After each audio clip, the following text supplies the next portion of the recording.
right, so here we are. Now we're going to read my favorite fan fiction.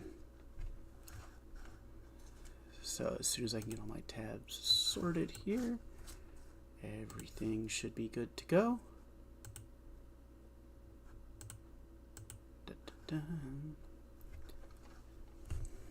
Let's play it in a little bit here.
Everybody. Tonight we're going to be reading my favorite fan fiction, which I believe is just a delight. It's something I found a very long time ago. This is a My Little Pony Tales fan fiction. This is before any of the pony stuff that's famous now. And it is by Prince Island Breeze. Don't hassle this guy. I genuinely like when people write weird stuff. As a warning, this is going to get a bit repetitive at points. I have some makers with me, just in case I need it. I will not be getting as drunk as the last time I did this, so I apologize. And, well, let's just go ahead and get on. Fish Center fan, you can listen to this with or without pants at your leisure.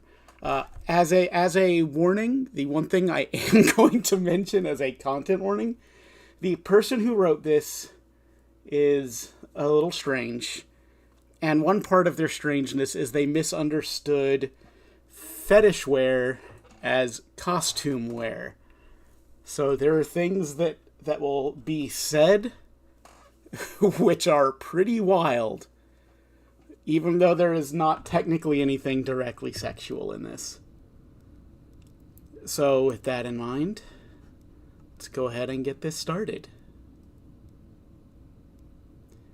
And let me know if my voice, and if I need to get the music softer or whatever, because I don't know how my balance is. I just got streaming set up on the computer, but I'm ready to have a good time. So first things first, right at the top of the page here we have an author's note, which is, I updated the breed to mountain goat. As a bit of history, the protagonist of this story is the writer's self-insert. It has changed breeds several times, and it has changed names several times. It hasn't been updated for a while, but that's where it is. So, My Little Pony Tales. A Pony's Life, a Drama. Written by Prince Avalanche. Chapter 1. Interior, Ponyland Ice Cream Shop. Late morning. Bonbon and Sweetheart and Melody and Bright Eyes and Patch and Christmas Prince Avalanche and Space Pony is sitting at the counter, waiting for Clover to join us before we order, and all 8 of us are talking about what happened yesterday at school.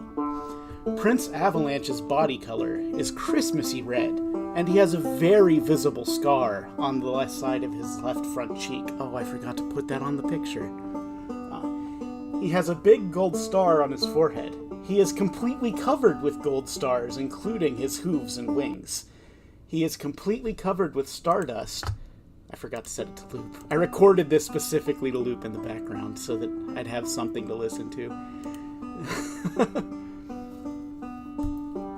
He is completely covered with stardust, and he has tan mountain goat horns on his extraordinary, way beyond the maximum, extreme hard head.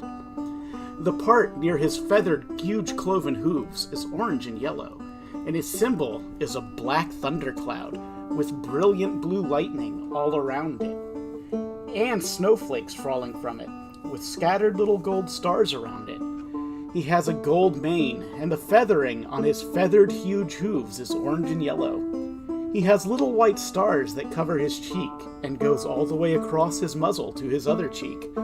His tail color is white, with a Christmassy green stripe down the center of it, and gold tinsel, and he is a unrefined, wild, and untamed, and renegade mountain goats, because his parents are refined, wild, and untamed, and renegade mountain goats. He has blue eyes, and he is extraordinarily lucky, times infinity. His good luck can never be changed. He is extraordinarily handsome, times infinity, and extraordinarily muscular, times infinity also. Prince Avalanche is extraordinarily wise, times infinity, and his silver and starry feathered cloven hooves click as he walks, much louder than all the other ponies' hooves. And huge feathery cloven royal hooves are a family trait that runs in his family, because his family is all refined, wild, and untamed, and renegade royal gypsy vanners / mountain goats from the Misty Mountains. He controls the snow and ice, and he is royalty. Prince Avalanche can cause avalanches by thundering down the mountainside, and Prince Avalanche has a bright blue crown-shaped birthmark on the front of his huge right front, silver and starry, feathery cloven hoof. It can't ever be covered by anything forever, and it is permanently visible. Prince Avalanche is 3,000 pounds, and he has 24 hands. His cloven feathery hooves are bigger than everyone else's hooves, and I'm off to a bad start. And the color of his cloven hooves is silver and starry. He leaves hoof prints as he walks, and is an refined and wild and untamed and renegade mountain goat. Melody is a 2,990 pounds and 23 hands gypsy vanner mountain goat mix. She was supposed to be born a mountain goat, but she was born as an earth pony, and she has all of the unicorn magic inside her, but she doesn't have mountain goat horns on her extraordinary, way beyond the maximum extreme hard head. Melody has intuition like Prince Avalanche, and she has a bright blue crown-shaped birthmark on the front of her huge right front, armored feathery cloven hoof. It can't be covered by anything forever, and it is permanently visible. Melody is royalty, like her dad, and her sisters Half Note and Pretty Beat, and Sweet Note and Tuneful. And her huge feathery cloven hooves click louder than everyone else's hooves. Her feathery cloven hooves are bigger than everyone else's hooves, and her symbol is a microphone with musical notes and a royal crown. Our hooves have evolved for our life in the Misty Mountains, and she is an unrefined, wild, and untamed and renegade gypsy vanner mountain goat mix.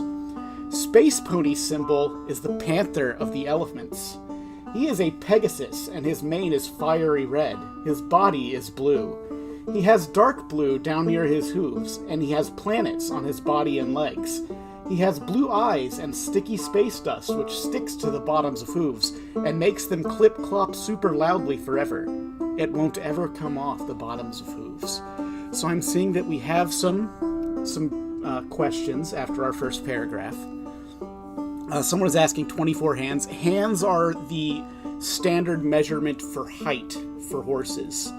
And while the characters thus far are largely mountain goats now. They were not always mountain goats. They used to be horses, but the hands measurement was never taken out. So 24 hands makes him a very tall horse, and 23 hands makes Melody a very slightly less tall horse. This is a theme you will encounter. So, continuing. Bonbon and Sweetheart and Melody and Bright Eyes and Patch and Space Pony and Starlight calls up on the clear horseshoes.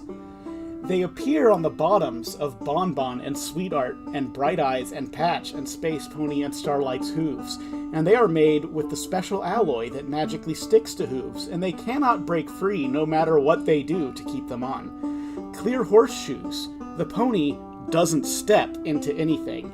Everyone's horseshoes are made with a special alloy that magically sticks to hooves, and they cannot break free no matter what they do to keep them on. Prince Avalanche walks and acts very unrefined because he was taught that. Melody walks and acts very unrefined because she was taught that.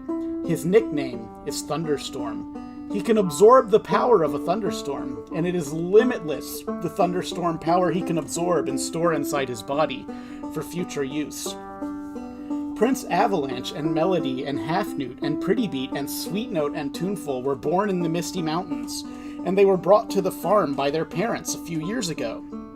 Prince Avalanche and Melody and Half-Newt and Pretty Beat and Sweet Note and Tuneful are unrefined, wild, and untamed and renegade mountain goats. Melody is sitting beside her dad at the counter. They were both born on Christmas, and space dust can't stick to the bottoms of their huge feathery cloven hooves. None of the armored ponies can remove their armor. Prince Avalanche and his family is impossible to tame, and born and raised in the wild in a cave.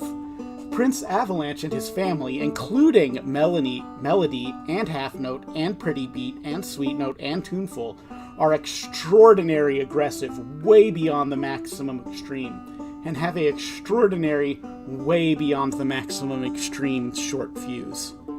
So, there's a lot of front-loaded description, as I'm sure you've noticed, but don't worry, things will eventually start happening, and everything will get very exciting in a hurry. I need a drink, though.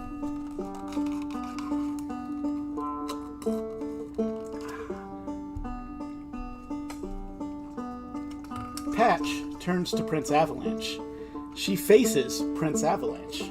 Patch notices that Prince Avalanche is a lot taller than her, and Patch didn't want to be rude because she has heard about their reputation. She notices his Christmas colors. Patch says to Prince Avalanche, curious, "What happened at school yesterday?" Prince Avalanche turns to Patch. Prince Avalanche notices Patch looking at him. Prince Avalanche says to Patch, concerned, "She asked me a very strange question yesterday." And then Prince Avalanche said to Patch, concerned, continued, "She isn't acting like herself lately." Patch and Prince Avalanche turn. They face straight ahead. Bright Eyes says, "I have noticed that also." And Melody says to Prince Avalanche, very curious, "What was the question she asked you, Dad?" And Prince Avalanche says to Melody, "How would you kill yourself?" Content warning. This guy has some weird ideas about suicide. Might want to brace yourself. Melody turns to Prince Avalanche. Melody just stares at Prince Avalanche and said nothing, with her mouth wide open, shocked. Starlight is standing at the counter in front of us. Melody lifts her huge cloven hoof. She puts it under her chin. She pushes her mouth closed with her huge cloven hoof. Starlight is looking at Melody strangely. Starlight says to Melody, "You called him Dad." Melody turns to Starlight. She faces Starlight. And Melody says to Starlight, "He is my dad. He is the reason I was born in the Misty Mountains." And Starlight stands there. So, before I move on to the next scene, I want to explain I want to explain something about the way this is written so that you'll understand. Because I'm going to be leaving out some lines, which I know is a bit artistically insensitive, but I'm just going to clarify why. Largely speaking, this is written like almost like somebody is trying to write a screenplay but doesn't really know how. And it is also written as though they didn't know how to make text wrap in a notepad document, so they break 2 new lines frequently and then say the person who said the previous line is continuing to say this line. So, just letting you know. Don't worry if you missed what was going on there. They'll catch you up later. New scene. Exterior, Ponyland, late morning. The sky is partly clouded, and it is hot and humid. The temps are pushing 90 degrees, and it is an unusually hot day. The sun is shining through the clouds, and the clouds are building up. The clouds are starting to look ominous. Half Note and Pretty Beat and Sweet Note and Tuneful are walking down the sidewalk toward the ice cream shop. Their huge feathery cloven hooves make a clip-clop sound as they walk down the sidewalk, and Half Note and Pretty Beat and Sweet Note and Tuneful is 2,999 pounds and 23 hands Royal Gypsy Vanners. They were supposed to be born as mountain goats, but they were born as earth ponies. They have all of the unicorn magic inside them, also, but they don't have mountain goat horns on their extraordinary way beyond the maximum extreme hard heads. Half Note and Pretty Beat and Sweet Note and Tuneful has intuition like Prince Avalanche and Melody, and they have a bright blue crown-shaped birthmark on the front of their huge right feathery cloven hooves. It can't ever be covered by anything, forever, and it is permanently visible. Half Note and Pretty Beat and Sweet Note and Tuneful is royalty like her dad, and Melody, and they are unrefined, wild and untamed, and renegade. Their huge feathery cloven hooves click louder than everyone else's hooves. Their feathery cloven hooves are bigger than everyone else's hooves, and little did they know that today, something that was going to happen that would change their lives and everyone else's lives forever. They are minutes ahead of a storm that would make the news, and a TV is on in the store window. Stormy the Weather Pegasus comes on the screen. They pause at the TV shop to see what is going on. So, we already met Starlight earlier, and now we are meeting Stormy the Weather Pegasus. Every character in this that is not described as a 2,999 pounds and 23 hands Royal Gypsy Vanner is a real character from the show. So, all of the characters that meet those feathery cloven hooves, etc., those are all the fan character, the OCs of the writer. Just to be sure everyone knows. Stormy the Weather Pegasus on TV says, the Ponyland National Weather Service has issued a particularly dangerous situation tornado watch for all of Ponyland until 8 p.m. Ponyland Standard Time. Stormy the Weather Pegasus on TV continues, this is a particularly dangerous situation with the possibility of very damaging tornadoes and large hail. Half Note and Pretty Beat and Sweet Note and Tuneful look at each other. They can see real fear in each other's eyes. Tuneful says to Half Note and Pretty Beat and Sweet Note, this doesn't sound good. They walk on down the sidewalk toward the ice cream shop. They are talking about the tornado watch that they just saw. They arrive at the ice cream shop. They pause. Half Note says to Pretty Beat and Sweet Note and Tuneful, I hope our dad will let us join his band. Tuneful says to Half Note, I hope so too, because the rocking beats aren't so popular. Half Note and Pretty Beat and Sweet Note and Tuneful go inside. They look around the room. They see all 8 of us sitting there at the table, and they walk up to the table. They get to the table.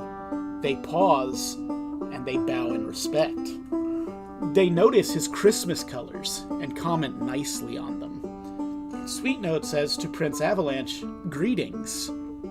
Sweet Note continues to Prince Avalanche, "May we sit down, Your Highness?"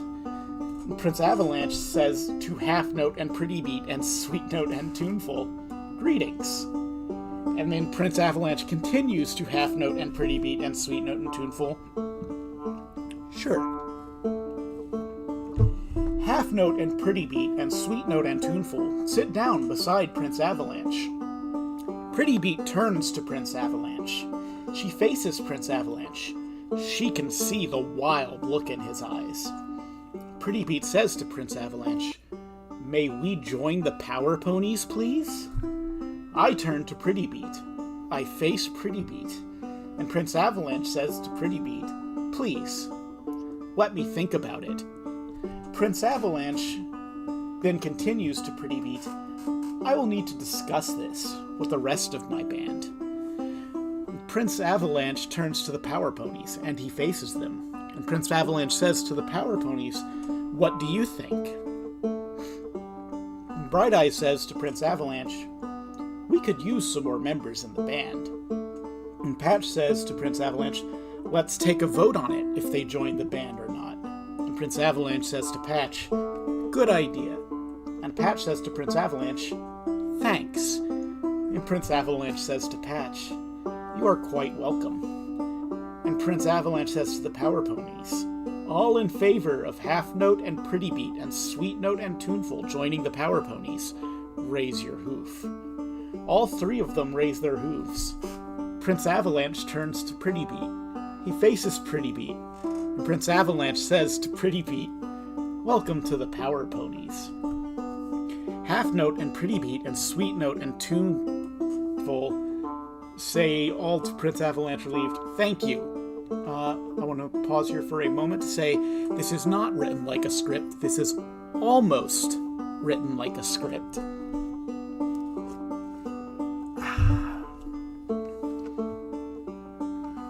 And Half Note and Pretty Beat and Sweet Note and Tuneful say to Prince Avalanche, "Should we call you Your Highness?" And Prince Avalanche says to Half Note and Pretty Beat and Sweet Note and Tuneful, "I am a prince, and Prince Avalanche will be the best." I notice a fearful look in Half Note and Pretty Beat and Sweet Note and Tuneful eyes. And Melody says to Pretty Beat proudly, "My real name is Princess Melody." Melody continues, "Everyone calls me Melody." And then Pretty Beat says to Melody proudly, "My real name is Princess Pretty Beat." And then she continues proudly, "Everyone calls me Pretty Beat." And Tuneful says to Melody, "All 5 of us are sisters forever." And then Patch and Sweetheart and Bright Eyes all lower their hooves, and Prince Avalanche and Pretty Beat turn to look straight ahead, and the Power Ponies cheer loudly. The windows in the ice cream shop rattle from all of our cheering. Space Pony sprays space dust from his front hooves in celebration. The space dust lands on the floor of the ice cream shop for a pony to walk through, and there is space dust all over the ice cream shop floor. Melody gets out of her chair. She stands up.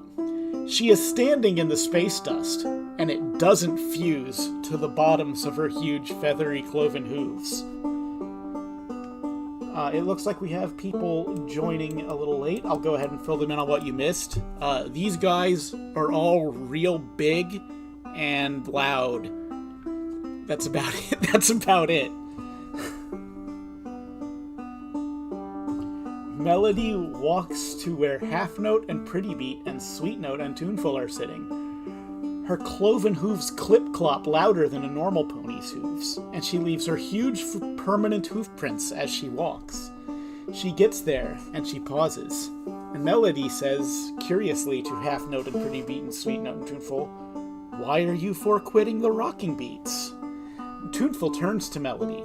She faces Melody, and then Tuneful says to Melody, "We haven't had a concert in weeks, so I speak for all 4 of us that we quit the rocking beats forever." Clover walks down the sidewalk on the other side of the road. Ominous thunder noises. That's me, because Clover is here. Starlight looks up. She sees Clover walking down the other side of the road toward the gun shop. Starlight says, "I see Clover." And Sweetheart says to Starlight, "Where is Clover?" And Starlight says, Sweetheart, worriedly, "Over there." And Starlight points with her right hoof.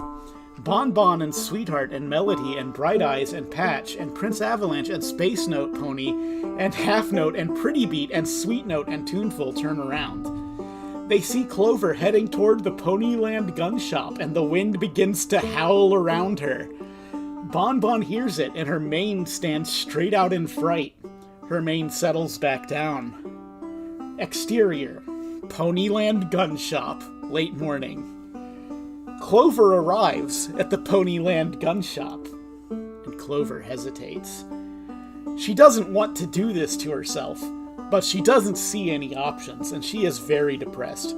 She is very suicidal, and she has tried killing herself more times than she can care to count, but every attempt failed. She is determined to succeed this time because she has to, and Clover hears her name being called. The wind. Clover!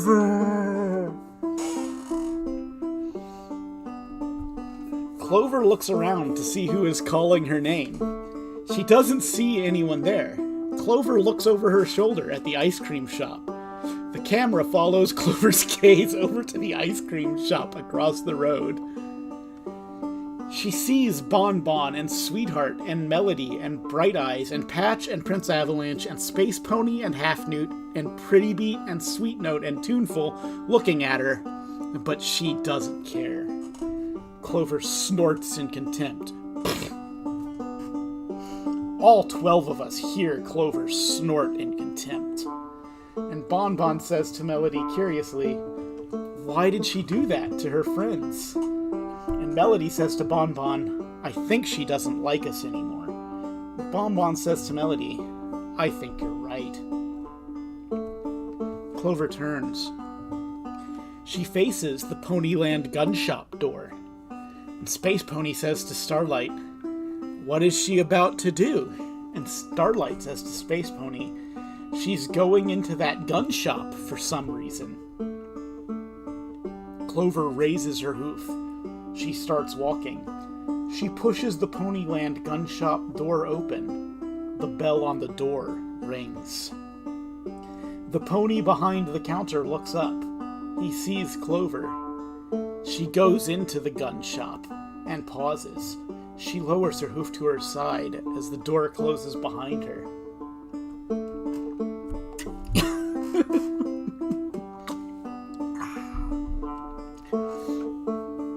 Interior, Ponyland gun shop, late morning. The gun shop pony says to Clover, "May I help you?" Clover walks up to the counter. Her hooves clip-clop on the tile floor of the gun shop. She stops. The gun shop pony can see that she is depressed. And Clover says to the gun shop pony, "I need a small gun, please." And the gun shop pony says to Clover, "What's it for?" And Clover says to the gun shop pony, "None of your business." The gun shop pony knows he better not ask Clover any more questions. The gun shop pony opens the gun display under the countertop, and he reaches in. He gets hold of a small gun and brings it out of the display case. He shows it to Clover. The gun shop pony says to Clover, "This gun will suit your need, whatever it might be." Clover says to the gun shop pony, "I'll take it." The gun shop pony says to Clover, "It will be 25 jangles."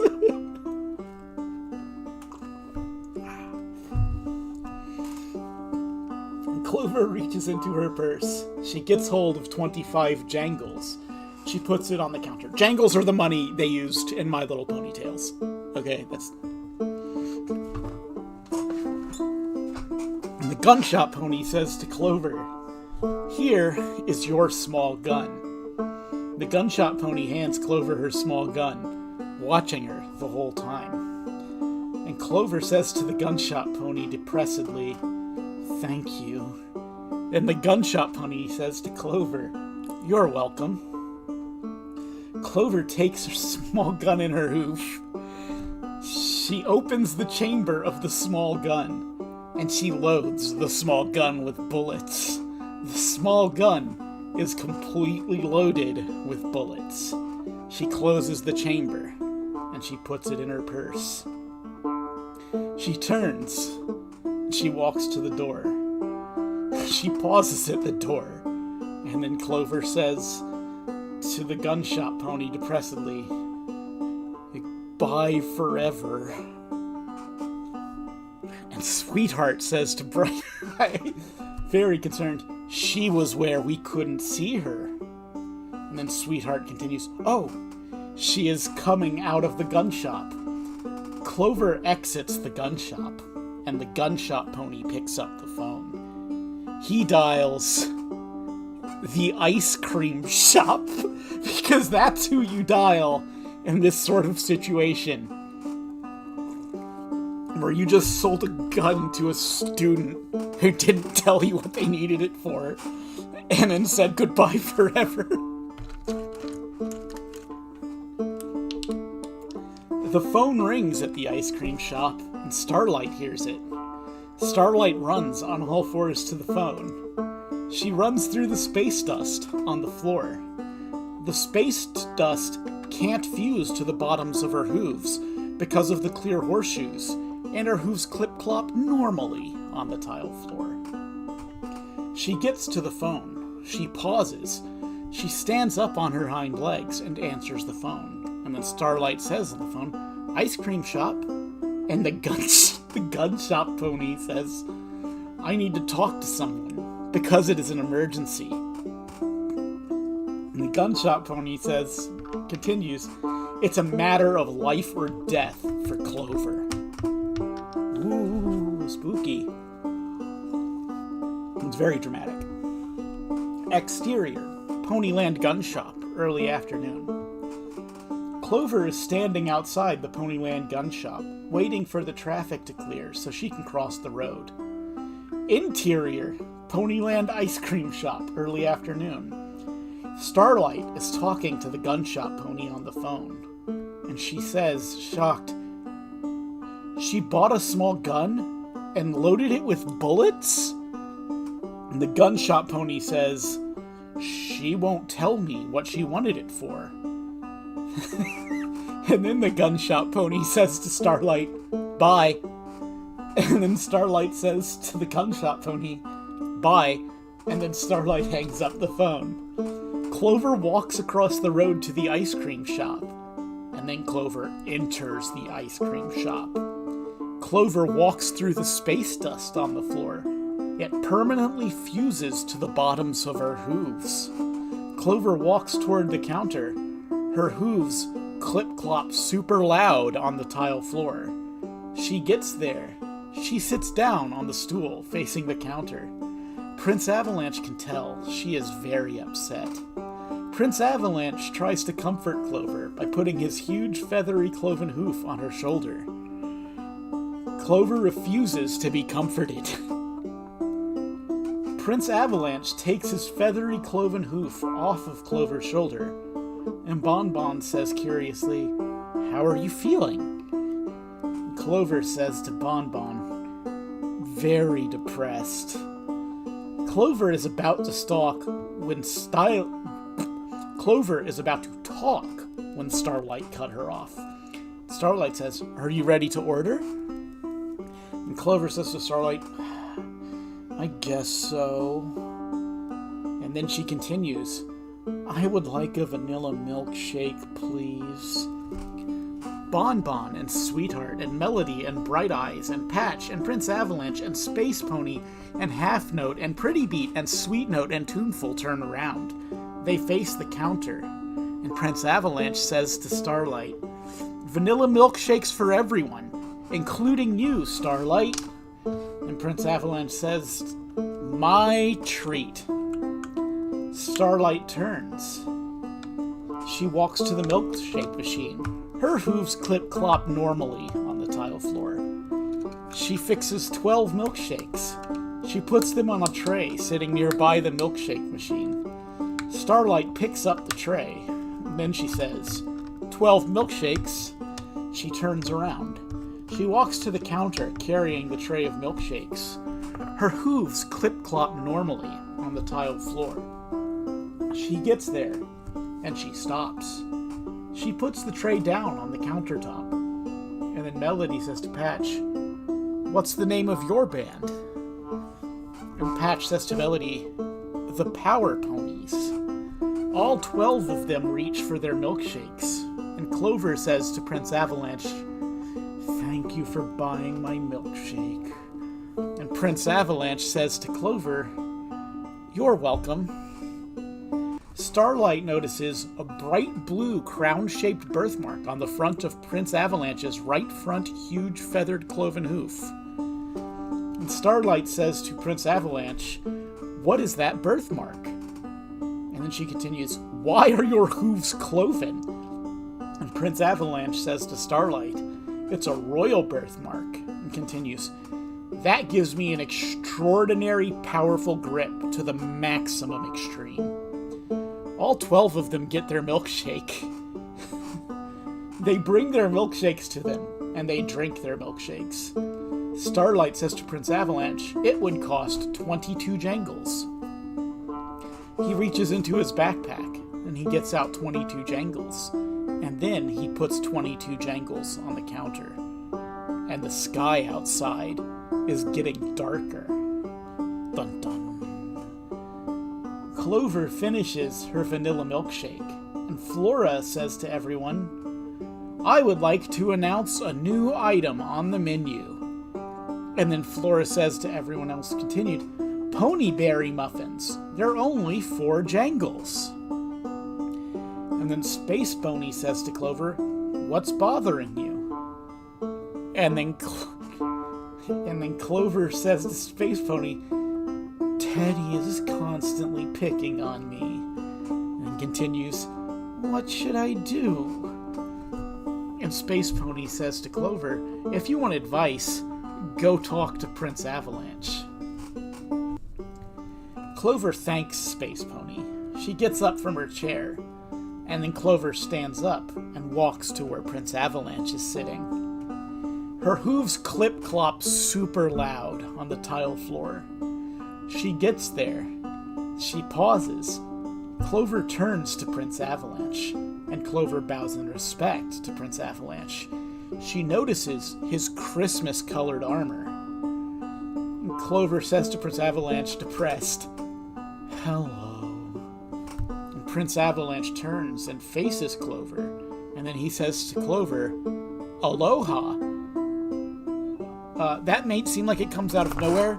At one point, Prince Avalanche was Prince Island Breeze and had a Hawaii theme, but I think that's been edited out and this got mixed.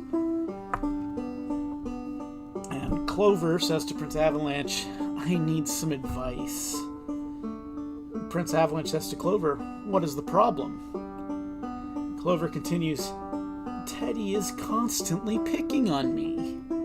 And then she continues, "What should I do?" And then Prince Avalanche wisely says to Clover, "My advice to you is to stand up to Teddy." And then Clover says, "Please tell me what to say." And then Prince Avalanche wisely says to Clover, "Say hello first." Clover wrote that down on a piece of paper.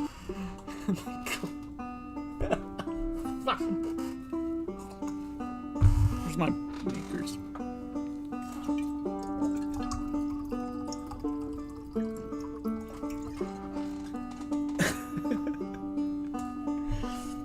When Clover says depressedly, "Then what?" Prince Avalanche says wisely, "Say, I'm sick and tired of you picking on me." And then continues, "Please tell him to back off." Clover feels some better after she talked to Prince Avalanche. And then Clover, feeling better, says, "Thank you for your advice." And Prince Avalanche says to Clover, "You're very welcome." Clover moves over to the side.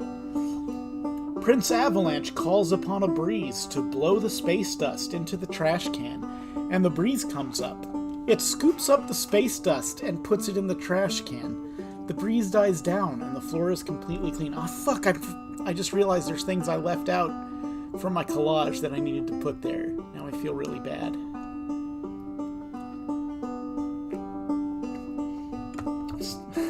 Starlight says to Prince Avalanche, "Thank you, Your Royal Highness."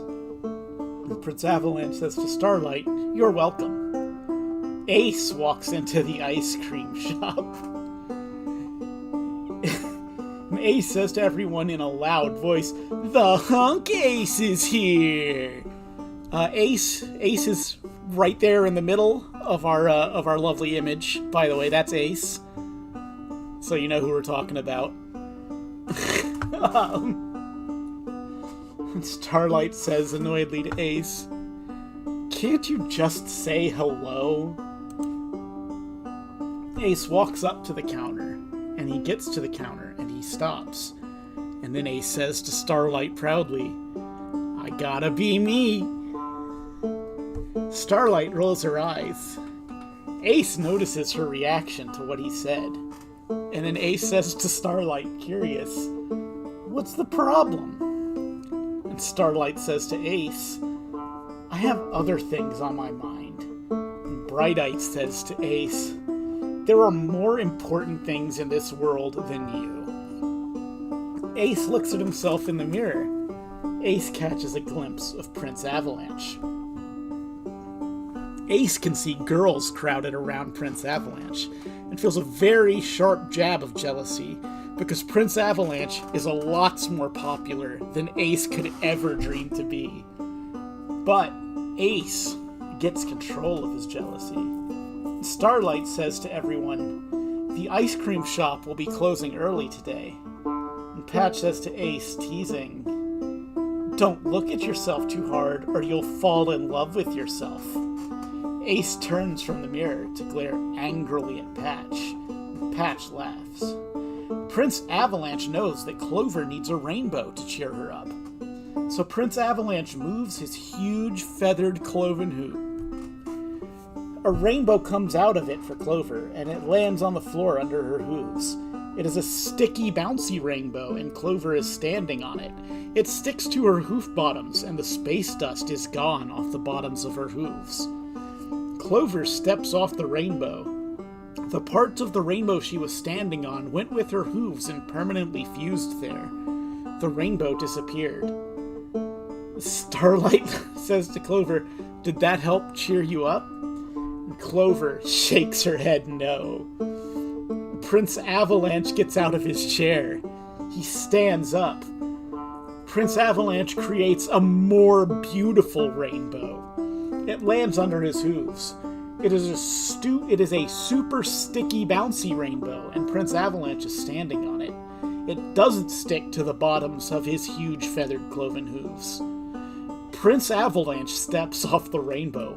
All of his family is indestructible and invincible, and unhurtable forever.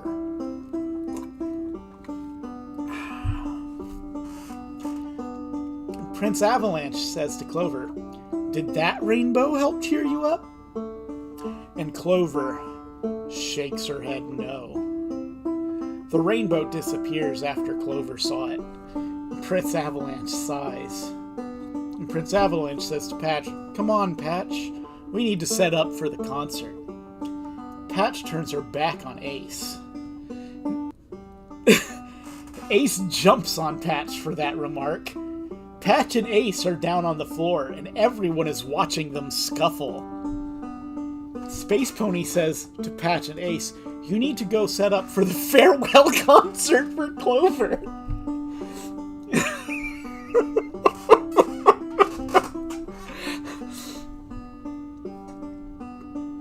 Patch gets up off the floor, and she brushes herself off. Patch says to Ace, I have other things to do than scuffle with you. And Ace says to Patch, what is more important than me? And Patch says to Ace, like, get the equipment set up for Clover's farewell concert, because I'm part of the Power Ponies. Melody says to Sweetheart, I've heard your music. And Melody continues, the Power Ponies are great. Sweetheart blushes and says to Melody, thank you. And Melody says to Sweetheart, you are welcome. Ace walks to where Prince Avalanche is standing, and he gets to Prince Avalanche. He stops, and he bows in respect. And Ace says to Prince Avalanche with controlled anger, hello. And Prince Avalanche says to Ace, hello. And Ace says, what makes you so popular with the girl ponies? And Prince Avalanche says to Ace, my colors are so exotic. And he continues, my feathered, huge, cloven hooves really attract the girl ponies. Prince Avalanche can see anger growing in Ace's face. And Prince Avalanche says to Ace in the morning, goes, you throw the first punch, and it will hurt you more than me. Lancer walks in. Lancer sees Ace and Prince Avalanche standing face to face, and Lancer sees Prince Avalanche's Christmas-colored body. Ace draws back his hoof. Prince Avalanche sees what Ace is about to do. Prince Avalanche turns around, and he walks away from Ace.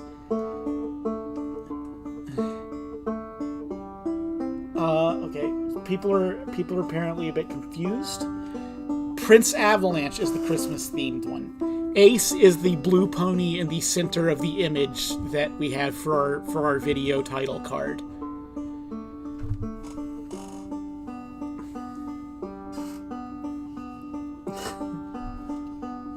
Prince Avalanche leaves Stardust Hoofprints behind, and Ace is too surprised by what Prince Avalanche did to react. Flora says to Prince Avalanche, your band is more popular than the Rocking Beats. Prince Avalanche says to Flora, you know, what can I say? Ace gets over his surprise, and he lowers his hoof to his side. And Starlight says to Ace, if you are going to act this way, you can go home. Ace turns to the counter. He faces Starlight and says to Starlight in a hearty voice, I wouldn't stay here even for a million jangles, you common ponies. All of the ponies in the ice cream shop heard his comment. Melody walked over to Ace. She gets to him. Ace can see the look on Melody's face, and it is a look of pure anger and hatred toward him. She stops. Ace laughs nervously. He realizes that he really put his hoof in it with that comment, and he can't take it back because the damage has been done. Melody slaps Ace across the face with her huge cloven hoof. Lancer winces when Melody slaps Ace. It really hurt, and there's a hoof print on the side of his face from her hoof. Ace tries to blink away his tears. And Patch says to Melody, Ace deserved that. And Melody says to Patch, he had the nerve to call us common ponies. Ace gallops towards the door. He goes out it. And Clover says to Prince Avalanche, I'm fine. Clover continues, thank you for being there for me. And Prince Avalanche is unconvinced, but he says to Clover, you're welcome. Melody and Prince Avalanche want to believe that the suicide crisis is past, but intuition is telling them otherwise, that the crisis is about to get even worse than before. And Lancer says to Bright Eyes, what happened? And Bright Eye says to Lancer, Clover was very suicidal. Bright Eyes continues, but that crisis has passed. Starlight says to Flora, what time is the ice cream shop going to close today? Beast! I I guess now this is reading guest turn. Peace, come here. Down. Good boy. Flora says to Starlight, in a few minutes. Prince Avalanche says to the Power Ponies, come on, Power Ponies, let's get set up for the concert. All of the ponies, including Half Note and Sweet Note and Tuneful, turns. They walk towards the door. Prince Avalanche leaves huge stardust hoofprints on the floor, and his huge feathered silvery and starry cloven hooves click very loudly on the tile floor. The ice cream shop is almost deserted, but Lancer and Starlight and Melody and Bonbon and Clover and Space Pony are there. For the record, Bees is not part of the story. Bees is my dog. Exterior, Ponyland ice cream shop. Early afternoon. Ace is standing outside trying to blink away his tears, but they are coming too fast, and where Melody slapped him is still hurting. Ace gallops halfway down the sidewalk in the opposite direction. He pauses. The pain becomes a dull ache, and then finally goes away. His vision becomes very blurry, and he can't see clearly. He looks down at the sidewalk, and through Ace's eyes, everything is so blurry that he can't tell where everything is. He closes his eyes, hoping that when he opens them, his vision will be clearer. Ace opens his eyes, but his vision is blurrier than ever, and he is unable to tell shapes apart except for food. Ace feels his way to the curve because his vision is too blurry. He almost falls off the curve because he took too big of a step. Ace regains his balance, and then Ace says, really upset, "What did I do to deserve this?" Ace gallops back towards the ice cream shop, but he can't tell where he is because his vision is so blurry. He turns down the wrong road, but it's a dead-end road. He gallops down it, and he's unaware of the brick wall at the end of the road. He runs into the brick wall, and the impact knocks him backwards, and he finds himself laying on the hard, unforgiving road on his back. Ace groans, and then slips off into unconsciousness, vaguely aware of his surroundings.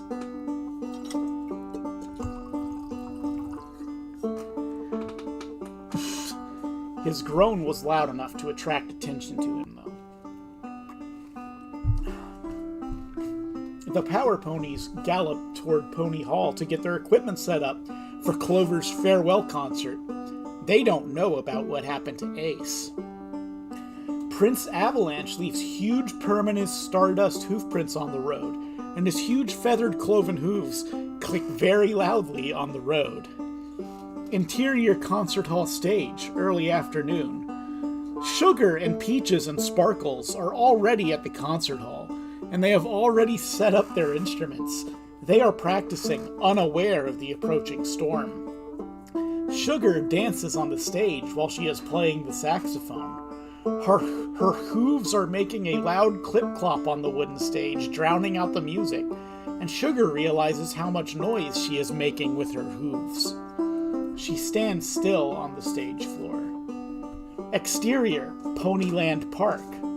Early afternoon. The Power Ponies is galloping toward the concert hall, and Prince Avalanche is flying. The wind picks up, and all 9 of us can feel the wind on our faces. Weird music starts playing, and all 8 of us hear it. The wind is blowing in our manes. Bright Eye says to Sweetheart, "All ponies know when they hear that music, there is danger coming." All 9 of us gallop and fly even faster. The weird music is getting faster, and all 9 of us are getting closer to the park. A trash can blows over, and it rolls down the sidewalk towards all 9 of us. Prince Avalanche is up in the air, so the trash can can't roll over him. Sweetheart sees it rolling towards us 9, and the trash can is approaching fast. And Prince Avalanche says to the Power Ponies, "Be ready to jump the trash can." The Power Ponies are watching the trash can approach. It approaches the power ponies, and the wind changes direction. The trash can blows across the road. Patch says, "Oh, pony feathers." All of us pause. All 9 of us watch where the trash can goes. Logan is walking down the sidewalk past an alley. Patch sees the trash can headed right for Logan. And then Patch shouts to Logan, "Watch out!" Logan hears her, and he stops. The trash can goes into the alley and rolls down the alley. It reaches the end of the alley and smashes into the brack wall at the end of the alley. The trash can is all dented up, so it won't roll anymore. Logan turns. He faces the power ponies, and he says to the power ponies, "Hello." Bright Eyes says, "Greetings." Logan says to Patch, "Thank you for saving my life." And Patch says to Logan, "You're welcome." And then Half Note says impatiently, "We need to go get set up for Clover's farewell concert." And then she continues to Logan, "I hope you'll be there like everyone else." And then Logan says to Half Note, "I will be there." And then the power ponies all say, "Bye." And then Logan says, "Bye." Logan walks on down the sidewalk. Off in the distance, all 8 of us can hear a weird sound like a train going up a long hill in hail, and a heavy rain starts falling. The lightning flashed through the green clouds like a massive orange river of fire, and I knew all of us are in danger. All 8 of us are still a good ways away from the concert hall. All 8 of us start galloping and flying. And Sweetheart says anxiously, "We will never make it before the storm hits." All 8 of us can feel a tingling sensation in our legs, and our manes stand up straight. Half Note notices our manes standing up straight, and Half Note says to Prince Avalanche, "What's causing our manes to stand up like this?" And Prince Avalanche says to Half Note, "That means lightning is going to strike us." And he continues, "All 8 of us need to find shelter, and fast." Tuneful spots a sturdy building to the right of all 8 of us. Tuneful says, "There is some shelter." All 8 of us head for the shelter, and Prince Avalanche lands on the ground. He is leaving his huge permanent hoofprints behind him as he gallops. All 8 of us arrive at the shelter and pause. Prince Avalanche tries the door. It opens with a skin-crawling creak, and we hear 4 pairs of clip-clops behind us. Sweet Note turns around. She sees 2 freckle-faced earth ponies coming towards us 9. Applejack and Bowtie gets to us 9. They pause, and Applejack says to Prince Avalanche, "Greetings, fellow Freckleface."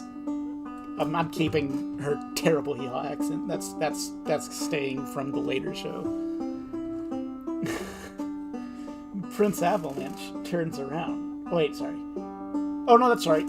I got lost. I told you guys this gets repetitive. Prince Avalanche turns around.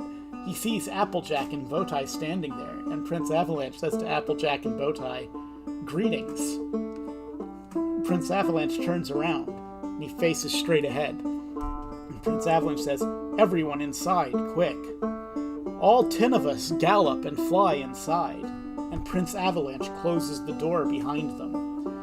A bolt of lightning streaks from the clouds and hits the ground right in front of the door with a resounding boom. The windows vibrate from the sound, and all 11 of us are safe now. Prince Avalanche absorbs the power of the storm, and now it is stored inside him.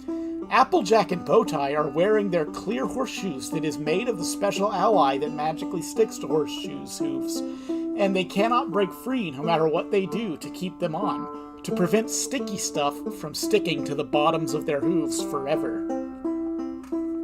Applejack nuzzles Prince Avalanche lovingly, and Prince Avalanche returns the nuzzle.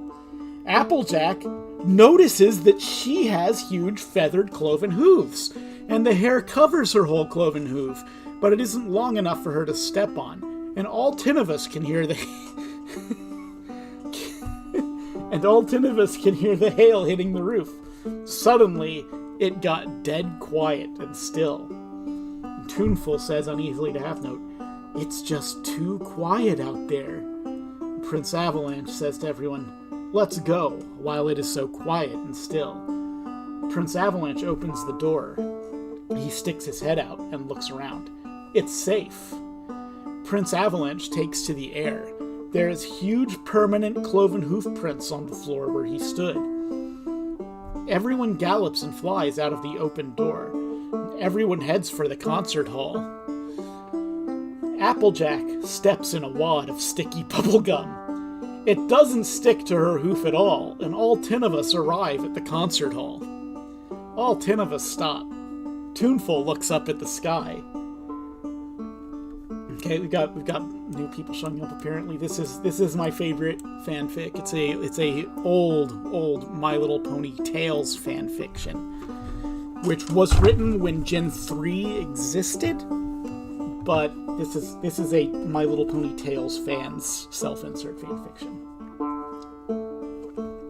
So where we left off, Tuneful looks up at the sky. She notices the strange color of the sky, but she doesn't pay any attention to it, and the sky is green like Applejack's eyes. Prince Avalanche has a very bad feeling about the weather, but he's too excited about the concert to worry. And Prince Avalanche says, "To the Power Ponies and Applejack and Bowie, my intuition tells me there is danger coming in our direction." And Prince Avalanche says, "To the Power Ponies and Applejack and Bowie," continued, "Everyone inside, fast." Prince Avalanche pushes the door open with his huge feathered cloven hoof. The door stays open, and he puts his huge feathered cloven hoof back down on the ground. All 10 of us gallop and fly inside, and the door closes behind us. Prince Avalanche lands on the floor. His huge feathered cloven hooves make huge permanent hoof prints in the carpet, and spooky music plays. I don't have any spooky music handy, just use your imagination. Interior, Ponyland Concert Hall, late afternoon. All 10 of us gallop down the hallway toward where the Power Ponies are going to perform. Prince Avalanche leaves huge permanent hoof prints on the floor, and the door blows shut. He hears his name being called. Prince Avalanche calls upon the white horseshoes with musical notes on them for the other Power Ponies that are made of the special alloy that magically sticks to hooves and they cannot break free no matter what they do to keep them on. Bright Eyes says curiously to Prince Avalanche, "What are these supposed to do?" And Prince Avalanche says to Bright Eyes, "These will help us create music." And Bright Eyes says to Prince Avalanche, "Interesting." And Glory says, "Prince Avalanche." Prince Avalanche turns his head. He looks over his shoulder, and he sees Glory skating towards us. Patch and Sweetheart and Bright Eyes and Half Newt and Pretty Beat and Sweet Note and Tuneful pause, and Applejack and Bowtie pause also. All 10 of them look over their shoulders, and all 10 of them see Glory. Glory stops skating, and Patch turns to Prince Avalanche and faces Prince Avalanche, and then she says, "Who is that little pony?" And Prince Avalanche says, "That is Glory." And then he continues, "She's a friend of mine that I met on my travels." All 10 of us hear clip-clops coming down the hall. Patch turns her head and looks straight ahead. All of the Earth Ponies, except with the exception of Applejack and Bowtie because they are already here, and all the unicorns and Pegasi come into the concert hall. All 10 of them sees all of the Earth Ponies and the unicorns and the Pegasi. Prince Avalanche introduces everyone to Patch and Sweetheart and Bright Eyes and Half Note and Pretty Beat and Sweet Note and Tuneful. And then Firefly says, "I'm gonna do my double inside-outside loop." And Medley says to Firefly worriedly, "It's too dangerous, Firefly." And Firefly says unconcernedly, "Danger is my life, Medley." Firefly calls upon the white horseshoes. They appear on the bottoms of her hooves. Firefly goes to the end of the hall. She gets to the end of the hall and pauses, and then turns around. Prince Avalanche says to everyone, "Watch out." Everyone ducks as Firefly comes zooming down the hallway and does her in double inside-outside loop. She zooms over everyone's head, and everyone's mane and tail blows in the wind from her passage, and Firefly sees an extra-large piece of unlimited times ultra mega sticky times infinity flypaper in front of her on the wall, and she's approaching the wall too fast. She tries to stop, but she's still going too fast.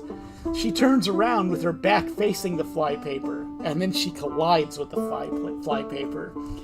It sticks unlimited times ultra mega tight times infinity to her. And Twilight says to Firefly, concerned, "Are you okay, Firefly?"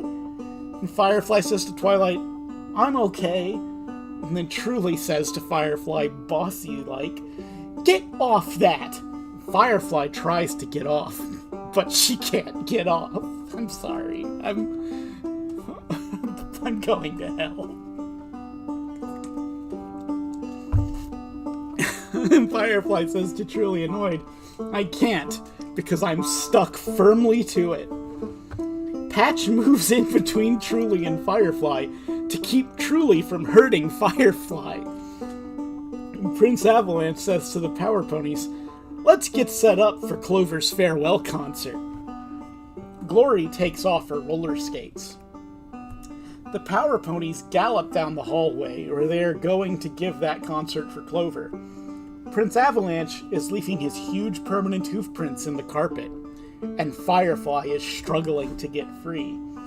The flypaper is sticking even tighter to her back and mane and head and hind legs, and Truly is getting mad at Firefly. Applejack says with a giggle, "Applesauce, anyone?" Everyone giggles. I guess it's a joke. Relieving the tension, and Applesauce hears Applejack hears a clip-clop sound coming from down the hall. Applejack turns to face the source of the noise. Oh, so I'm going to repeat this. I mentioned this at the very beginning of this. I'm warning everyone now. The guy who wrote this is a little odd, and he mistakes fetish gear for costumes. This is not a sex thing. I promise. So... Alright. Applejack sees a 4-year-old human pony boy coming towards them, and Firefly sees him also. He is completely dressed in real Pegasi pony gear, complete with pink hoof boots and etc., with Firefly symbol on the hip of his pony gear. Her symbol is 2 blue lightning bolts, and Firefly owns him forever. She makes all of the decisions for him forever, and he has pony thoughts and instincts, and etc. forever. Pegasi Pony Gear Max gets to them. He stops. Fizzy calls upon the white horseshoes. They appear on the bottoms of her hooves. Firefly says to Fizzy, "Please blow some bubbles against this flypaper to free me." Fizzy blows some unicorn bubbles against the flypaper. Firefly can feel the flypaper letting go of her. Firefly drops to the floor. She lands on her hooves. She bounces when she lands on the floor, and kept on bouncing. Fizzy stops making bubbles with her unicorn horn, and Firefly says to Fizzy, "Thank you." And Fizzy says enthusiastically to Firefly, "You're welcome." Fizzy becomes so hyper she starts jumping up and down. She starts bouncing because of the white horseshoes on the bottoms of her hooves and bounces all over the place. Bubbles looks scared half to death by all of the noise Fizzy is making. Fizzy tries to stop. She discovers she can't stop bouncing. Galaxy lowers her horn at the flypaper, and she can sense that the flypaper has become magical. And Applejack says to Pegasi Pony Gear Max, "Hello." Pegasi Pony Gear Max says to Applejack, "Hi." Applejack says to Pegasi Pony Gear Max, "I'm Applejack." And Pegasi Pony Gear Max says to Applejack, "I'm Pegasi Pony Gear Max."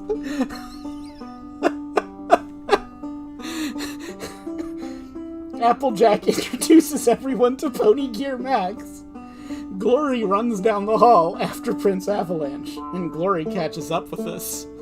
Ember says to Pegasi Pony Gear Max, "Where did you get that?"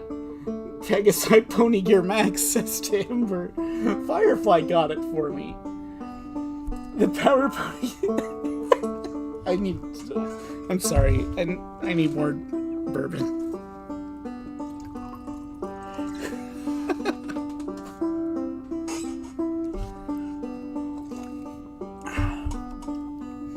The Power Ponies gets to the room where they're going to give the concert, and they pause. And Glory says to Prince Avalanche lovingly, "Will all of us get to see the concert?" And Prince Avalanche lovingly responds, "Yes, all of you will." Galaxy can sense a door behind the flypaper, and Shady stands up. She puts her front hooves on the flypaper to move it over to the side. The flypaper sticks unlimited times ultra mega tightly times infinity to the bottoms of her hooves because she didn't have the clear horseshoes on the bottoms of her hooves.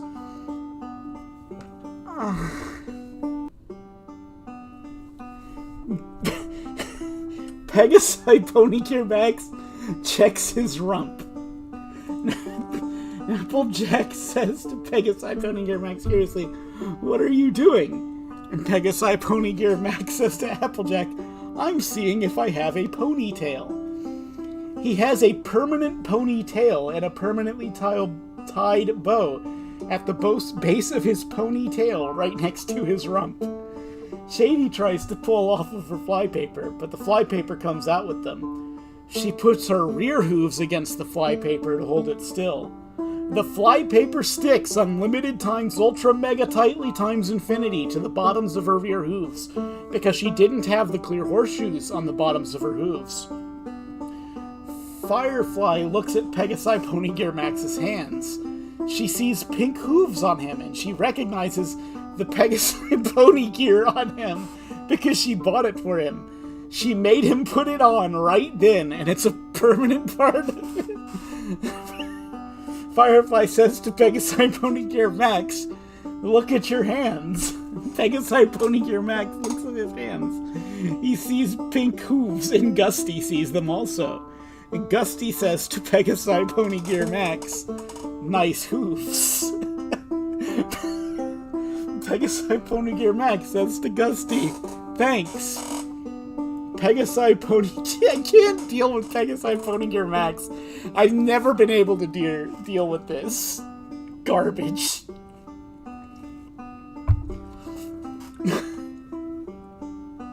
Pegasi Pony Gear Max compares symbols with Firefly. His symbol matches hers. Pegasi Pony Gear Max pulls hard to remove his Pegasi Pony Gear. It is still on him. Firefly says to Pegasi Pony Gear Max, "No one can remove this Pegasi Pony Gear from you forever, because it is completely fused to you for the rest of your life." And Firefly continues, "You might as well forget trying to cut this Pegasi Pony Gear off, because it's indestructible. The Pegasi wings have sprouted nerves and they deeply integrated with his spinal cord forever so he can control his Pegasus wings. His Pegasus wings also spouted blood vessels, and they deeply integrated with his other blood vessels forever. All of us can hear low and menacing chanting coming from somewhere in the concert hall." Applejack moves closer to Prince Avalanche in fear. "No, it's fetish stuff. It's just not a sex thing." All of the baby ponies, including Ember, take off down the hallway screaming. All of the ponies and Pegasi and unicorns, except the power ponies, call upon their normal horseshoes, and the clear and white horseshoes disappear off their hooves.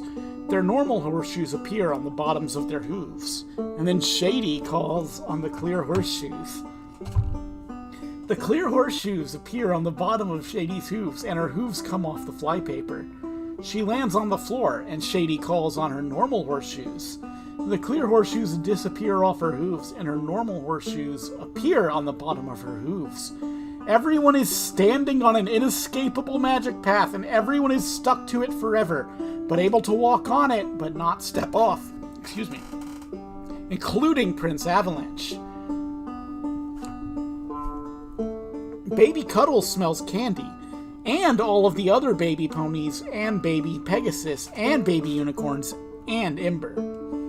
All of the baby ponies, and baby Pegasus, and baby unicorns, and Ember follow the candy smell. Baby Cuddles lifts her rear hind hoof. The path comes up with her hoof and pulls it back down. Baby Cuddles says, "I not get off." Baby Glory says to Baby Cuddles, "I try." Baby Glory lifts her rear hind hoof. The path comes up with her hoof and pulls it back down. Baby Glory says, "I stuck." Ember says, "All of us are stuck." All of the ponies lift their hooves, and the path pulls them back down. Moon Dancer tries to wink off. She discovers she can't wink off it. So I imagine most people here are not familiar with old pony lore. Winking is not like a porn thing. Winking in this case is in the old My Little Pony, instead of every unicorn just having telekinesis, every unicorn had the power to teleport around, basically. Just like they couldn't go through anything, they could only go somewhere they could walk, but they just like turned into a little sparkle mist and flew over to it.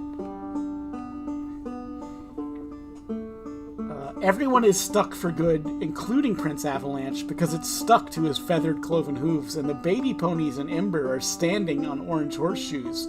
Ember and all of the other baby ponies become armored gypsy vanners forever, and their armor is irremovable and magic-proof forever. Nothing can remove their armor, and that completely covers them for good, and they are able to move in their armor and etc. The armor will grow with them, and the armor is indestructible and impenetrable forever. It can't be wished off, and it covers their hooves also. All of the baby ponies, including Ember, look down at their forelegs and hooves.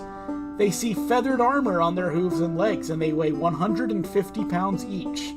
And Ember says happily, "We are too heavy to be picked up now."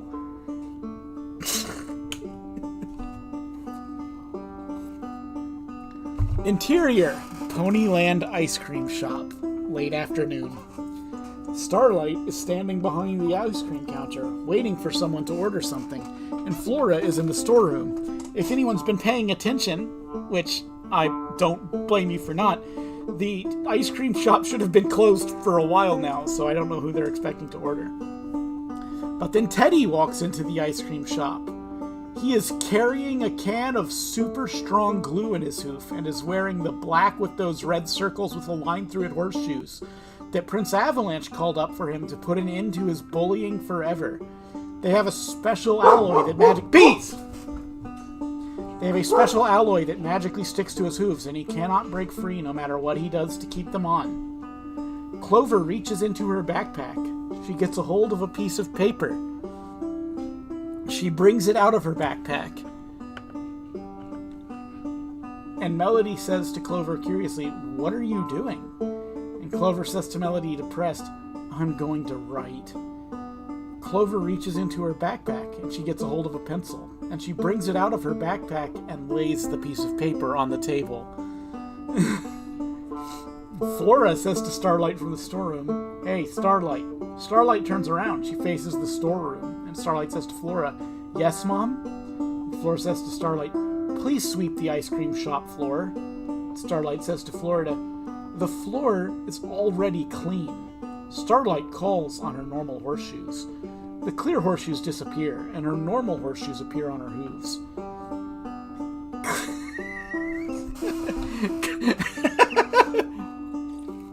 Clover writes, "By the time you read this, I will be in heaven, and it's better this way." Signed, Clover. She puts her pencil down on the table. And Flora says to Starlight from the storeroom, "Please come and help me in the storeroom, Starlight." Clover decides to wait until after the concert to commit suicide because she has to be there. It would be pretty inconsiderate of her to not show up at the farewell concert all of her friends are throwing for her before she kills herself. What the fuck? Starlight turns. She walks towards the storeroom. Teddy is watching her to make sure she goes into the storeroom before he pours the glue on the floor behind the counter, and her hooves clip-clop on the tile floor. Starlight gets into the storeroom door. She pauses to look at the clock on the wall. Starlight says, "A few more minutes before closing time." It was that way like an hour ago. She walks into the storeroom. Starlight pauses. She pushes the door open with her hoof, and then she gallops inside. Melody can sense that Teddy is up to something. Melody says to Teddy, "What are you up to?" Teddy says to Melody, "Nothing." Teddy walks around looking for something to pry the horseshoes off his hooves. He spots a wrecking bar over in the corner. He walks over to it, and his horseshoes clip-clop on the tile floor. He gets to the wrecking bar. Lancer says to Teddy, "What are you doing?" And Teddy pauses. He turns around, and Teddy faces Lancer and says, "I'm going to try to pry these horseshoes off." And Lancer says, surprised, "Why?" And he says annoyedly, "Because they're annoying." Teddy turns back to the wrecking bar. He picks up the wrecking bar, and he bends down. He forces the end of the wrecking bar between the horseshoe and his hoof. The end of the wrecking bar goes between his hoof and the horseshoe securely. He pries as hard as he could to remove the horseshoe. The horseshoe stays stuck to his hoof, and they will never come off, no matter what he tries. Teddy takes the wrecking bar out from between his hoof and the horseshoe. He throws the wrecking bar down on the floor angrily, and it hits the floor with a resounding clang. Clover looks at Teddy, and Teddy says harshly, "What are you looking at?" And Clover says suppressedly, "Just leave me alone." Teddy is surprised that Clover stood up to him, and impressed. Teddy walks over to her table, and he gets there. He pauses, and then he says nicely to Clover, "Can I sit down?" Clover snaps out of her depression because Teddy learned his lesson. The black with those red circles with the line through it horseshoes comes off his hooves and disappear. He is finally free from them, and he is a much better pony now. Clover forgets her plans of suicide because she feels so much better now. And then Clover says nicely to Teddy, "You may sit down." And then Teddy sits down beside Clover and says sincerely, "I'm sorry that I bullied you for the last 5 years." Clover accepts his genuine apology, and Lancer and Melody and Bonbon and Space Pony are watching Teddy. All of the hurt that Teddy inflicted on Clover has vanished forever. Clover tears up her suicide note. And Melody says curiously to Clover, "But what about your farewell concert?" And Clover says to Melody, "It is canceled." Teddy turns to Clover. He faces Clover and says to her, "Someone needs to go tell the Power Ponies that your farewell concert is canceled." Clover looks out the door at the sky and sees the greenish color. Teddy calls on his normal horseshoes. His normal horseshoes appear on the bottoms of his hooves and magically stick to the bottoms of his hooves. Lancer says, "I will go tell the Power Ponies that her farewell concert is canceled." But the wind, is blowing hard outside. Lancer hesitates because he knows the wind will blow him away if he goes out in it. And Space Pony says concernedly to Lancer, "What's wrong, Lancer?"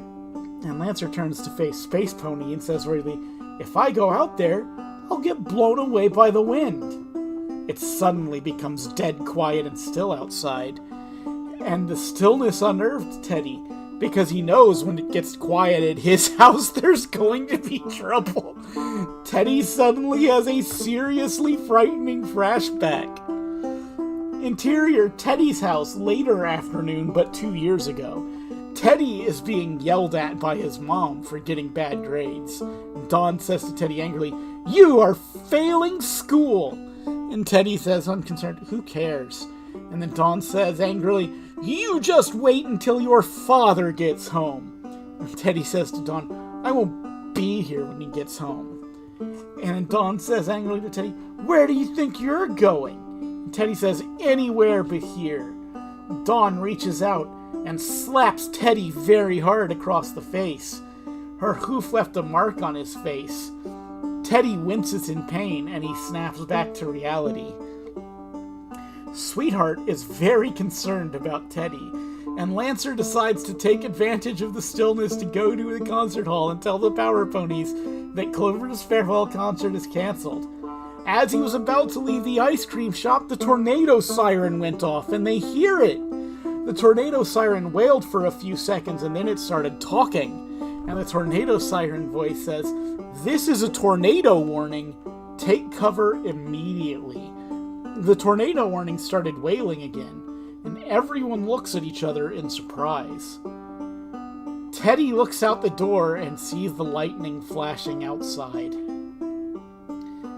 Teddy is going to commit suicide, and he knows exactly how to do it.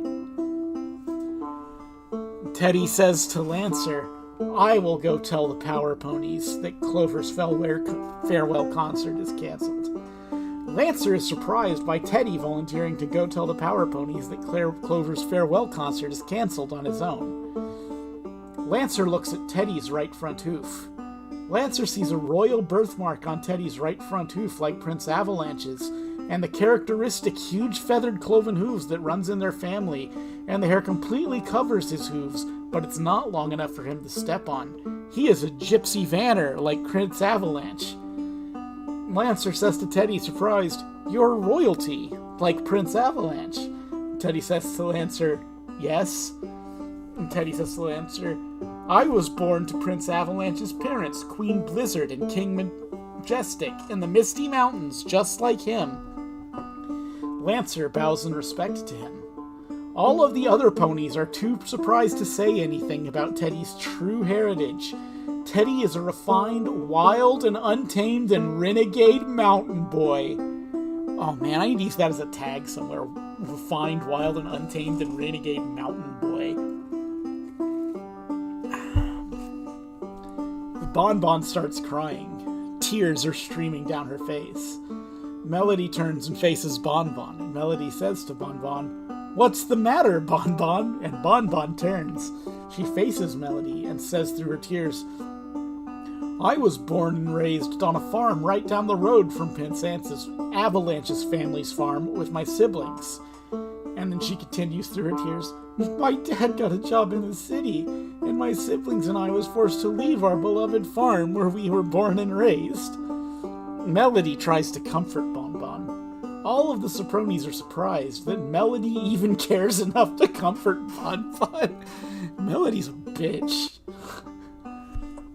Melody says to everyone she was my next door neighbor when her and her family was living on the farm. Teddy gallops towards the door of the ice cream shop. He gets there and he hesitates. He can feel Prince Avalanche's magic around him to protect him from the lightning.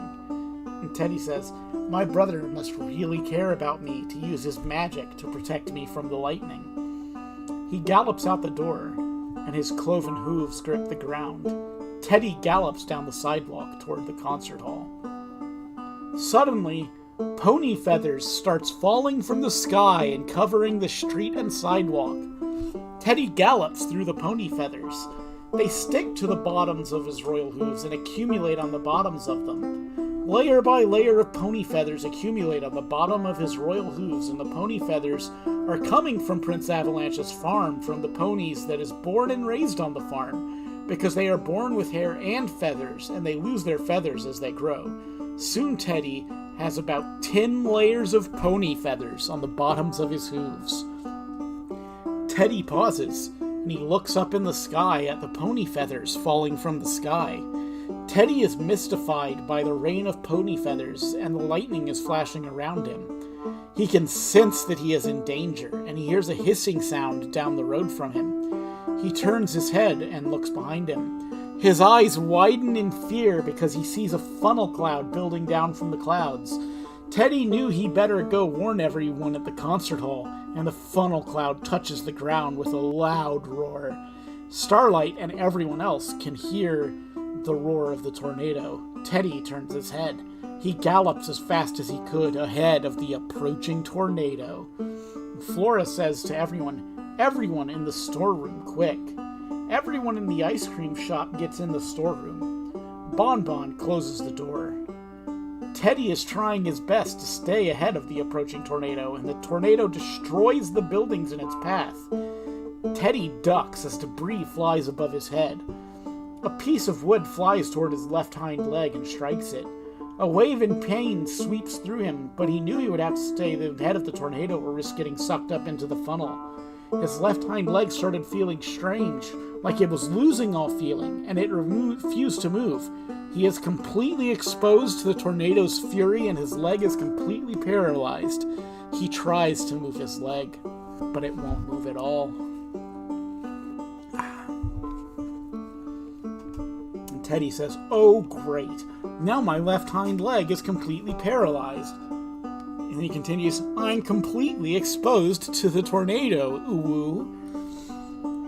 Interior, Ponyland Concert Hall, late afternoon. Applejack hears a clip-clop sound coming from down the hall. I'm not repeating the message. Like, if you've come since the last warning about this, just, you're in it. Applejack sees a 6-year-old human pony girl coming down the hall, and she has a brown mane and body and a brown tail. She has silver hooves on her hands and feet, and she walks upright. Pony Girl Emmy gets to them. She stops, and Applejack says to Pony Girl Emmy, "Hello." Pony Girl Emmy says to Applejack, "Hi." Applejack says to Pony Girl Emmy, "I'm Applejack." And Pony Girl Emmy says to Applejack, "I'm Pony Girl Emmy." Applejack introduces everyone to Pony Girl Emmy. Pony Girl Emmy says to Pegasi Pony Gear Max, "Why don't you wish you were a human pony boy forever?" Pegasi Pony Gear Max wishes he was a complete human pony boy forever. He got his wish, and he can feel the Pegasi gear coming off of him. It falls to the floor, and he becomes a complete human pony boy forever, with black hooves on his hands and feet, and black hair, and a black mane and tail. He walks upright. Pony Boy Max turns to Firefly, and he faces her. And Pony Boy Max says to Firefly, "I'm my own human pony boy now." "I'm my own human pony boy now" is the line of the night so far. Firefly turns. He faces him. Firefly says to Pony Boy Max, "You're a very handsome pony boy." Pony Boy Max says to Firefly, "Thank you." And Firefly says to Pony Boy Max, "You're welcome." Firefly licks Pony Boy Max on the face. And yeah, sure, Forever Strain is on, but the thing is, like, the pony gear that was making him look like a horse boy fell off because he TF'd into a horse boy for real.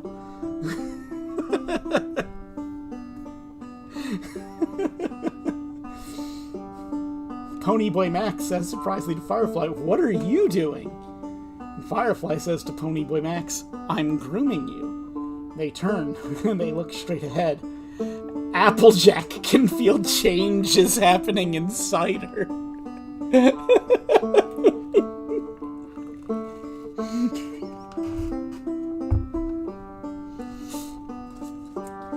Applejack says to Prince Avalanche, very worried, "What is happening to me, Dad?"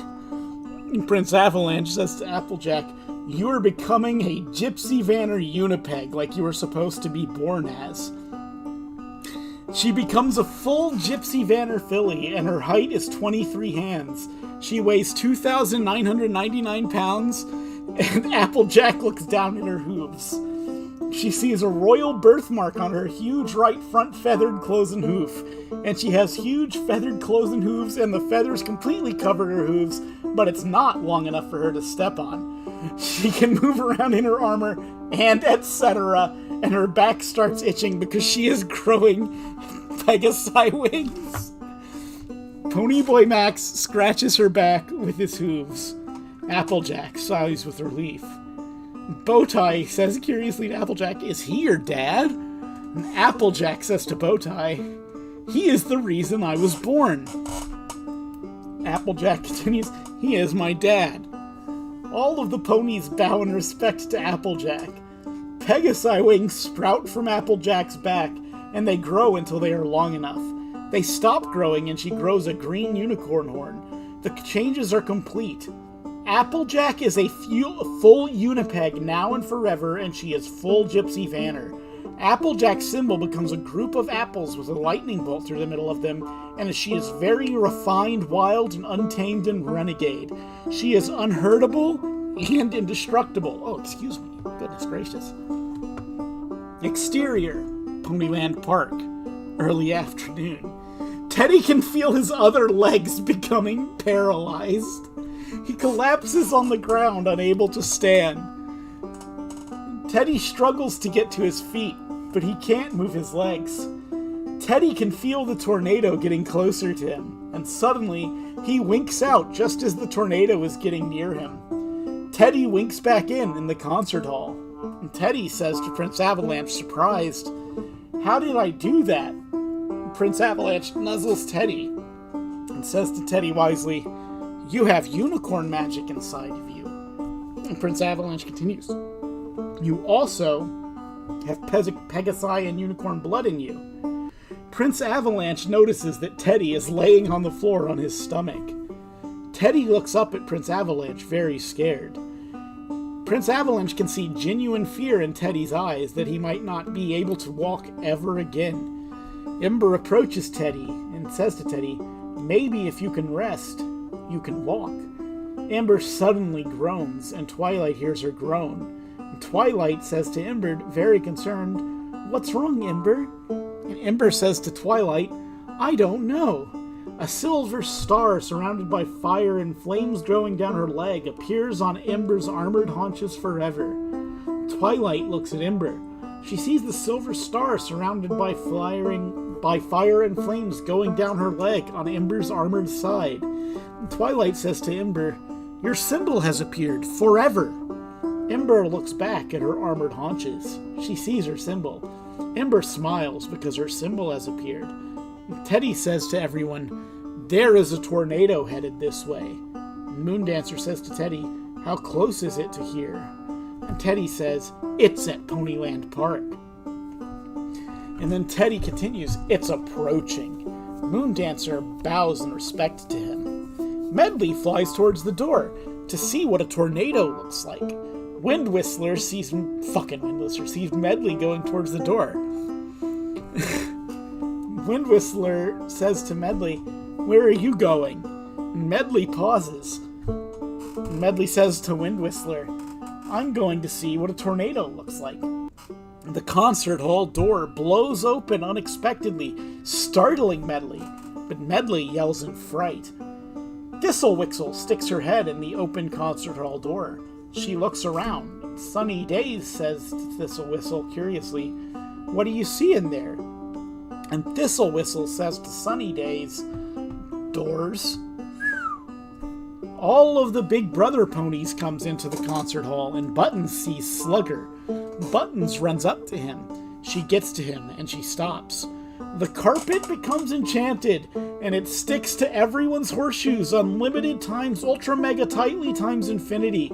The carpet sticks to Prince Avalanche's cloven hoofs. Tex says, "This carpet has become mighty sticky." Salty says, "This carpet was a trap for all of us ponies and horses." Speedy starts jumping up and down to free her hooves. but her struggles are useless against the carpet's unbreakable grip. Baby Moondancer lifts her huge feathered armored hoof. The carpet comes up with her huge feathered armored hoof and pulls it back down. All of us can hear the roar of the tornado approaching. And Pretty Beat says to Prince Avalanche, very frightened, "We need to get in shelter! Very quickly!" Teddy says to Prince Avalanche, "Clover's farewell concert is cancelled." Teddy is very worried about what happened to his legs. Buttons nuzzles Slugger, and Slugger nuzzles Buttons back. Slugger attempts to break free from the carpet. The grip is too powerful. That Carpussy got that gorilla grip. And everyone is helplessly stuck, unable to lift their hooves without the carpet pulling them back down to it. Baby Moondancer is quite scared about not being able to wink off. Baby Moondancer thinks hard about how to get off the carpet. The carpet becomes magic-proof and everyone can walk on it but not get off it. Baby Moondancer struggles as hard as she could. She is helpless against the gorilla grip Carpussy. Baby Cuddles kicks back with her right rear huge feathered armored hoof. The carpet pulls her huge feathered armored hoof right back to it, and she is trying to kick it off of her horseshoe, but it won't come off. Baby Cuddles says, "I can't kick carpet off my horseshoe." Human Pony Boy Max tries to kick the carpet off of his horseshoe. The carpet goes out with his hoof and pulls it back to the carpet. And Human Pony Boy Max says to Prince Avalanche, "I can't get off."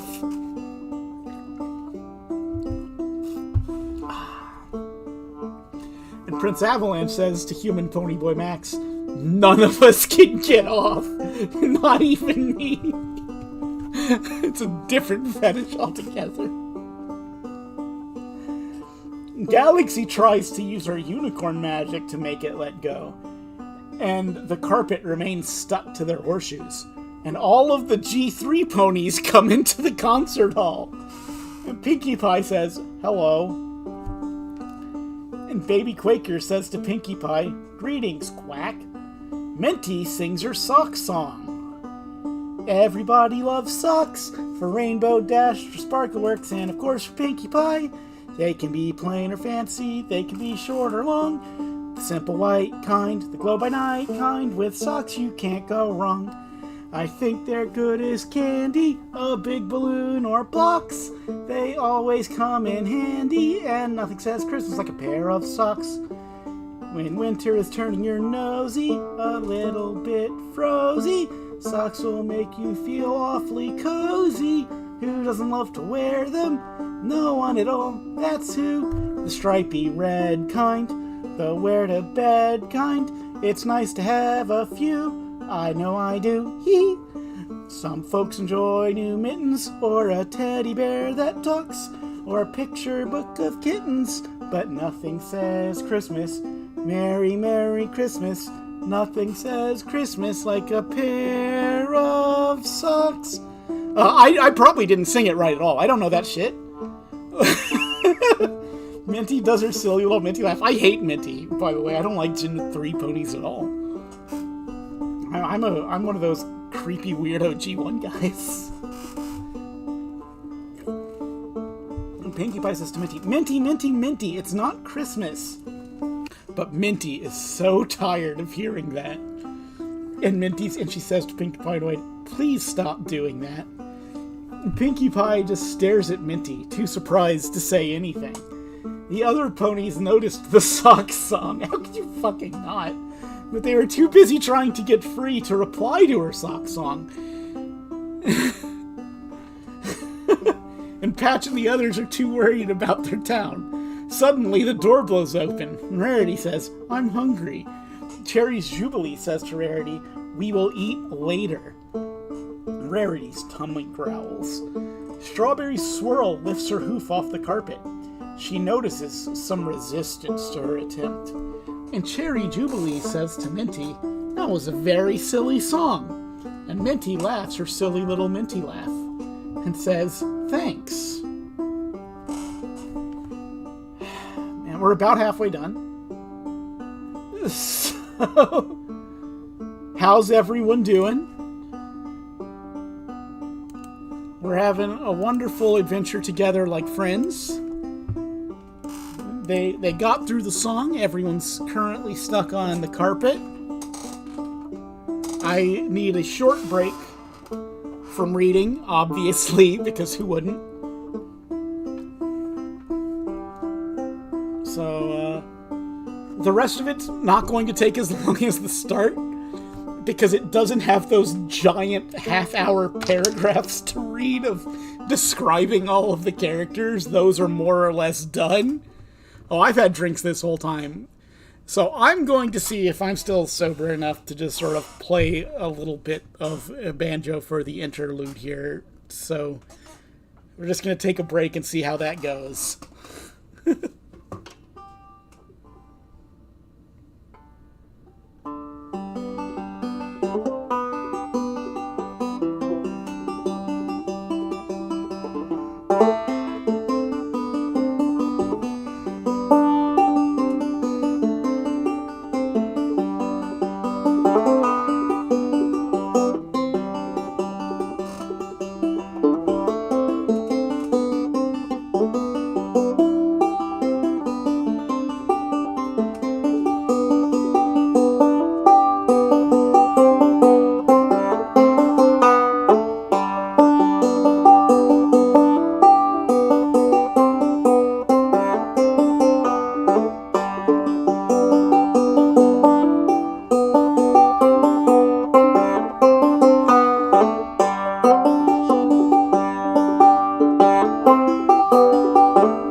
Yeah, I've done this sober before. I don't really want to do this sober again.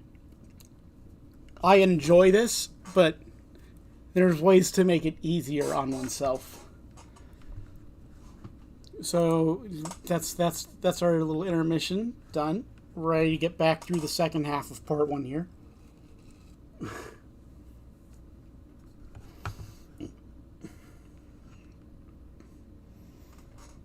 Okay, interior.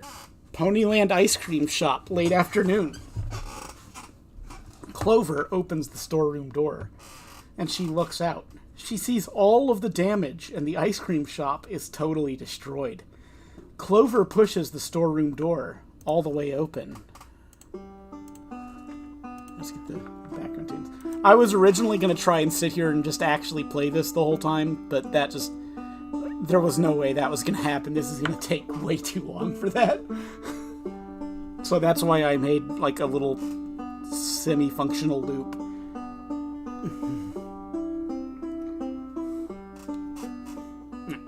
She looks out. She sees all of the damage, and the ice cream shop is totally destroyed, and Clover pushes the storeroom door all the way open. Everyone can see the damage the tornado did, and all of the ponies come out of their damaged homes. There is dazed ponies walking around aimlessly in total shock in the street and on the sidewalk, and Melody recognizes Chase, but he is in too much shock to notice her. Sweetheart turns to Flora, and she faces Flora and says, upset, "What's wrong with everyone?" Flora turns to Sweetheart and faces her and says calmly, "They're in too much shock because the damage is unbelievable." They turn and they look straight ahead. Melody says, "I'm going to see Chase." Melody runs out to Chase. She is leaving her huge hoof prints behind. She gets to him. She stops, and Melody says to Chase, "Greetings." Chase pauses and says to Melody, dazed, "Hello." Melody says concernedly to Chase, "Are you okay?" And Chase says, "I don't know." Bon Bon sees her parents and siblings wandering down the street in a daze, and Rusty says to Bon Bon in a daze, "All I can remember is watching TV and then waking up across the road an hour later." Rusty continues, "I must have hit my head because I was unconscious for an hour." He rubs his head to clear the fog from it. And Bon Bon says to Misty, concerned, "But where's Baby Pony?" Misty says, "He's still in the damaged house." And she continues, "He's trapped in there." Bon Bon knew she had to get Baby Pony out of that house before it collapses, and Bon Bon hears a familiar voice. Spinner is talking into daze to no one in particular, and all of the ponies are in shock because the damage is so severe. Nothing is familiar to them anymore, because everything that is familiar to them has been destroyed or blown away by the tornado. Rusty lowers his hoof. He looks at his hoof and sees blood on it from his head. Bon Bon gallops down the road towards her house. All of the girl and boy ponies go to check on their families. Everyone is safe but dazed, and Bon Bon can hear the cries of Baby Pony. Amber looks all around her. She sees all of the destruction. Amber faints. She is laying on the street amongst all of the debris.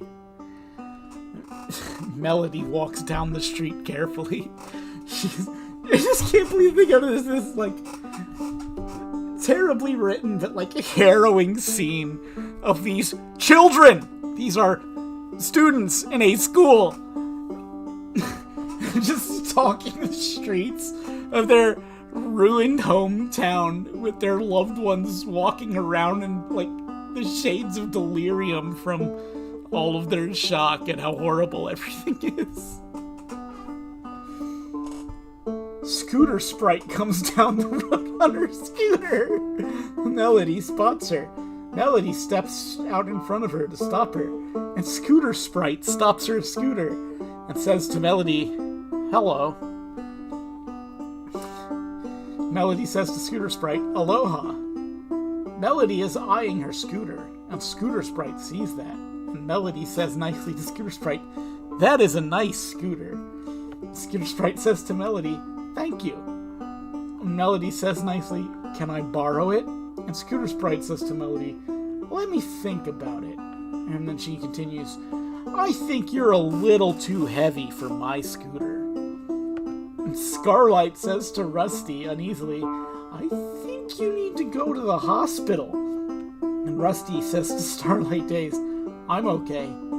Starlight goes to get some gauze to stop the bleeding from Rusty's head and comes back a few seconds later with the gauze. She notices that Rusty is gone and there's a trail of blood from his head.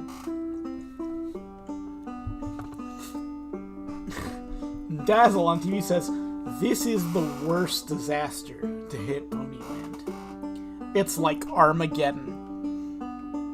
Space Pony approaches Starlight, and he gets to her and pauses. And Space Pony says to Starlight curiously, "What is Armageddon?" And Starlight turns. She faces Space Pony and says to Space Pony, "Armageddon is the end of the world." Bon Bon is headed towards her destroyed house, and Lancer decides to help her rescue Baby Pony. Bon Bon hears Lancer coming. Lancer says to Bon Bon, "Wait up!" And then he continues, "I want to help rescue Baby Pony." Bon Bon pauses to let Lancer catch up. Lancer sniffs the air. He can smell gas leaking all around, and Starlight can smell gas leaking all around also. Starlight says to Mrs. Hackney, very worried, "One spark and the whole town and everyone in it goes up in a huge fireball." Starlight shudders at the thought. The mayor of Ponyland comes on the TV, and the mayor of Ponyland says, "Evacuate the town immediately." All of the ponies are still too dazed to think clearly, and Buddy hears a truck coming. The truck belongs to Blizzard and Majestic, and Blizzard is driving. Blizzard and Majestic have irremovable armor on that completely covers them, except their huge feathered cloven hooves, and their armor covers their wings, except their mountain goat horns on their extraordinarily way beyond the maximum extreme hard heads. Their feathered cloven hooves click as they walk very loudly, and Blizzard and Majestic is an armored gypsy vanner. The truck is huge to accommodate them because they are huge horses, and the truck arrives at the city limits of the town of Ponyland.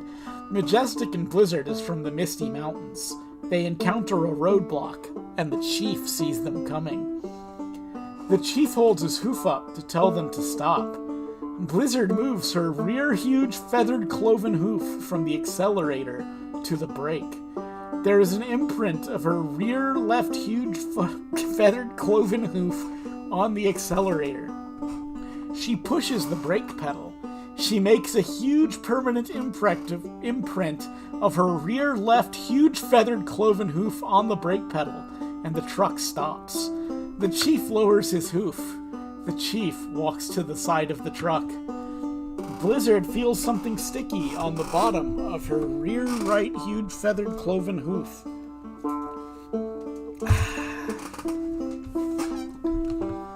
Blizzard takes her front left huge feathered cloven hoof off the steering wheel. There is an imprint of her huge feathered cloven hoof on the steering wheel.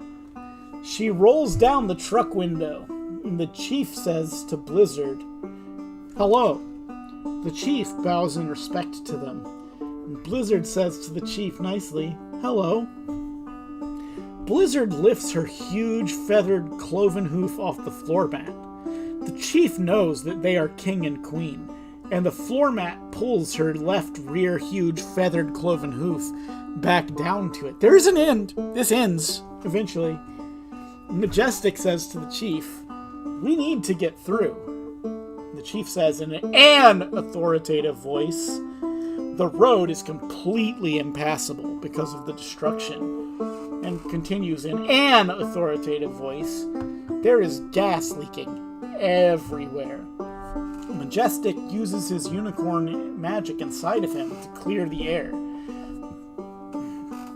The air clears of all of that gas, and all of the ruptured gas lines and gas tanks magically repair themselves. The emergency is over, and all of the ponies are safe now. Jingling and tingling are okay. I'm glad that Jingling and Tingling are okay. I was really worried about Jingling and Tingling, those lovable characters we've heard so much about.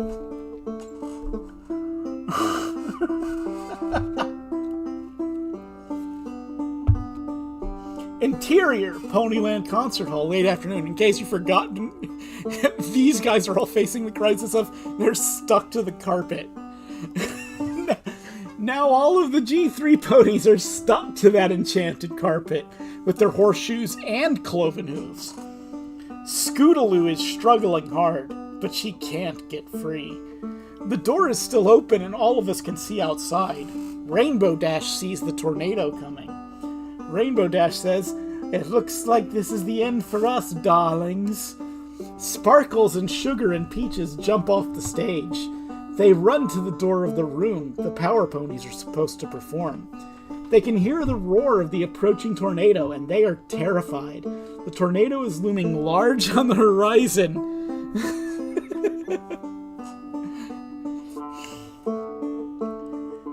And all of the ponies and horses think that it is the end for them. All of the ponies and horses in the concert hall tearfully say their goodbyes to each other.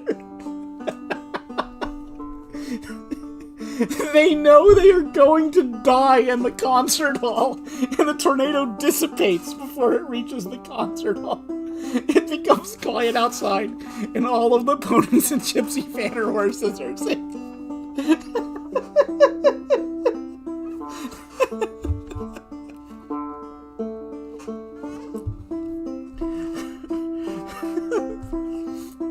All of the ponies and horses sigh with relief. Oh, yeah, okay. Somebody mentioned this. Since Friendship is Magic became like this massive fucking huge thing, none of these horses are the Friendship is Magic horses. Like, Rainbow Dash is a completely different fucking character. She's like a prissy, regular pony. Rarity is just like kind of like a gentle pony that's there. Like, the Rainbow Dash in Friendship is Magic is basically Firefly in this. Like, it's all fucked up. If you're basing this off Friendship is Magic, you're just a bad person. And none of these characters are those characters. At all. This story was written in 2010, and it is based on the My Little Pony Tales cartoon from the 80s.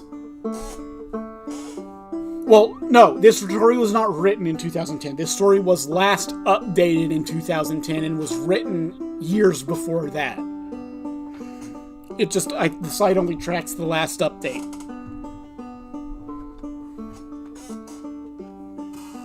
Okay.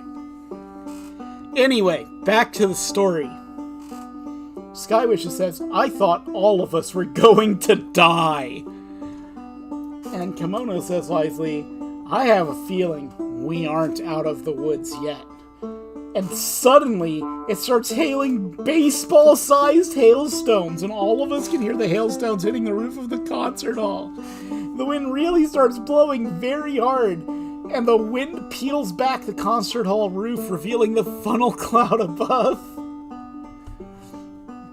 Baby Northstar looks up. She sees the funnel cloud above all of us, and says in a panicked voice, "We in trouble." All of the baby ponies look up. They can see the funnel cloud right above all of us, and they become panicked. All of the other ponies and horses look up. They can see the funnel cloud right above us, and everyone can see the inside of the funnel cloud. Ribbon says to everyone, "If the funnel cloud touches down, all of us are dead ponies and horses." Shady says, "It must be my fault." Paradise says firmly, "It isn't your fault." Bright Eyes lifts as hard as she can. She can feel the horseshoes coming off her hooves without damaging her hooves, and she is free of her horseshoes. All of the ponies and horses lift as hard as they can. They can feel the horseshoes coming off the bottoms of their hooves without damaging their hooves, and all of them are free of their horseshoes. The funnel cloud is building down towards all of us. Snow says, panicked, "All of us are going to die!" Truly says to Snow, "Stop being so negative." Because Truly is like bossy. She's a bitch. I don't like Truly. She's like the second worst pony. Snowball panics. I'm positive all of us are going to die. Prince Avalanche waves his armored unicorn horn and says, tornado, freeze temporary. The tornado becomes frozen like ice. And Prince Avalanche says to everyone, all of us need to get out of here before the tornado thaws. All of the unicorns wink out to safety. All of the Pegasi take to the air. And all of the Earth Ponies gallop to safety. Prince Avalanche gets Teddy on his back. And Prince Avalanche says to Teddy, hold on tight. To which Teddy responds, my legs are completely paralyzed. Yeah, you prick, you knew this. Prince Avalanche uses her unicorn magic to hold Teddy on her back. And Prince Avalanche carries Teddy to safety. All of the Earth Ponies and Pegasi and unicorns are safe now. And Sparkles and Sugar and Peaches are safe also. The tornado thaws and touches the concert hall, completely demolishing it. Prince Avalanche releases Teddy from his back. Bubbles says, frightened, is the tornado coming this way? And Powder says to Bubbles, it looks like it is going away from us. The tornado dissipates, and that was the last tornado. Firefly looks around at all of the damage, and Firefly stands there with her mouth open. Teddy says to Prince Avalanche, it will take years to rebuild. And Baby Surprise says, I have idea. Twilight turns to Baby Surprise, and Twilight says to Baby Surprise, what's your idea? And Baby Surprise says, us baby gypsy vanners and Prince Avalanche fix up town. Fizzy gets so excited about the idea she starts making bubbles, and bubbles are going everywhere. And Surprise says to Fizzy, turn off your bubbles, please. Fizzy turns off her bubbles, to which Surprise says, thank you. Minty stands on her head, just to be Minty. Everyone laughs. And Pinkie Pie says to Minty, Minty, Minty, Minty. That pushes Minty too far. She gets off her head. She is standing upright. Minty tackles Pinkie Pie because of that Minty, Minty, Minty phrase. She pins Pinkie Pie down on her back. And Pinkie Pie says to Minty, let me up. And Minty says to Pinkie Pie angrily, no way! Patch gets Minty off of Pinkie Pie. Pinkie Pie says to Minty angrily, I will get you for this! Patch protects Minty. Pinkie Pie decides the argument isn't worth getting hurt over or losing the friendship between her and Minty. And Pinkie Pie says to Minty, I'm sorry. And Minty says to Pinkie Pie, apology accepted. I don't know why Pinkie Pie's the one apologizing here. Minty is clearly fucking out of line. Prince Avalanche looks at Applejack's armored face. He sees a blue lightning blaze down the front of Applejack's armored face. Applejack notices Prince Avalanche looking at her face. Applejack says to Prince Avalanche, what's wrong, Dad? And Prince Avalanche says to Applejack, you have a blue lightning blaze down the front of your armored face. Applejack finds a mirror. She looks in it. She sees her blue lightning blaze. Applejack admires it in the mirror.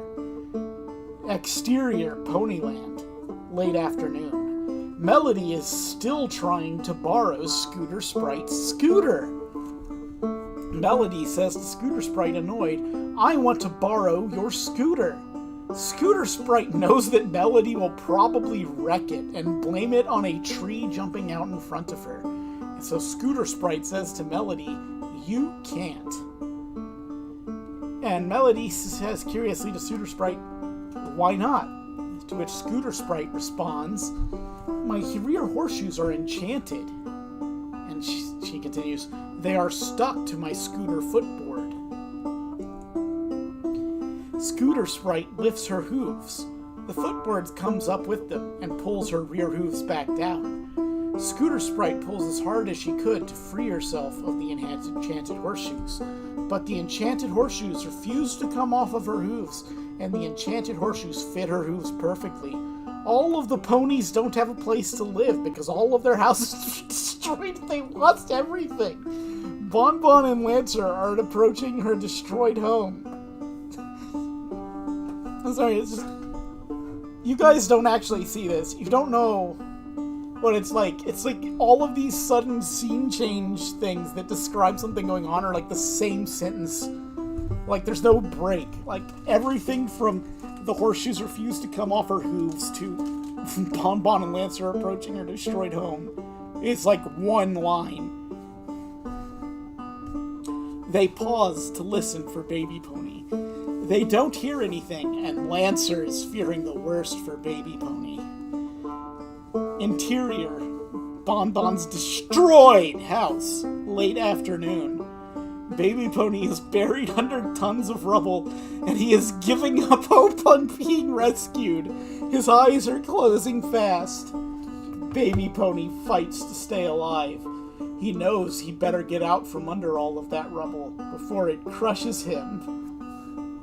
Baby Pony summons up his remaining energy, pushes his way out of the rumble. He is free now, and Baby Pony is dragging his left leg behind him. He rests. No! Bingo, no! They are not page-long paragraphs. This is mostly like single lines of like 6 to 9 words. But then suddenly it'll just describe something completely out of the blue at the end of a statement. Like, it'll just say, this happened, and also this. And it'll just be something completely unrelated. It's wild. Anyway, he knows that he has one hoof in the grave already. Exterior, Bon Bon destroyed house, late evening. Bon Bon is ready to go in to rescue Baby Pony. Lancer steps in front of her, and Bon Bon says to Lancer, really annoyed, "Let me go in there to save Baby Pony." But Lancer stands firm. And Lancer says to Bon Bon firmly, "If you go in there, you will make the house collapse, killing you and him both." Bon Bon is too desperate to listen to reason, and Bon Bon suddenly realizes she has to make the hardest decision in her whole life. Lancer and Bon Bon can hear Baby Pony's cries for help, and Bon Bon decided to leave Baby Pony in there to go get help. That was the hardest decision she ever had to make. Bon Bon says to Baby Pony, "I'm afraid I will collapse the house on top of us too." Bon Bon hears very loud clip-clops and a very loud clicking sound behind her, and she turns around. She sees Prince Avalanche and Applejack coming toward her. Bon Bon runs towards Prince Avalanche, and she gets to Prince Avalanche and Applejack. And Prince Avalanche says to Bon Bon, "Aloha!" Bon Bon stops. She bows in respect, and Bon Bon says to Prince Avalanche, "Hello." Applejack and Prince Avalanche can hear Baby Pony's piteous cries, and they knew they had to save him. Prince Avalanche uses his unicorn magic and says, "Destroyed house, disappear." The destroyed house disappears, and Baby Pony is safe now. Applejack flies down into the basement. His eyes are closing fast again, and he knows if his eyes completely close, he will be asleep probably never to wake up again. His body is shutting down on him, and he is fighting to stay alive, but he realizes he is too weak to fight. Baby Pony tries to move his left hind leg, and he screams. His scream pierces the air, and suddenly it snaps everyone out of their daze. Baby Pony thinks that his leg is broken severely. His scream startles Applejack, and all is quiet after that scream. Bon Bon looks down in the basement, and she sees Baby Pony laying there. Applejack hears a hissing sound, and Applejack knows what that sound is. Applejack lands on the floor next to Baby Pony. She hears it again. She turns her head toward the source of the sound. She sees a harmless snake slithering towards her, but she doesn't even act afraid of it because she is born and raised on a farm and is used to snake. Bon hears something hit the ground behind Prince Avalanche. Prince Avalanche turns around, and Bon says to Prince Avalanche, "What is it?" And Prince Avalanche says to Bon, "It's a huge pedestal." Prince Avalanche looks at it. He sees his and Applejack's name on it, and Prince Avalanche imagines a statue of himself on the pedestal. All of the ponies from the concert hall come toward Bon's destroyed house. He jumps up on it, not knowing that once he gets on, he can't ever get off. His huge feathered cloven hooves touch the super sticky wax, and it sticks to the bottoms of them. He poses. All of the ponies from the concert hall arrive at Bon's destroyed house. Interior, basement of Bon's destroyed house. Late afternoon. Applejack nudges Baby Pony with her huge cloven hoof. There's a weak whimper. Applejack gently picks up Baby Pony and she flies to the top of the basement. Applejack sees the huge pedestal there and she sees her name on it. Applejack imagines a statue of herself on it. She puts Baby Pony on the ground gently. Applejack jumps up on it, not knowing that once she gets on, she can't ever get off. Her huge feathered cloven hooves touch the super sticky wax, and it sticks to the bottom of them. She poses. Human Pony Boy Max says to Applejack, "Why don't you get off that pedestal?" Applejack tries to get off. She soon discovers she can't get off the pedestal, and her huge feathered cloven hooves are stuck so tight she can't even hardly lift them. Prince Avalanche tries to move his huge feathered cloven hooves. He soon discovers that his huge feathered cloven hooves won't even move from that spot where they are at. Applejack turns to Prince Avalanche, and she faces Prince Avalanche and says, "I'm stuck, unable to get off." Prince Avalanche turns to Applejack. He faces Applejack, and Prince Avalanche says to Applejack, "I'm stuck also." And Applejack says to Prince Avalanche curiously, "How will we get off, Dad?" Jesus Christ.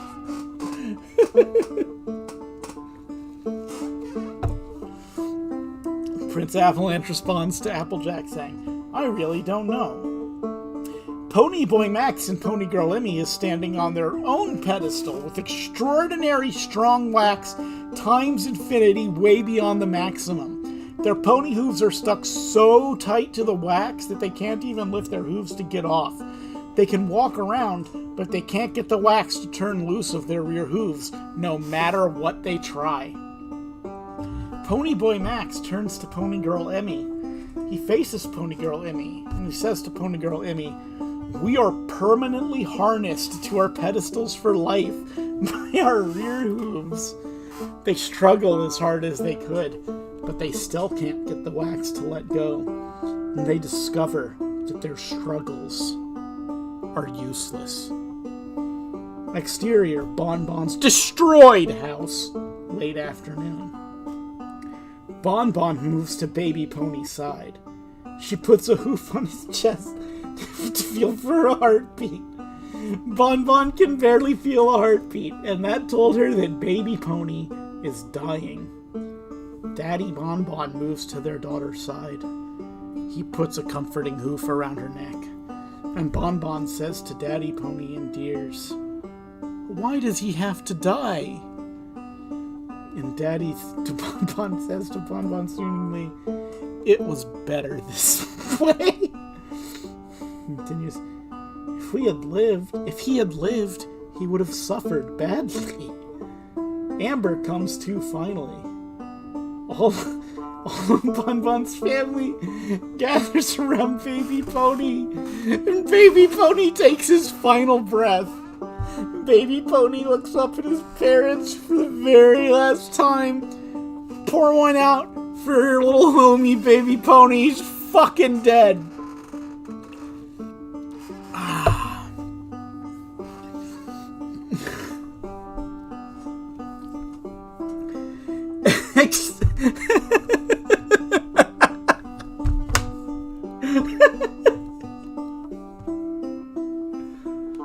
I'm sorry.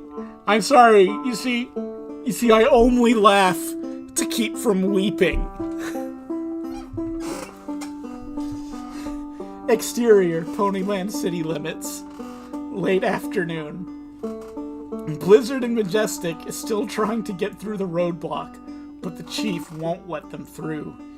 Blizzard moves her rear right huge feathered cloven hoof to try to get it clean.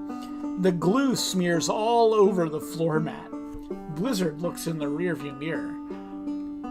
She sees a pony approaching, and it's Thundercloud, a mountain boy. Thundercloud sees a trunk in front of him. He dodges the truck. Thundercloud comes up beside the truck.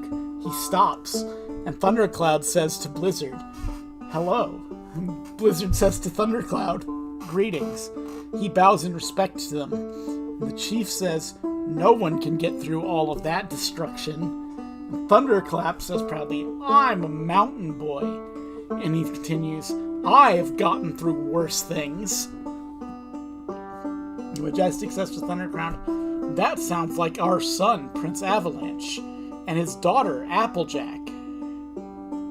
As soon as Majestic said Prince Avalanche, Thundercloud's ears perked up, and Thundercloud said to Majestic, "I know Prince Avalanche, because he is mine and the Big Brother Ponies and Mountain Boy's younger brother." And then Thundercloud said it. He continues in surprise, "He has a kid!" Blizzard says to Thundercloud, "It's so nice to see you again." And Thundercloud says to Blizzard, "It is so nice to see my parents again." And he gives them a huge loving nuzzle, and they return the nuzzle. Thundercloud notices that Blizzard and Majestic has armor on to protect them, and he is standing on his hind legs. The chief walks to the roadblock. He moves it, and the chief says to Thundercloud and Blizzard and Majestic, "You three may proceed." And Thundercloud curiously says to Blizzard, "Is it okay if I ride in the back of the truck?" And Blizzard says to Thundercloud, "Sure." Thundercloud says to Blizzard nicely, "Thanks." And Blizzard says to Thundercloud, "You're welcome." Thundercloud walks to the tailgate of the truck, and he hops in. And Thundercloud says, "I'm ready to go, Mom and Dad." Blizzard puts her front left huge feathered cloven hoof back on the steering wheel. She moves her huge feathered cloven hoof from the brake to the accelerator. The glue from under her floor mat strings from her brake metal to the accelerator, making an even bigger mess. Blizzard pushes the accelerator. The truck starts moving, and the truck heads for town. Thundercloud is sitting in the back of the truck, thinking about Prince Avalanche. The glue from where the Body Shop pony glued something underneath her floor mats, but he used too much glue, and the excess glue is soaked into her floor mats, making them super sticky. Thundercloud and Blizzard and Majestic arrive in town. Blizzard dodges the wreckage in the truck. Blizzard and Majestic are an unrefined, wild, and untamed and renegade mountain boy and mountain girl. Majestic spots Prince Avalanche and Applejack. Blizzard blows the truck horn to get their attention. Prince Avalanche turns. He looks towards the source of the sound. He sees the truck, and the truck stops. Thundercloud stands up, and he looks over the cap of the truck. He sees Prince Avalanche and recognizes him. All of the Big Brother ponies arrive at Bon Bon's destroyed house, and they all recognize Prince Avalanche. Chief says to Prince Avalanche, "Greetings." And Prince Avalanche says to Chief, "Salutations."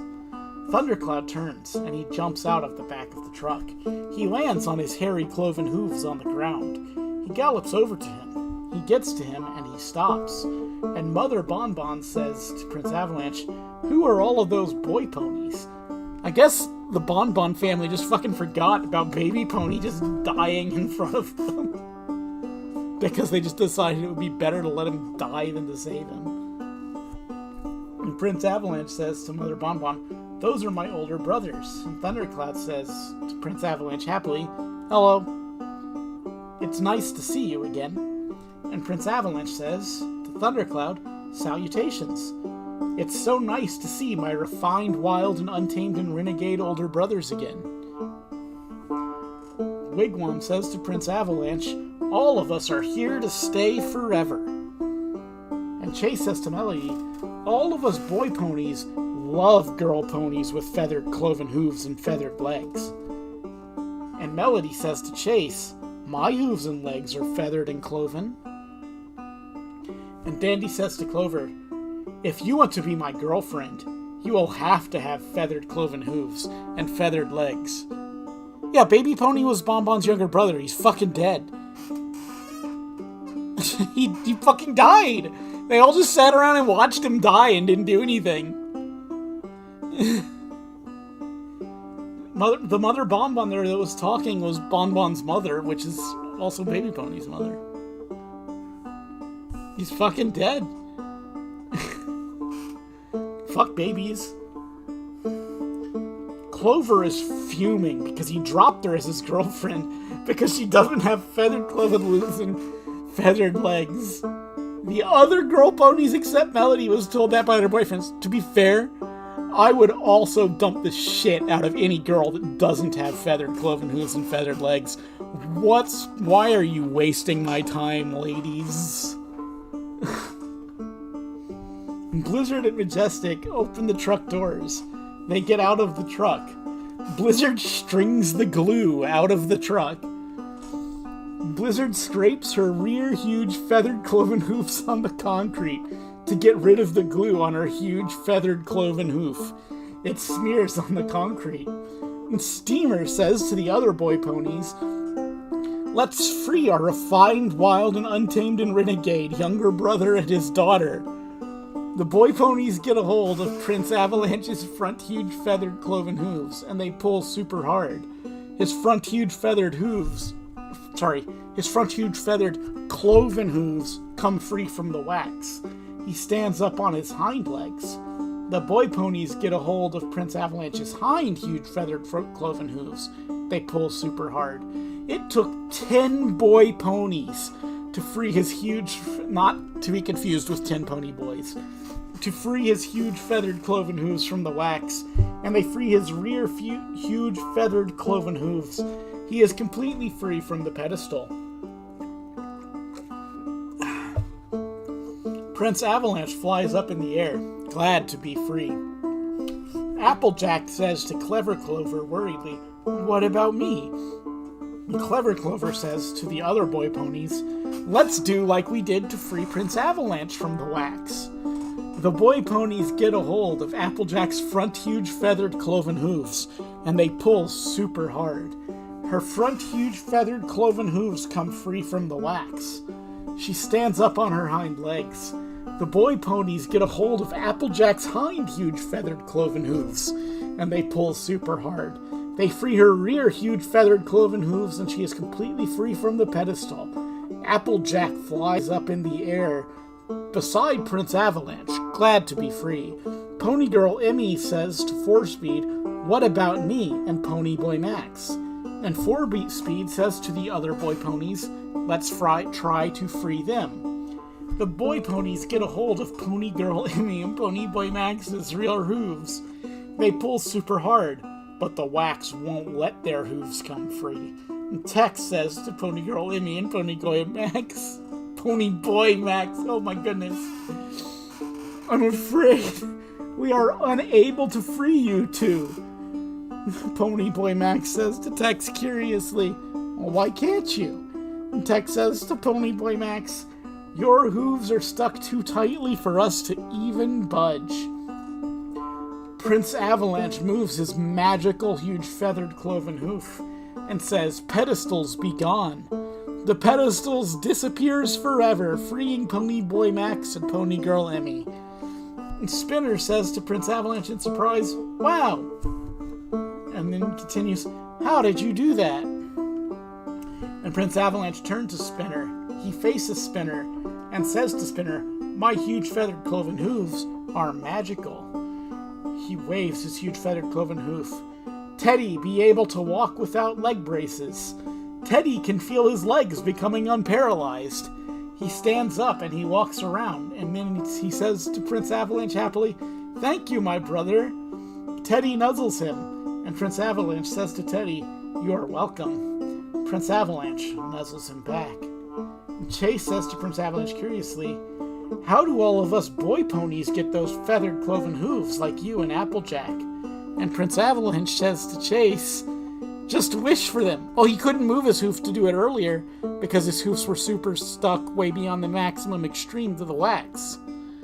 See, he thought of that. He thought of that, you dumb fucker. He got outsmarted by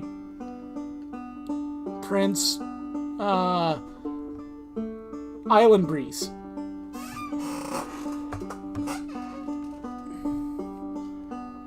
Anyway, how do all of us boy ponies get those feathered cloven hooves like you and Applejack? Prince Avalanche says to Chase, "Just wish for them." And Prince Avalanche says to Chase, continued, "Are you sure all of the boy ponies want them?" And all of the boy ponies say to Prince Avalanche at once, "Yes, please." All of the boy ponies wish for feathered cloven hooves, and their regular hooves are replaced by permanent feathered cloven hooves. Their wish came true, and the feathers completely cover their cloven hooves, but it's not long enough for them to step on. They didn't even feel their hooves being replaced with the feathered cloven hooves. Also, as far as people are asking, is this the only story? No, there is a part 2. Lancer looks down at his hooves. He sees permanent feathered cloven hooves. Lancer walks with his feathered cloven hooves. They don't give him any problem walking, and all of the boy ponies love their permanent feathered cloven hooves. And Dandy says, "These feathered cloven hooves sure are the best." And Melody says to the other girl ponies, "Feathered cloven hooves are super cool because I have them." And Bon Bon says to Melody, "Let's all get feathered cloven hooves." And Bon Bon continues, "Let's make it run in our families." All of the girl ponies love the idea, and all of the girl ponies wish for feathered cloven hooves. The regular hooves are replaced by permanent feathered cloven hooves, and their wish came true. The hair completely covers their hooves, but it's not long enough for them to step on, and it becomes a permanent family trait in everyone's family. Even their siblings have feathered cloven hooves. I wave my hoof, and Prince Avalanche says, "Ace, come here." Ace disappears from the dead-end road and reappears in the Bon Bon's house. Remember Ace? The dumb fuck who ran into a wall and knocked himself out? He's back! And Prince... Oh no.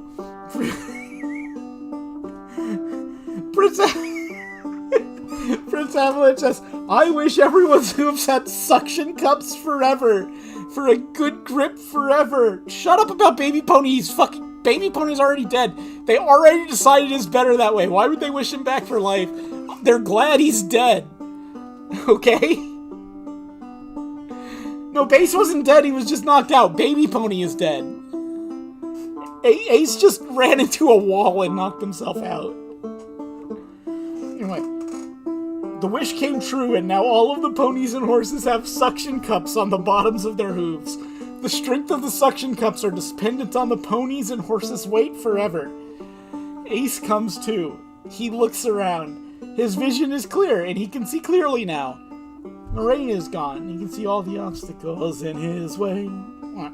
Ace says, "What happened to my eyesight?" And Prince Avalanche says to Ace, "The impact against the brick wall knocked your retina back into the normal position." Ace looks at Melody for a translation, and Melody says to Ace, "That running into the brick wall restored your vision." Little did all of the ponies know, there was a major earthquake fault running into parallel to the road, and the pressure on that fault was building up. Clover looks down at her hooves. She sees permanent, super feathery cloven hooves. All of the girl ponies walk with their super feathery cloven hooves. They don't give the girl ponies any problems walking, and all of the boy and girl ponies love their permanent, super feathery cloven hooves. And Jingling says to Tingling, "Hey, there they are! This is Jingling and Tingling. Who was it that was the big Jingling fan? Like, she's back. They're actually here now, Jingling and Tingling. This is why they established they were okay." Jingling and Tingling look down at their hooves. They see permanent, super feathery cloven hooves on them. They look back up. Mother Bon Bon picks up Baby Pony. Baby Pony didn't even stir when he was picked up, and the look on Mother Bon Bon's face told Misty that Baby Pony has died. Rip. All of the other ponies hang their heads low in mourning. Tears are falling from our eyes, and all of us hear more hoofbeats approaching. It is the rest of the Mountain Boy ponies because the word has got out about Melody. Lightning says Melody sounds like a real filly. And Ice Crystal says to him, very excited, "I can't wait to nuzzle her." The hoofbeats are getting louder because they are getting closer and closer. And the closer they got, the more excited the Mountain Boy ponies got. Pony Max turns to Prince Avalanche, and Pony Boy Max says, "Will super feathery hooves work for us?" And Prince Avalanche turns to Pony Boy Max and says to him, "I think they would look nice on you and Pony Girl Emmy." Prince Avalanche and Pony Boy Max turn, and they look straight ahead. Pony Boy Max and Pony Girl Emmy wish for super hairy hooves, and their regular hooves are replaced by permanent super hairy hooves. Their wish came true, and the hair completely covers their hooves, but it's not long enough for them to step on. Scooter Sprite is approaching to see if Prince Avalanche can free her from her scooter, and after getting past Melody, she spots Prince Avalanche, and Prince Avalanche hears the scooter coming. Prince Avalanche raises his head, and Prince Avalanche turns his head towards the source of the sound, and he sees Scooter Sprite approaching on her scooter. Scooter Sprite pulls up to Prince Avalanche. She stops and says to Prince Avalanche, "Greetings." And then Scooter Sprite bows in respect, the best as she could. And then Prince Avalanche says to Scooter Sprite, "Salutations." And Scooter Sprite says, "Can you free me from my scooter, please?" And Prince Avalanche says to Scooter Sprite, "I can try." Prince Avalanche lifts his huge, super feathery cloven hoof, and he waves it. Her enchanted horseshoes let go of the footboard of her scooter. Scooter Sprite lifts her hoof off the footboard. It came off the footboard of her scooter, and she is free. Scooter Sprite gets off of her scooter. And Scooter Sprite says to Prince Avalanche, "Please try to rid my hooves of these enchanted horseshoes." Prince Avalanche waves his huge, super feathery cloven hoof. The enchanted horseshoes are unaffected by the magic. Patch looks over at Prince Avalanche. She can see the look of concern on his face, and Prince Avalanche says to Scooter Sprite, surprised, "These horseshoes seem to be resistant to my magic." And Scooter Sprite says, "How can I get these enchanted horseshoes off?" Prince Avalanche thinks, and he remembers something that he has read about enchanted horseshoes. And then he says to them, "The only way to get rid of the enchanted horseshoes is to find the horseshoe remover." And Sweetheart says to him curiously, "What is a horseshoe remover?" And Prince Avalanche says to Sweetheart, "It is a machine that can remove enchanted horseshoes from hooves." And Scooter Sprite says, "Well, where is it found?" And Prince Avalanche says, "The horseshoe remover can be found in a cave on top of a mountain." And he continues, "The road is very hard and dangerous." Prince Avalanche draws a map of how to get to the horseshoe remover, and he hands the map to Scooter Sprite. And Prince Avalanche says to Scooter Sprite in a cautionary voice, "There will be a lot of problems to overcome to reach your goal of your quest." And Scooter Sprite takes up the map in her hoof, and Prince Avalanche says to Scooter Sprite, "Scootaloo can go with you to help you." Scootaloo puts her hoof to her chest. And Scootaloo says in shock, "Who, me?" And Scooter Sprite nods her head in agreement. Scootaloo knows she really put her hoof in it this time about joining Scooter Sprite on her quest. She didn't do anything. Somebody else fucking volunteered her. Scootaloo tries to pull her hoof out of having to go with Scooter Sprite on her quest. Her hoof is stuck too tight in that for her to pull her hoof out, and she knew she had to go with Scooter Sprite on her quest, and she made an uneasy face about that. And Scooter Sprite said to Scootaloo, "We have a long ways to go." And continued, "We need to get supplies." And Four Speed says to Prince Avalanche, "We are twins because we were born joined at the front hoof." Fizzy looks at Prince Avalanche confused, and Prince Avalanche says to Fizzy, "My front right hoof was joined to his front left hoof at birth." And Prince Avalanche continues, "We were born at the exact same time." And Gusty says to Fizzy, "What an airhead!" And Fizzy turns around and faces Gusty. Fizzy and Gusty are standing face to face, and Fizzy's twinkle eyes are narrowed in anger.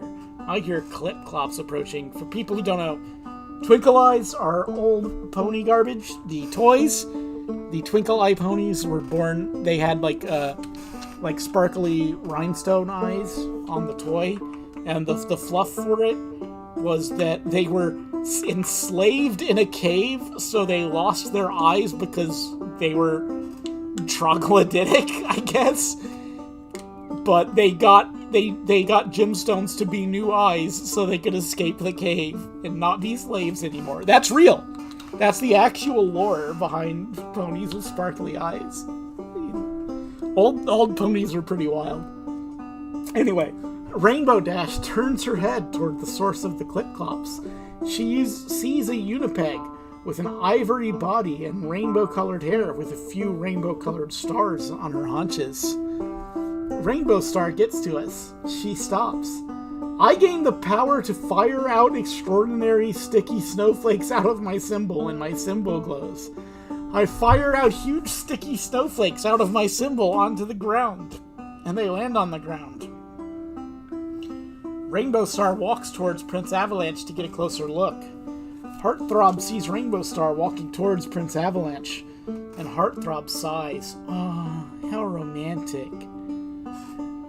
Gusty rolls her eyes and says to Heartthrob gravely, "How can you call that romantic?" And Heartthrob says to Gusty, "True love conquers all." And Gusty resumes her grouchiness and says, "Oh, brother."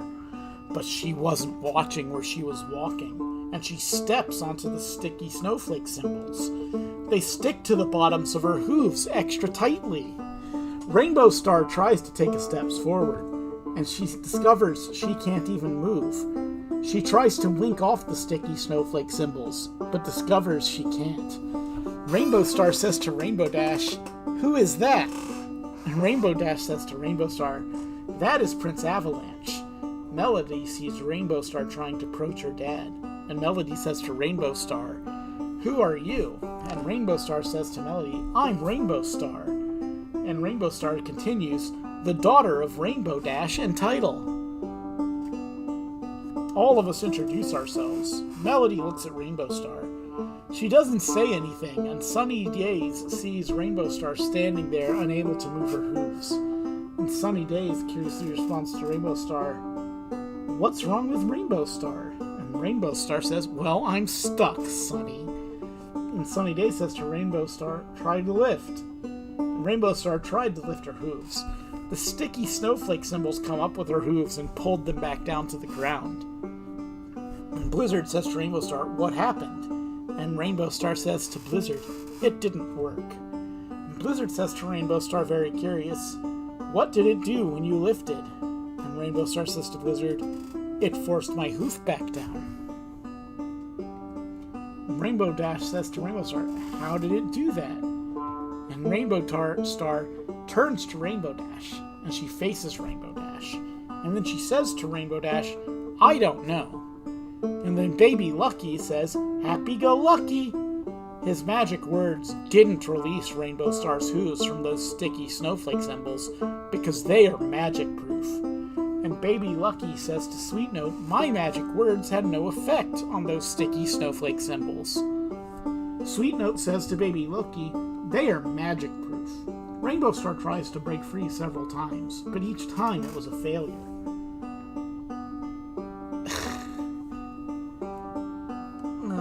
Pinkie Pie says to Rainbow Star, lift your hoof and look at the bottom. Rainbow Star says to Pinkie Pie, okay. Rainbow Star lifts her hoof, and Rainbow Star looks at the bottom of her hoof. She sees sticky stains on the bottom of her hoof. And Pinkie Pie says to Rainbow Star, oh no, what is there? Rainbow Star says to Pinkie Pie, sticky stains, oh no. The mail carrier pony has a package for Half Note, and the mail carrier pony says to Half Note, here is a package for you. Half Note takes the package in her hoof. She opens the package. There is a pair of custom-made cowgirl boots in the box. She dances around happily. Thundercloud turns to Melody. He faces her. And he says to Melody, unsure, will you become my permanent mountain girl pony, please?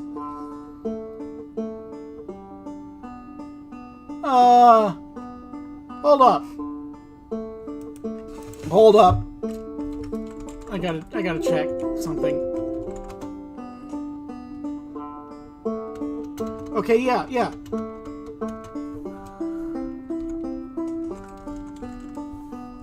Thundercloud is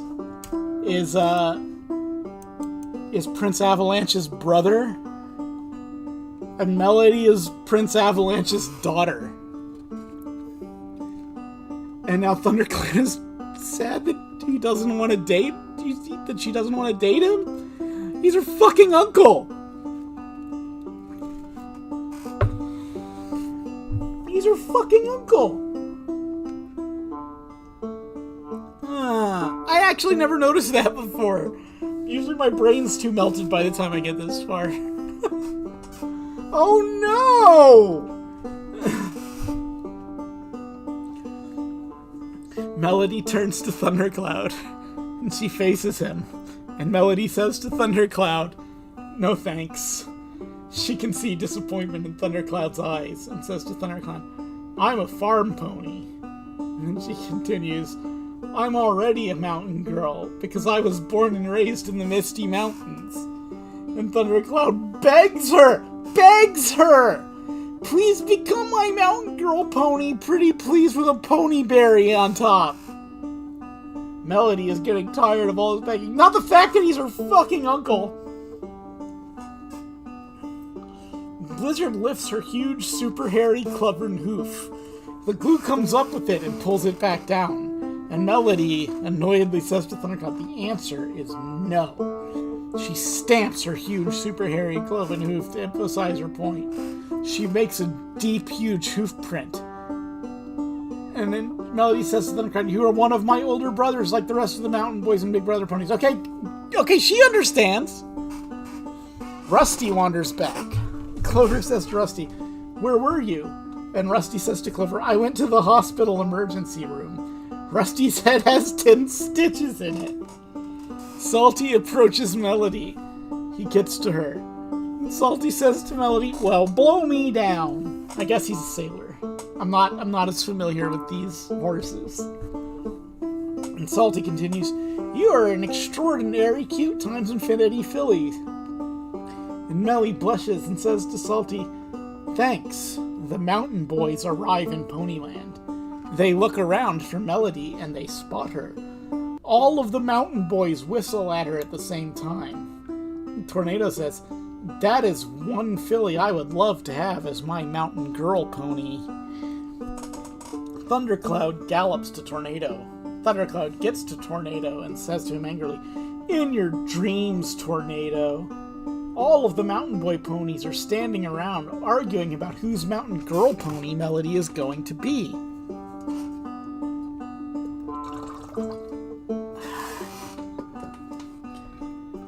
Powder says to the Mountain Boy ponies, let's please act civilized about it. Fireball turns to Powder. Fireball faces her and says to her very harshly, you keep out of this. Powder backs off. Fireball turns back to the other mountain ponies.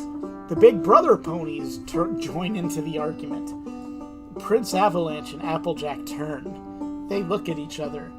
Prince Avalanche whispers to Applejack, I think this would be a good time to go to the farm and get away from all this arguing. Applejack agrees. And Patch's mom says, but where will all of us homeless ponies go?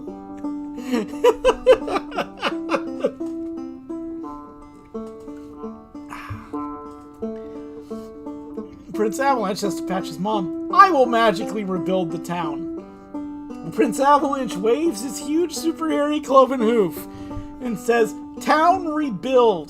The town magically rebuilds good as new like it was before the tornado. See, he could have just fucking done that earlier. There was nothing stopping him from doing that, like, immediately. He's just a fucker. Ember says to Prince Avalanche, I thought all of us were going to do that. And then Prince Avalanche just says to Ember, I decided that I was going to do that.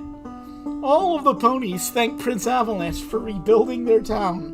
And Sweetheart says to Rainbow Star curiously, what?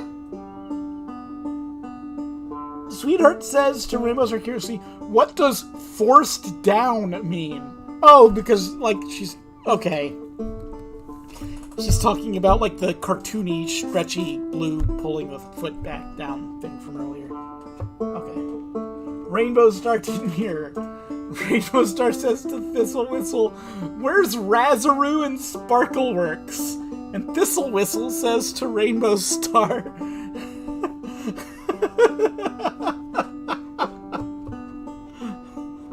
they must be here somewhere. And Rainbow Star agrees with Thistle Whistle, saying, yeah. Rainbow Star lifts as hard as she can. The sticky snowflake symbols come up with her hooves and pull them back down to the ground, even tighter than before. And Rainbow Dash says to Rainbow Star curiously, did it force your hoof to come back to the ground? I get the hiccups. Rainbow Star says to Rainbow Dash, yeah. We hear more clip-clops coming towards us, and it is Razaroo and Sparkleworks. So speak of the fucking devil. Sparkleworks and Razaroo get to us. They stop. They introduce themselves. Rainbow Star sees them, and they see Rainbow Star. And Rainbow Star says to Razaroo and Sparkleworks, hiya, Raz. And then continues, hiya, Sparkle. And then Razaroo and Sparkleworks say, I guess in unison, hi, Rainbow Star. Then Sparkleworks says, what's up? And Rainbow Star responds to Sparkleworks, not much. And then Razaroo says to Rainbow Star, why don't you come over here? And Rainbow Star says to Razaroo, I kinda can't. Honestly, I kinda get it. Rainbow Star is like the most rational person here. It's just like kind of, this is fucking stupid. I agree with you, Rainbow Star. Sparkleworks looks at you like, why? And Rainbow Star says to Sparkleworks, I'm stuck. Sparkleworks looks at the... I love that he spent years writing this because you can see, like, where he came back to it after months and writes differently. Sparkleworks looks at the ground around you to see what is there. Rainbow Star says to Sparkleworks, I stepped on glue-like stuff. And Sparkleworks says, I will try to free you. Rainbow Star says to Sparkleworks, okay. Sparkleworks walks towards Rainbow Star. And Force Speed says, curiously, are there sticky snowflake symbols all around you? And Rainbow Star says to Force Speed, yes. Sparkleworks is approaching you. Rainbow Star calmly waits for Sparkleworks to get her unstuck. Sparkleworks gets closer, not seeing that sticky snowflake symbol in front of her. Rainbow Star sees Sparkleworks about to put her hooves on the sticky snowflake symbol. Rainbow Star says to Sparkleworks, Sparkle, watch out! Sparkleworks stops before she steps onto the sticky snowflake symbol. Sparkleworks says to Rainbow Star, did I do something? And Rainbow Star says to Sparkleworks, look down. Sparkleworks looks down at her hooves, and she looks in front of her front hooves, and she sees the sticky snowflake symbols in front of her. And Rainbow Star says to Razaru, "Now why are you guys all the way out here? You thought they were here earlier, Rainbow Star." Fucker. Never mind, Rainbow Star's dumbass too. Anyway, Razaru says to Rainbow Star, "We decided to come visit." And Rainbow Star says, "You almost stepped in gluey stuff." And Wind Whistler says to Sparkyworks, "Your attempt to extract her shoes from the adhesive substance will wind up in failure." I fucking hate Wind Whistler. Wind Whistler is the worst horse, by the way. Worst one. Absolute. Anyone who thinks any other pony is the worst pony is full of shit. It's Wind Whistler. Just so you know. It's like, that's real. Sparkleworks looks at Bright Eyes for a translation. And Bright Eyes says to Sparkleworks, "Don't look at me. I don't speak Wind Whistler." Sparkleworks looks around to see who can translate what Wind Whistler just said. And Prince Avalanche says, "She said that if you attempt to free her hooves from that glue-like stuff, will fail." But Sparkleworks says, "Is that what she said?" Everyone groans. Rainbow Star couldn't get her mind off Prince Avalanche. And Minty says to Rainbow Star, "I think you're in love, Rainbow Star." And Rainbow Star snorts and says to Minty, "Yeah, right." And then Rainbow Star snorts again and says, "I'm too cool for that." Prince Avalanche could tell in her eyes that she is in love with him.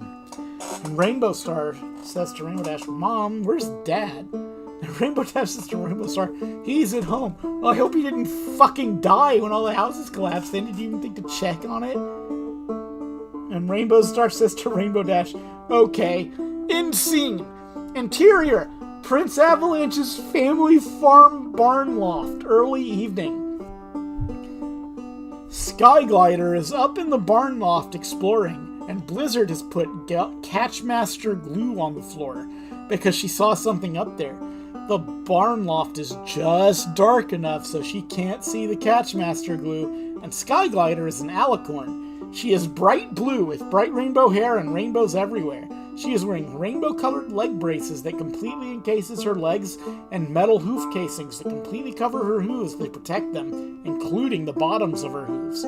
There is rainbow grips on the bottoms of the metal hoof casings, and the rainbow grips are in a rainbow pattern with little stars. Her grips make permanent rainbow hoof prints that is rainbow-shaped with little stars on any surface, including the hardest metal except diamond steel. The braces and metal hoof casings fit her perfectly. They are permanently fused to her legs and hooves painlessly, and she is unable to remove them forever. They click as she walks, and there are joints on her leg braces down near her casings, so she can bend her metal hoof casings, and there are joints at the knees on her leg braces and at the knees, so she can lock and unlock them to sit down or stand up. And Skyglider's silver metal hoof casings and rainbow leg braces are unlimited times ultra indestructible because they are made out of diamond steel. Not even magic can remove the metal hoof casings and rainbow leg braces from her legs and hooves. They are magic-proof, and she is wearing them because she stepped into them to try them on. They fastened onto her legs and hooves, and the clasps are curved to prevent her from removing them. They are permanent. Skyglider walks around. Her metal hoof casings make a clicking sound on the barn loft floor, and she is leaving permanent rainbow hoof prints on the barn loft floor. I love that all the protagonists just make a huge fucking permanent mess everywhere they go. It's like my favorite thing about this whole weird setting this guy has crafted.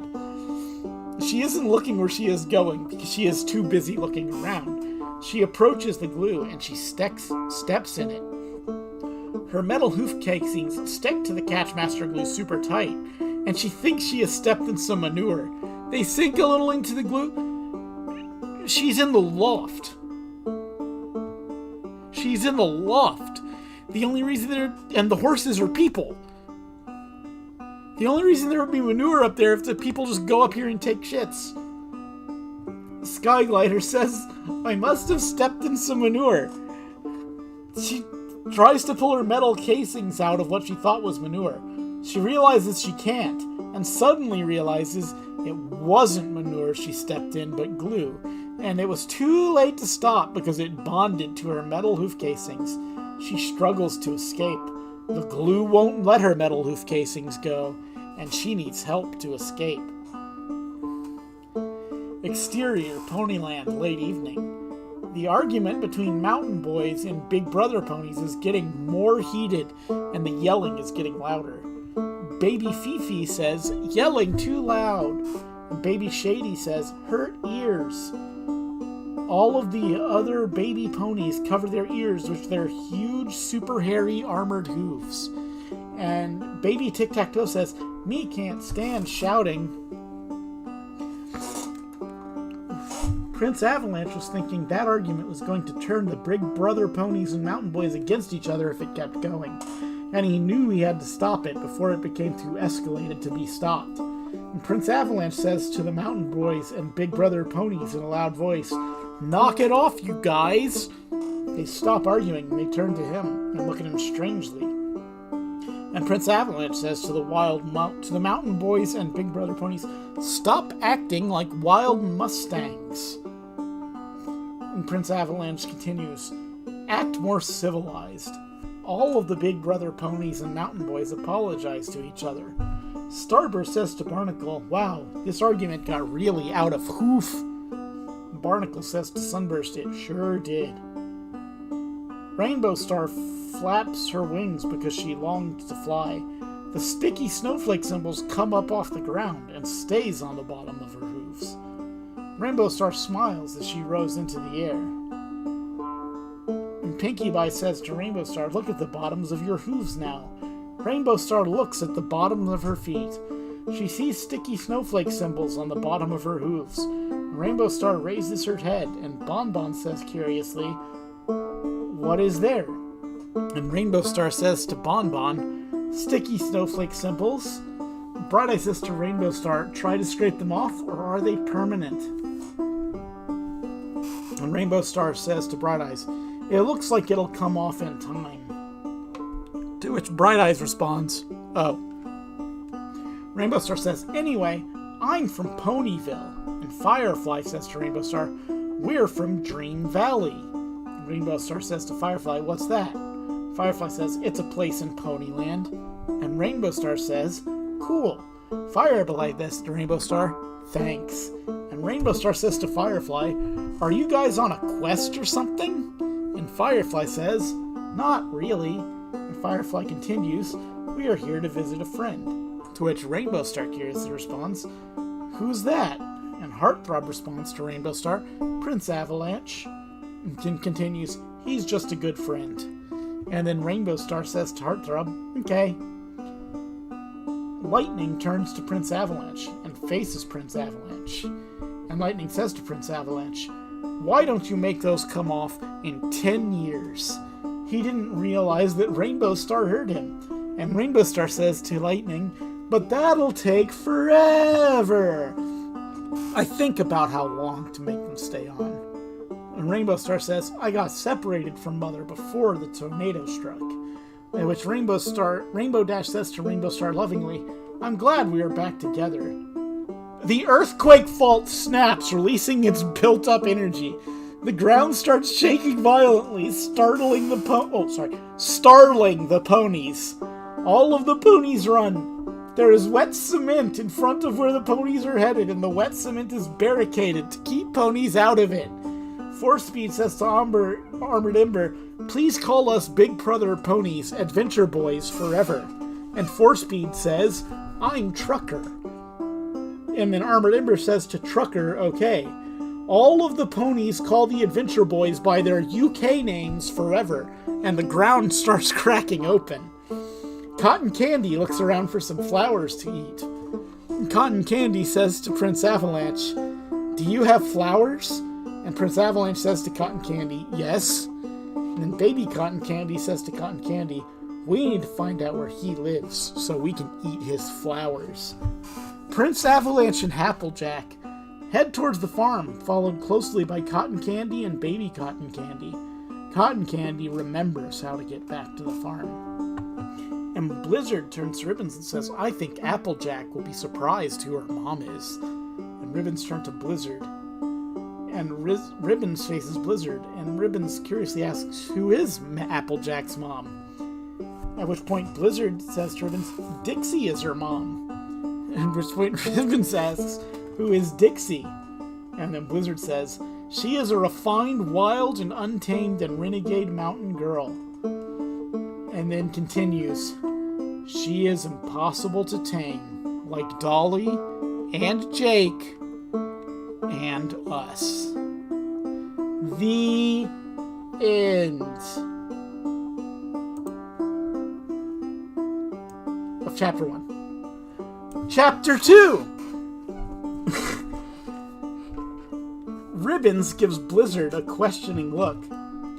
The ponies stop running. And Sweet Note says to everyone calmly, let's not panic.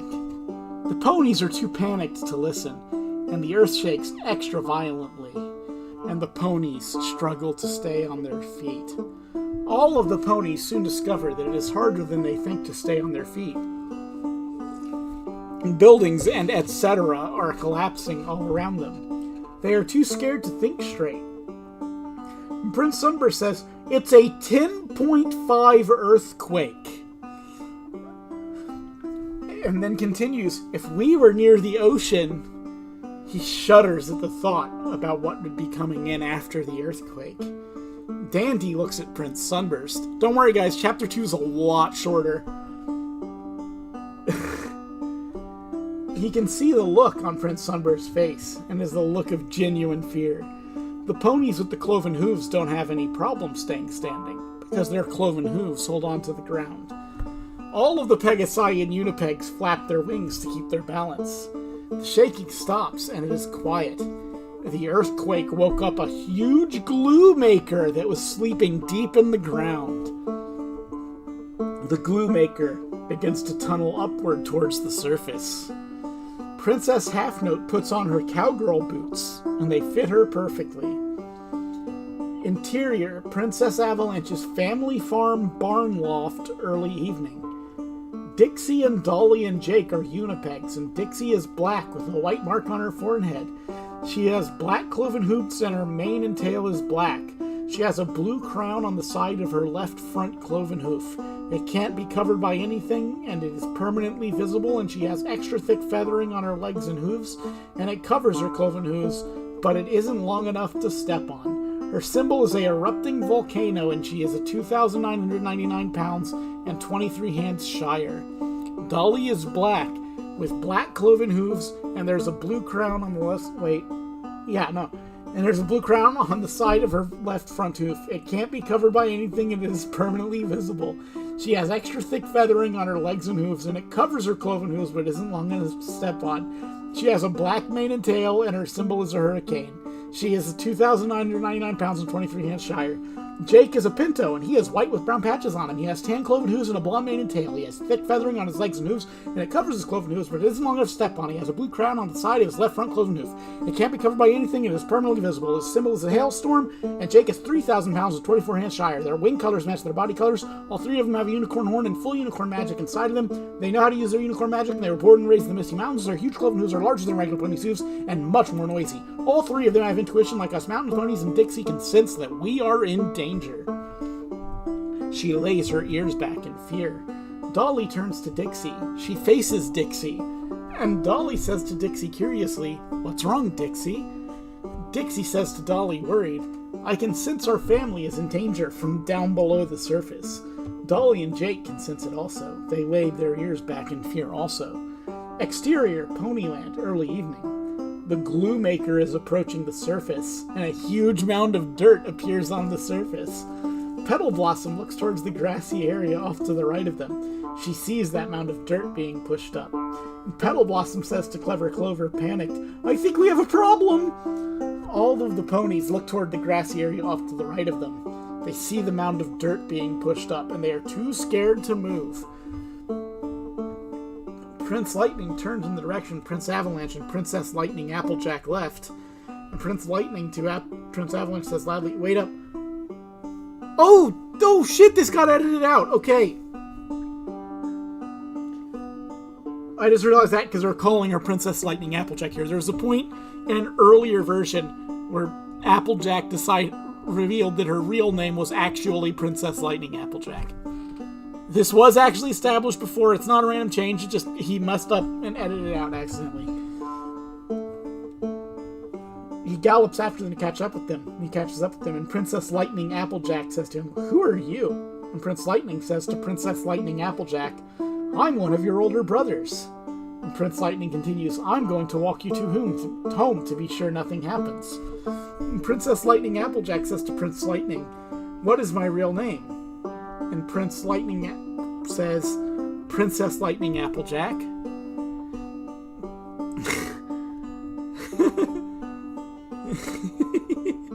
Princess Lightning Applejack pauses, and Prince Avalanche and Prince Lightning pauses, and Prince Avalanche says to Princess Lightning Avalanche, concerned, "Is there something wrong, Princess Lightning Applejack?" And Princess Lightning Applejack says to Prince Avalanche, "Nothing is wrong." Prince Avalanche can see the surprised look on Princess Lightning Applejack's freckled face, which is shocking because she's got like full body armor now, if you forgot. And Prince Lightning gives Princess Lightning Applejack a loving nuzzle. And Princess Lightning Applejack realizes that Prince Lightning is her older brother by his nuzzle, because he nuzzles her in a special way like her dad. And Princess Lightning Applejack returns the nuzzle. And Prince Lightning, it's a good thing it wasn't a tornado symbol, then he would, I guess, be a bad guy, maybe? Well, no, because there was a guy well, I guess the guy who was named Tornado also made problems. So, yeah, tornadoes are just bad news. Anyway, Prince Lightning says to Prince Avalanche and Princess Lightning Avalanche, and Princess Lightning Applejack, "Let's go home." All three of them head to the farm. Prince Avalanche is leaving his permanent cloven hoof prints, unaware that Skyglider has followed Prince Avalanche's hoof prints back to the farm. All three of them arrive to the farm. Cotton Candy and Armored Baby Cotton Candy pause. Cotton Candy says to Armored Baby Cotton Candy, "Let's go find his flowers." They go to find Prince Avalanche's flowers. Cotton Candy and Armored Baby Cotton Candy finds the flowers. Cotton Candy remembers the way to his flowers, and Armored Baby Cotton Candy says to Cotton Candy, "Let's eat." Armored Baby Cotton Candy continues, "Me hungry." Both of them start eating on the flowers unnoticed by anyone. Prince Avalanche notices rainbow hoofprints going down the driveway to the barn, and there is something familiar about those footprints, but he can't put his huge feathery cloven hoof on it. It's the only thing he can't put his fucking huge feathery cloven hoof on. Okay, somebody asked about this, about the armor. So the thing about the armor is this guy is not a very good Well, he might be now. Fuck, for all I know, he might be great. He wasn't a great artist at the time that he wrote this fanfiction. This is from... This fanfiction is sort of a thing that came out of, like, the old pony community before bronies were a thing where anyone cared. And he was just this weird guy that existed in this little corner, and he couldn't draw very well. So what he did was he drew the ponies in, like, these blocky, basically horse shapes, and said that that was the armor that they were encased in, which was like a cool power armor robot suit, basically. So him making all of the ponies wear armor was his way of making the ponies things that were easier for him to draw, and also his way to declare his OCs and any characters that he liked a lot invincible, so that nobody else could harm them in any fan fictions or stories that they wrote themselves. So that's what the armor thing is about. Because he was very concerned about other people writing fan fictions where they wrote bad things happening to characters he liked.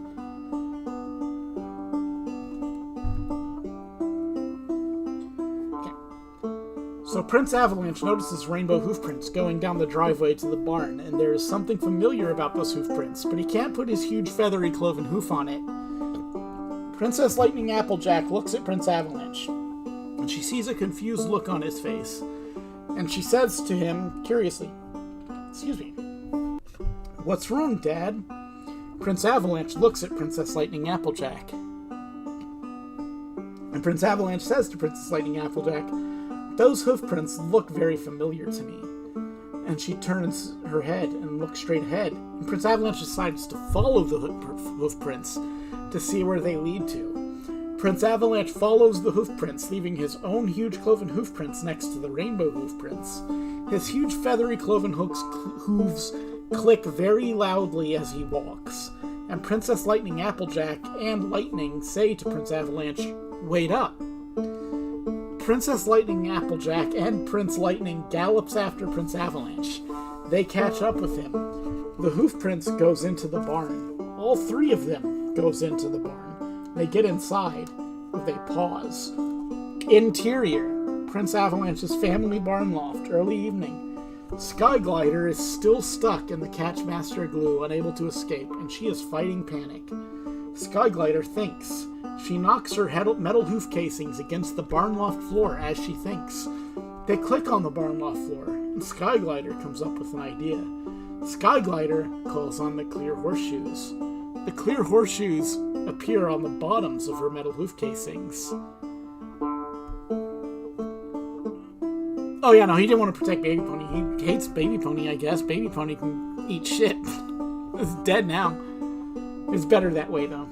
We were assured. Anyway, Skyglider lifts her metal hoof casings and steps out of the Catchmaster glue. She is free, and she sees a corn crib over to her right. A corn crib is a type of granary used to dry and store corn. She gets rid of the clear horseshoes. The clear horseshoes disappear off the metal hoof casings. She is too curious about it and decides to walk over to it and see what it is. She walks over to it. Her metal hoof casings make a clicking sound on the barn floor, and she is leaving permanent rainbow hoof prints on the barn loft floor. She gets to it and she pauses. Skyglider has never seen nothing like that before. She gets close to it. She lifts her front right metal hoof casing. There are slats on the side of it for the air to circulate, just big enough for a hoof to get caught in. She puts it in between the slats. Her metal hoof casing gets caught in between the slats. She pulls back to free her metal hoof casing. It doesn't even budge, and she realizes that she is trapped and needs help to escape. Skyglider is screaming as loud as she can. "Help!" Prince Avalanche and Princess Lightning Applejack and Lightning hear it. Princess Lightning Applejack says to Prince Lightning, frightened,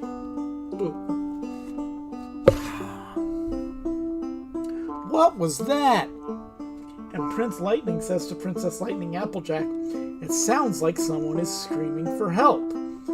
Prince Avalanche says to Princess Lightning Applejack and Prince Lightning, "I will go see what is happening." Prince Avalanche walks to the ladder that goes into the barn loft. Prince Avalanche is leaving his huge cloven hoof prints as his huge feathery cloven hooves are clicking on the barn floor very loudly. He gets there. He pauses. He turns his head. He faces Princess Lightning Applejack and Prince Lightning. Prince Avalanche says to Prince Lightning and Princess Lightning Applejack, "Please stay down here because it could be dangerous."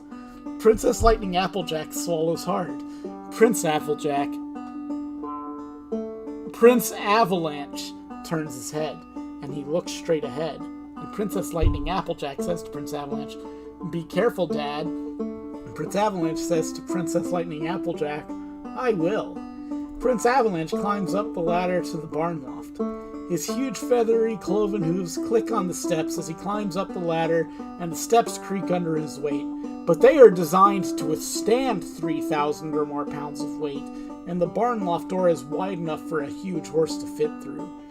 Skyglider can hear Prince Avalanche coming up the ladder. That would be really unfortunate if they weren't when everyone's this fucking big.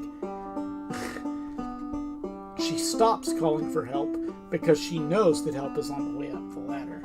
Prince Avalanche gets to the top of the ladder. Skyglider struggles to get her metal hoof casing out, but she can't even free her metal hoof casing because it is stuck fast in between the slats on the corn crib. Skyglider says to Prince Avalanche in a panicked voice, "I need help, please." Prince Avalanche pokes his head up in the barn loft and he looks around. He spots Skyglider with her metal hoof casing stuck in the corn crib trying to escape. Skyglider turns her head. She faces her very best friend, Prince Avalanche. She is so happy to see Prince Avalanche. So she says, hello.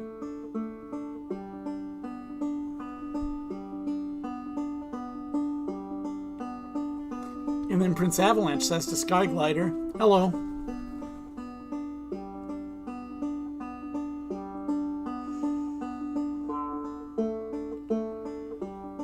And then Prince Avalanche says to Skyglider, there is something very familiar about you. Skyglider says, remember when you first met me? And Prince Avalanche says, I really do remember. And Prince Avalanche says, you're the one that had your hoof stuck in a hole in a tree trunk in the woods. Which Skyglider nods. And Prince Avalanche says, how did you find the farm? And Skyglider says, I just followed your huge roof prints back to the farm. You leave a giant fucking mess everywhere you go, idiot. And Prince Avalanche is leaving his huge cloven hoof prints, and his huge feathery hooves are clicking on the barn loft floor very loudly. The barn loft floor is designed to support 3,000 pounds or more of weight. Prince Avalanche gets to Skyglider. Oh, hello, bees. Oh, hello. Is it bees time?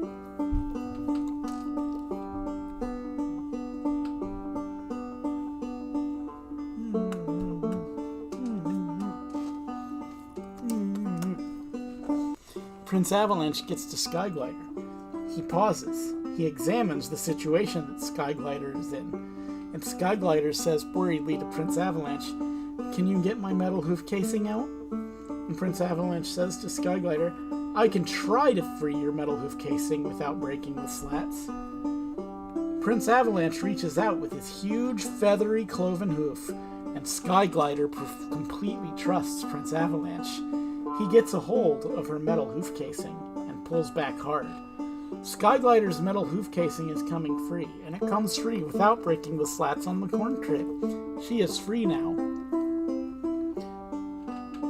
Skyglider says to Prince Avalanche, thank you. And Prince Avalanche says to Skyglider, you're welcome.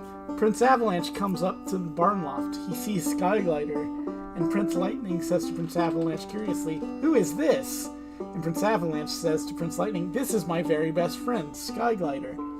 Skyglider turns around. She faces Lightning.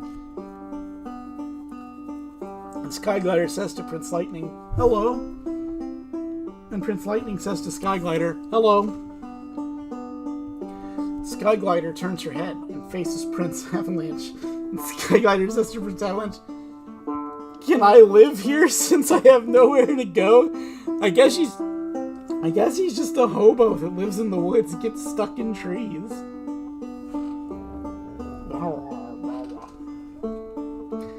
And Prince Avalanche says to Skyglider, you'll have to ask my parents to see if it is okay with them. And Skyglider says, where is your parents? Which Prince Avalanche responds is, they are in town. Princess Lightning Applejack climbs up the ladder into the barn loft, and she turns to Prince Avalanche.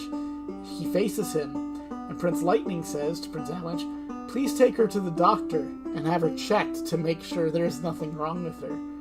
And Prince Avalanche says to Skyglider, I am taking you to doctor to have you checked and make sure there is nothing wrong.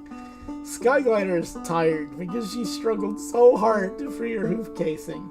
And Prince Lightning says to Prince Avalanche curiously, how will we get her down from this barn loft? Prince Avalanche thinks, and Lightning turns his head and looks straight ahead, and Princess Lightning Applejack comes up into the barn loft. And Princess Lightning Applejack says to Prince Avalanche, why won't you wink her down? Prince Avalanche turns to Prince Lightning Applejack. He faces Princess Lightning Applejack, and Prince Avalanche says to Princess Lightning Applejack, that's a great idea. Princess Lightning Applejack says to Prince Avalanche, thanks, Dad. Prince Avalanche says to Princess Lightning Applejack, you're welcome. Prince Avalanche uses the unicorn magic inside of him to wink Skyglider down to the ground. Skyglider is safe on the ground now. Oh, hello, bees. Why do you keep climbing up on me? I'm busy. You just want to give me smooches?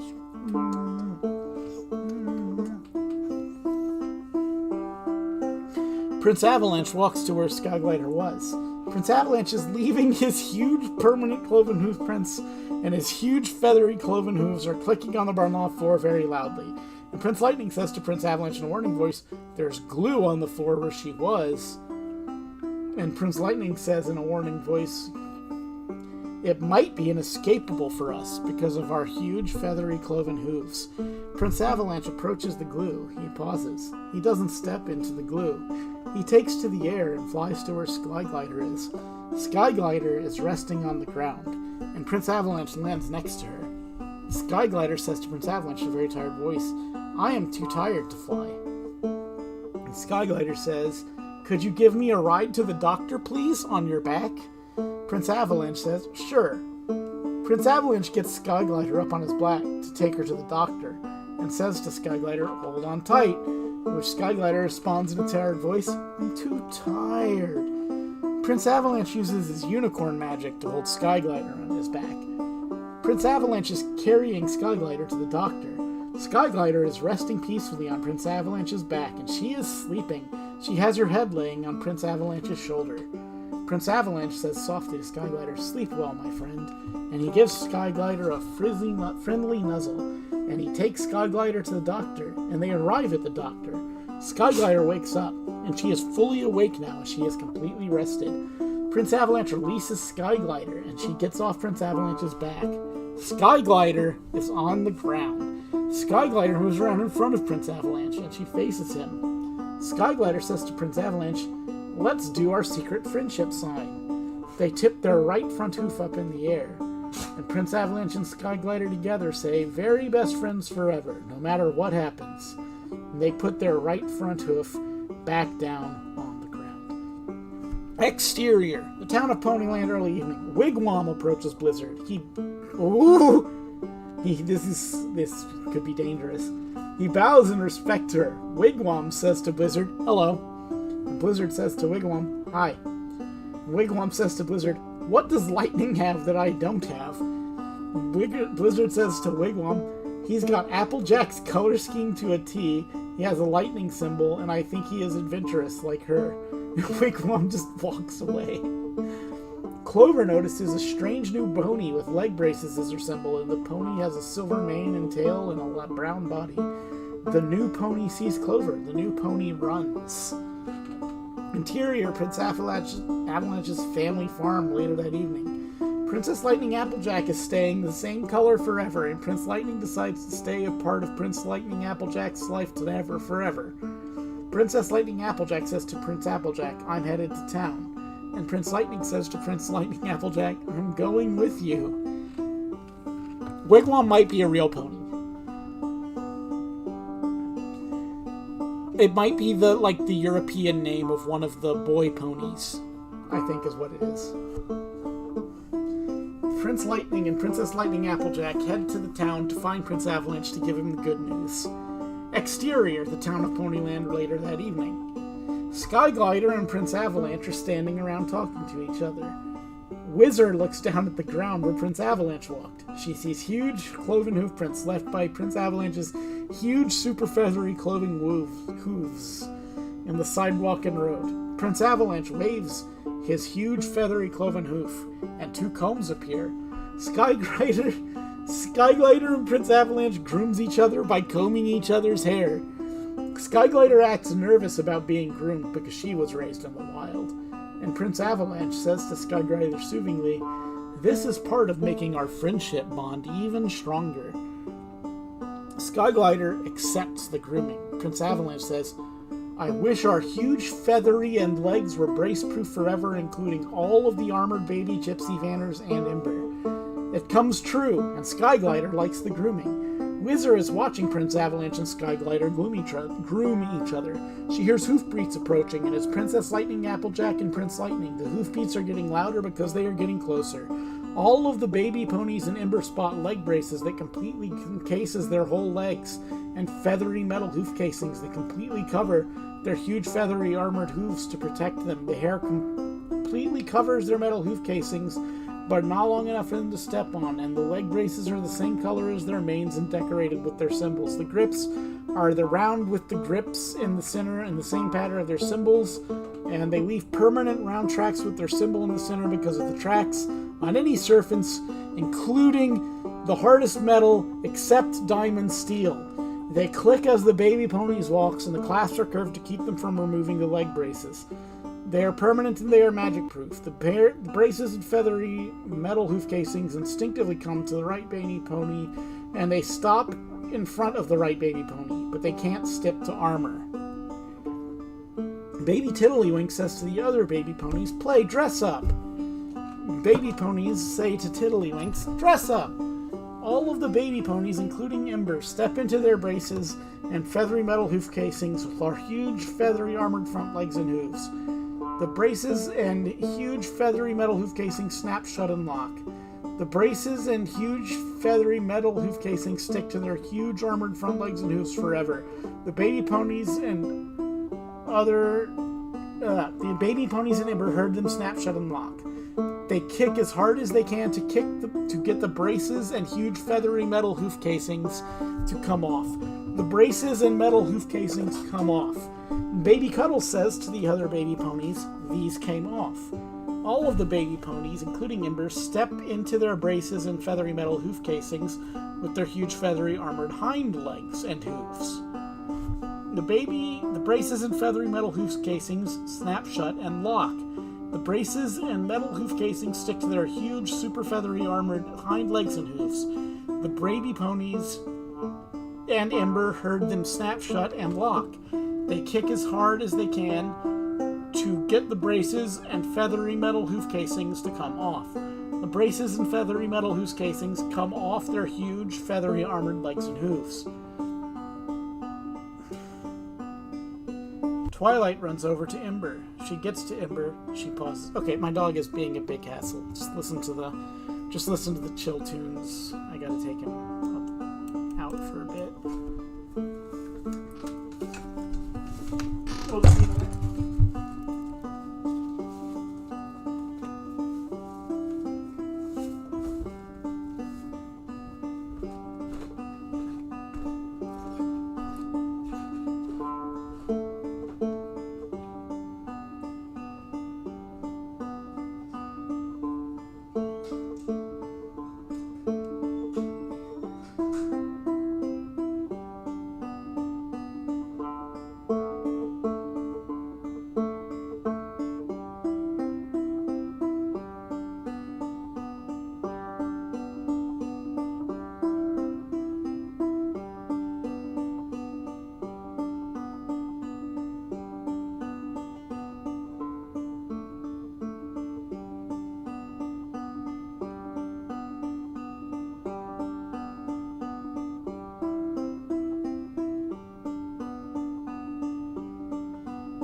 So where we last left our intrepid, terrible horses, Twilight was running over to Ember. She says, "Let me try to get that armor off." And Ember says to Twilight, "You can try." All of the baby ponies' moms try to remove the armor from their babies, but they soon discover that the armor won't come off forever, and the babies love their armor. Baby Half Note does her ballet. Her legs don't even get tangled up with each other because of the armor, and she leaves permanent hoof prints with her symbol in the middle of her hoof prints on the ground. She notices that she has become 1,000 times better at ballet with the armor on. Baby Ribbons says, "I try." Baby Ribbons winks out and winks back in completely. And Ribbons says to Baby Ribbons happily, you can finally wink all the way back, and with that armor on. Skyglider and Prince Avalanche finish grooming each other, and Skyglider says to Prince Avalanche, thank you for the grooming. And Prince Avalanche says to Skyglider, you're welcome. All of us hear hoof prints coming even closer, and it's Princess Lightning Applejack and Prince Lightning coming to find Prince Avalanche. Princess Lightning Applejack and Prince Lightning arrives in town. They spot Prince Avalanche. Do you remember the Glue Maker, by the way? That thing that was going on? Does anyone remember that? They spot Prince Avalanche. They gallop to Prince Avalanche and they pause. And Prince Lightning says to Prince Avalanche, I'm staying part of your lives forever. And Mother Bonbon says to Daddy Bonbon,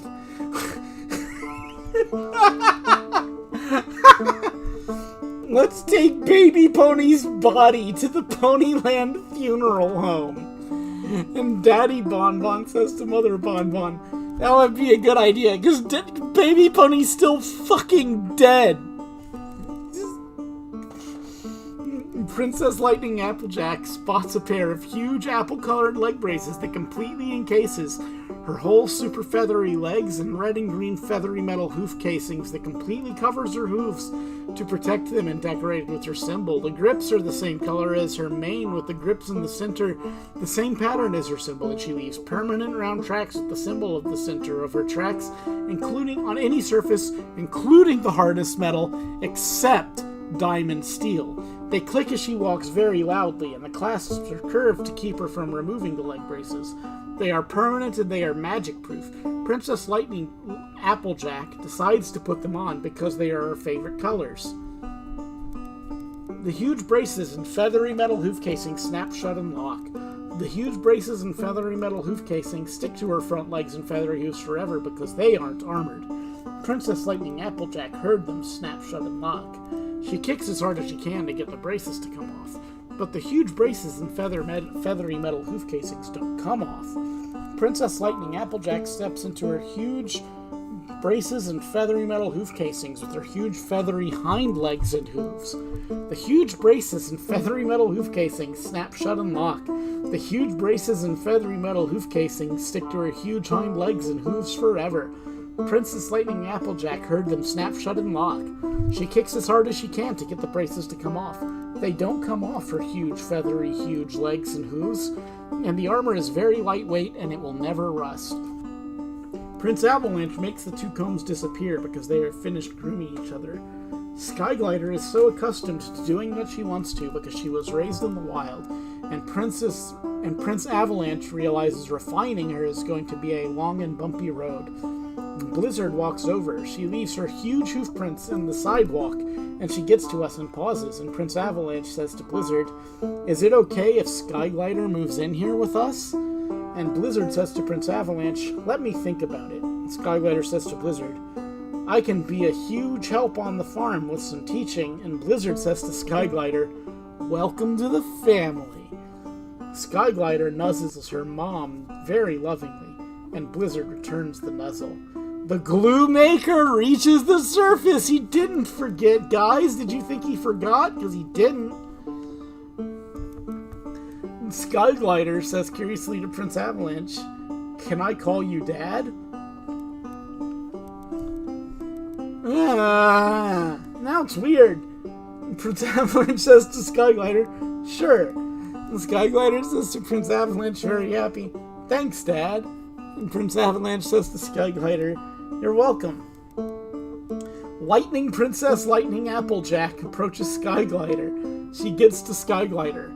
Lightning Princess Lightning Applejack pauses, and Skyglider to Lightning Princess Lightning Applejack says, we are permanently sisters. Skyglider nuzzles Lightning Princess Lightning Applejack, and Lightning Princess Lightning Applejack nuzzles Skyglider back. Lightning Princess Lightning Applejack has accepted Skyglider as her sister, and Sky Wishes says, that is so sweet. The Glue Maker hesitates before fully coming out of the hole. The Glue Maker comes all the way out of the hole and onto the ground. And Prince Tornado says, we got huge trouble. The glue maker spits glue at Prince Tornado's hooves, trapping his hooves in extra powerful glue. Prince Tornado rears trying to escape, but the glue is too strong for him to break free from. The glue comes up with his hooves and pulls them back down to the glue. He is completely helpless. The glue maker is approaching him to have him for supper. Prince Tornado uses his unicorn magic on the glue maker to send it far off in space. Lightning Princess Lightning Applejack sees the mother ponies with their armored baby ponies, and she feels an empty place in her heart for a baby Lightning Princess Lightning Applejack.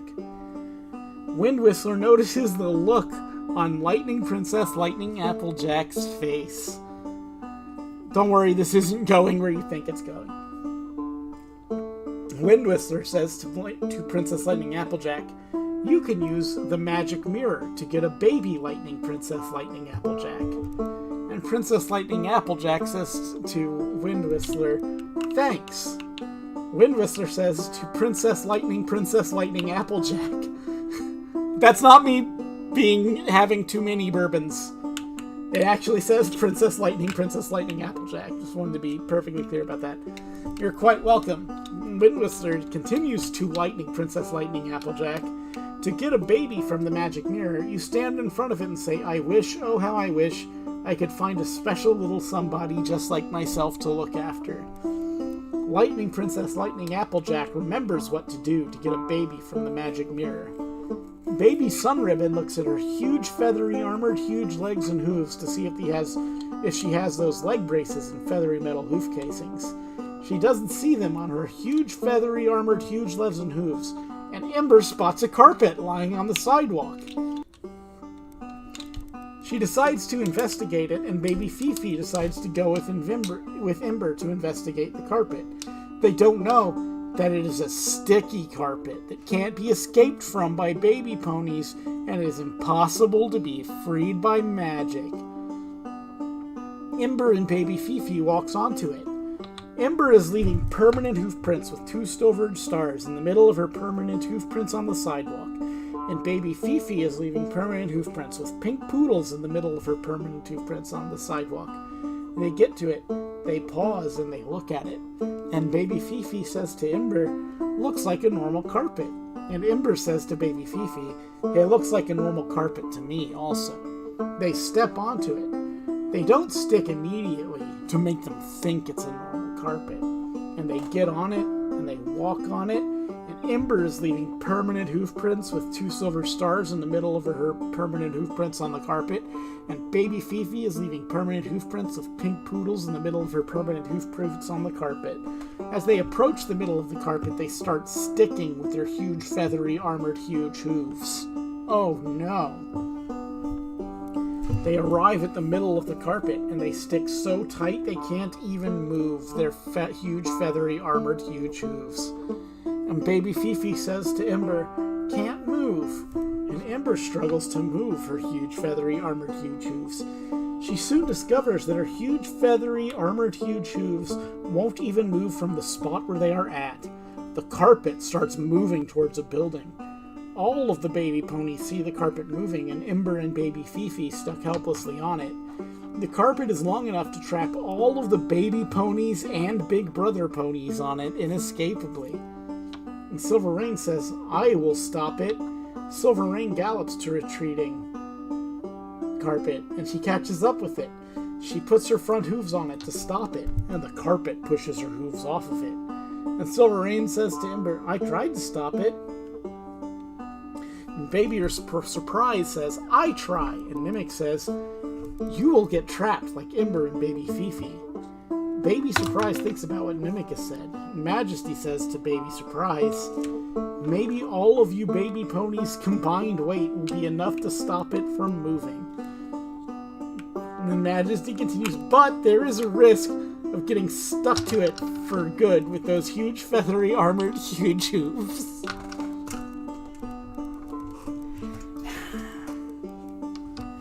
Tornado spots leg braces that completely encase his whole legs with the tornado on it like his symbol, and the feathery metal hoof casings that completely cover his feathery clothes and including the bottom. They're the same color as his mane, and the grips are round with the grips in the center, and the same pattern as the symbol with the tornado.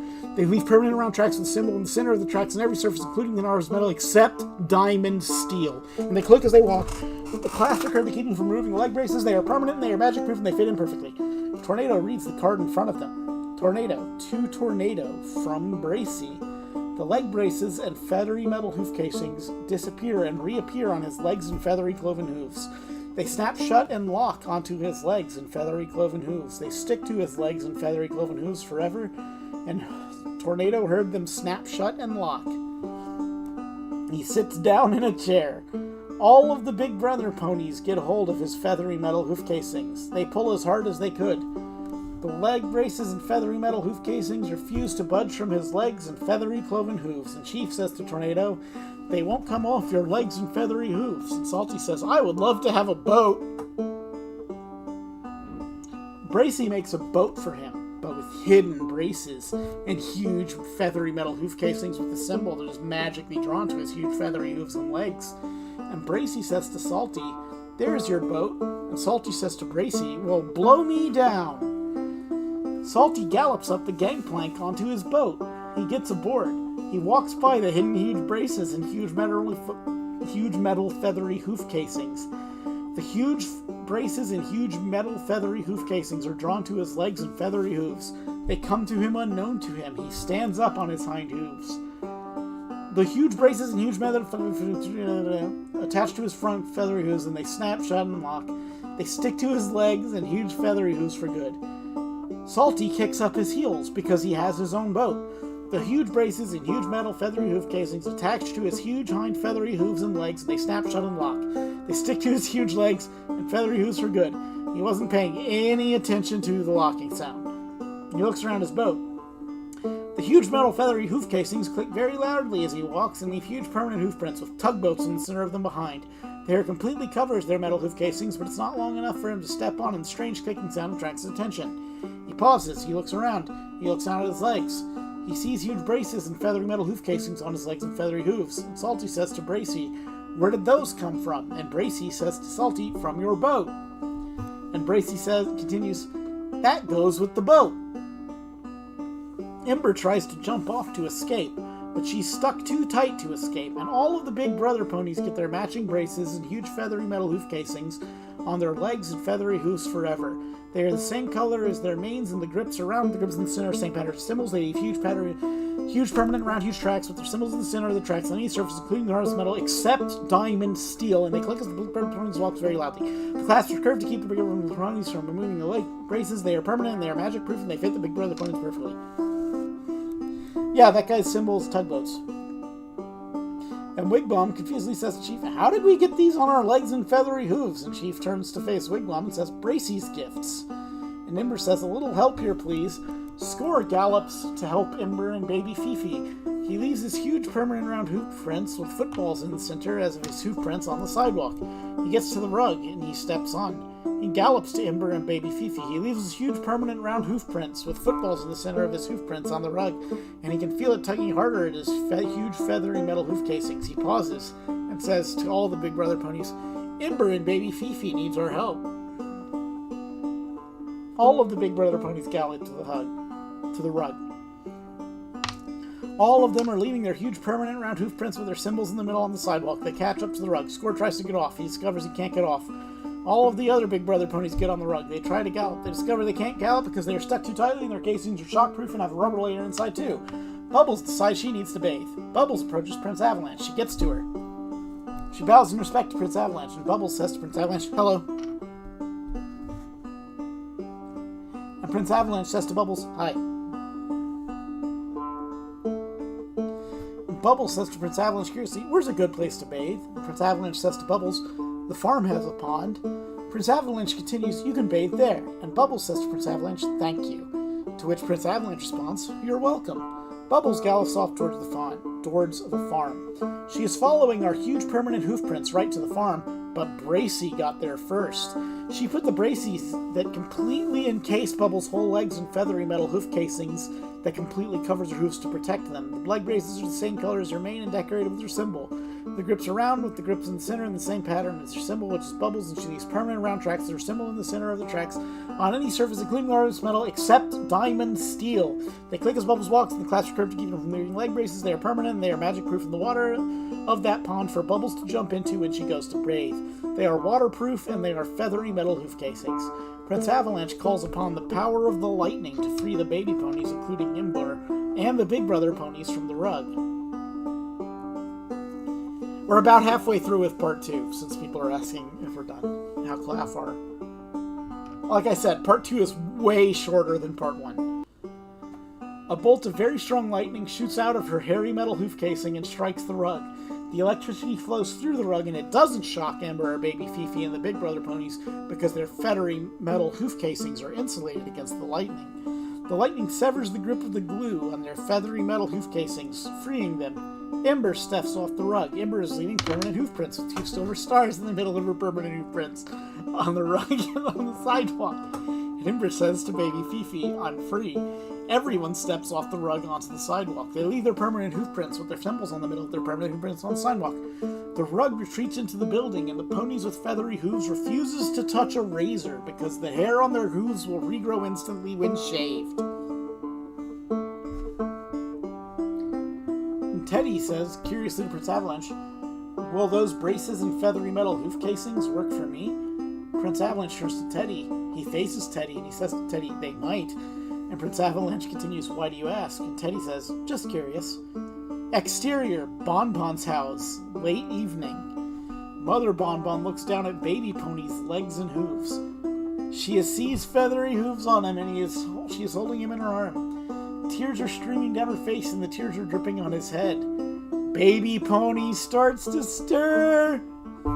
Mother Bonbon can feel the movements in her arms. Baby Pony opens his eyes. He looks up at his mom. He is completely healed and he's alive, guys. Baby Pony's undead.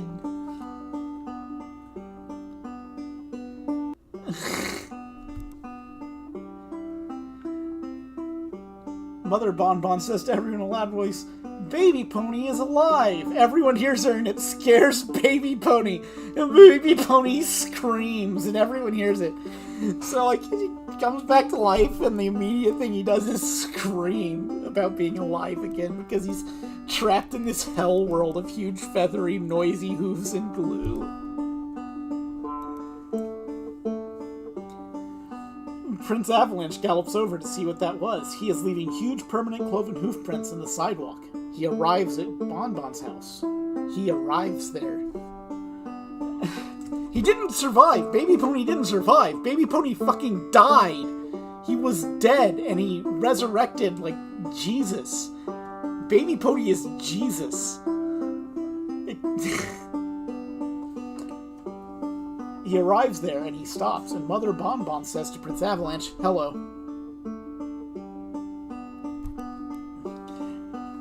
Prince Avalanche says to Mother Bonbon, "Hi."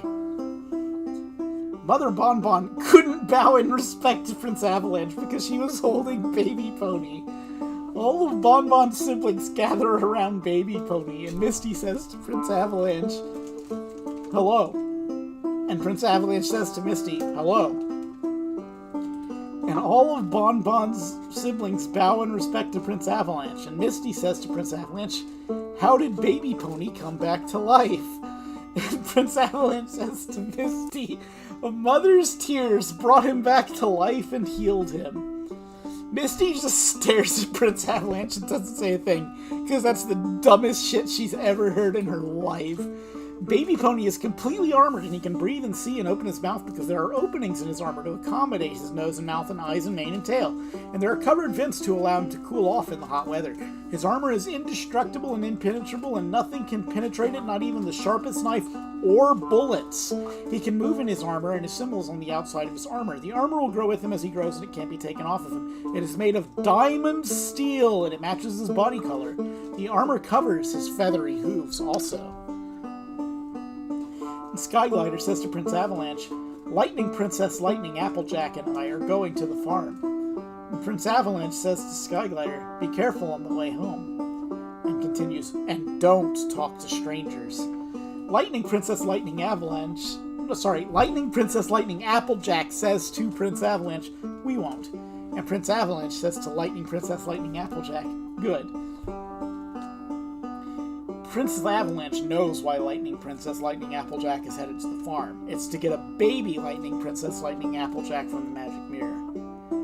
Fireball comes up to Prince Avalanche. He gets to her, and he stops. Fireball bows in respect to Prince Avalanche. And Prince Fireball says to Prince Avalanche, hello. And Prince Avalanche says to Fireball, hello. And Fireball says to Prince Avalanche, all of us mountain boys are staying here because we belong on the farm. And Chief says to the other big brother ponies, it is time for us to go home also. All of the big brother ponies turn, and all of the big brother ponies wave their farewells.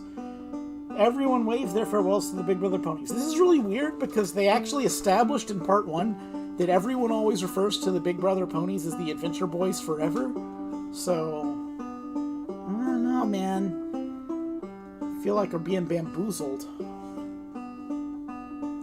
And Buttons says to Slugger sadly, come back and visit again. And Slugger says to Buttons, we will be back again. He gives her a quick nuzzle before he leaves, and the big brother ponies gallop away. They get out of sight, and all that is left from them is their huge permanent hoof prints with their symbols in the center of them, because now everything's a fucking giant mess. And Truly watches the big brother ponies leave, and Truly is sad that the big brother ponies had to leave. Chapter 2 of Chapter 2. Ribbons gives Blizzard a questioning look. The ponies stop running. Sweet Note says to everyone calmly, let's not panic. The ponies are too panicked to listen, and the earth shakes extra violently. The ponies struggle to stay on their feet. Oh wait, no, I think this is I think I remember what happened here.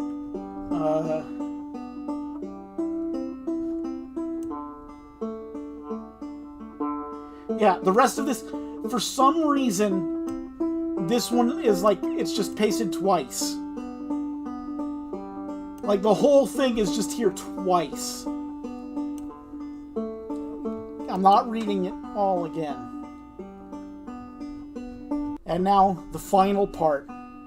Chapter 3. This one's way shorter.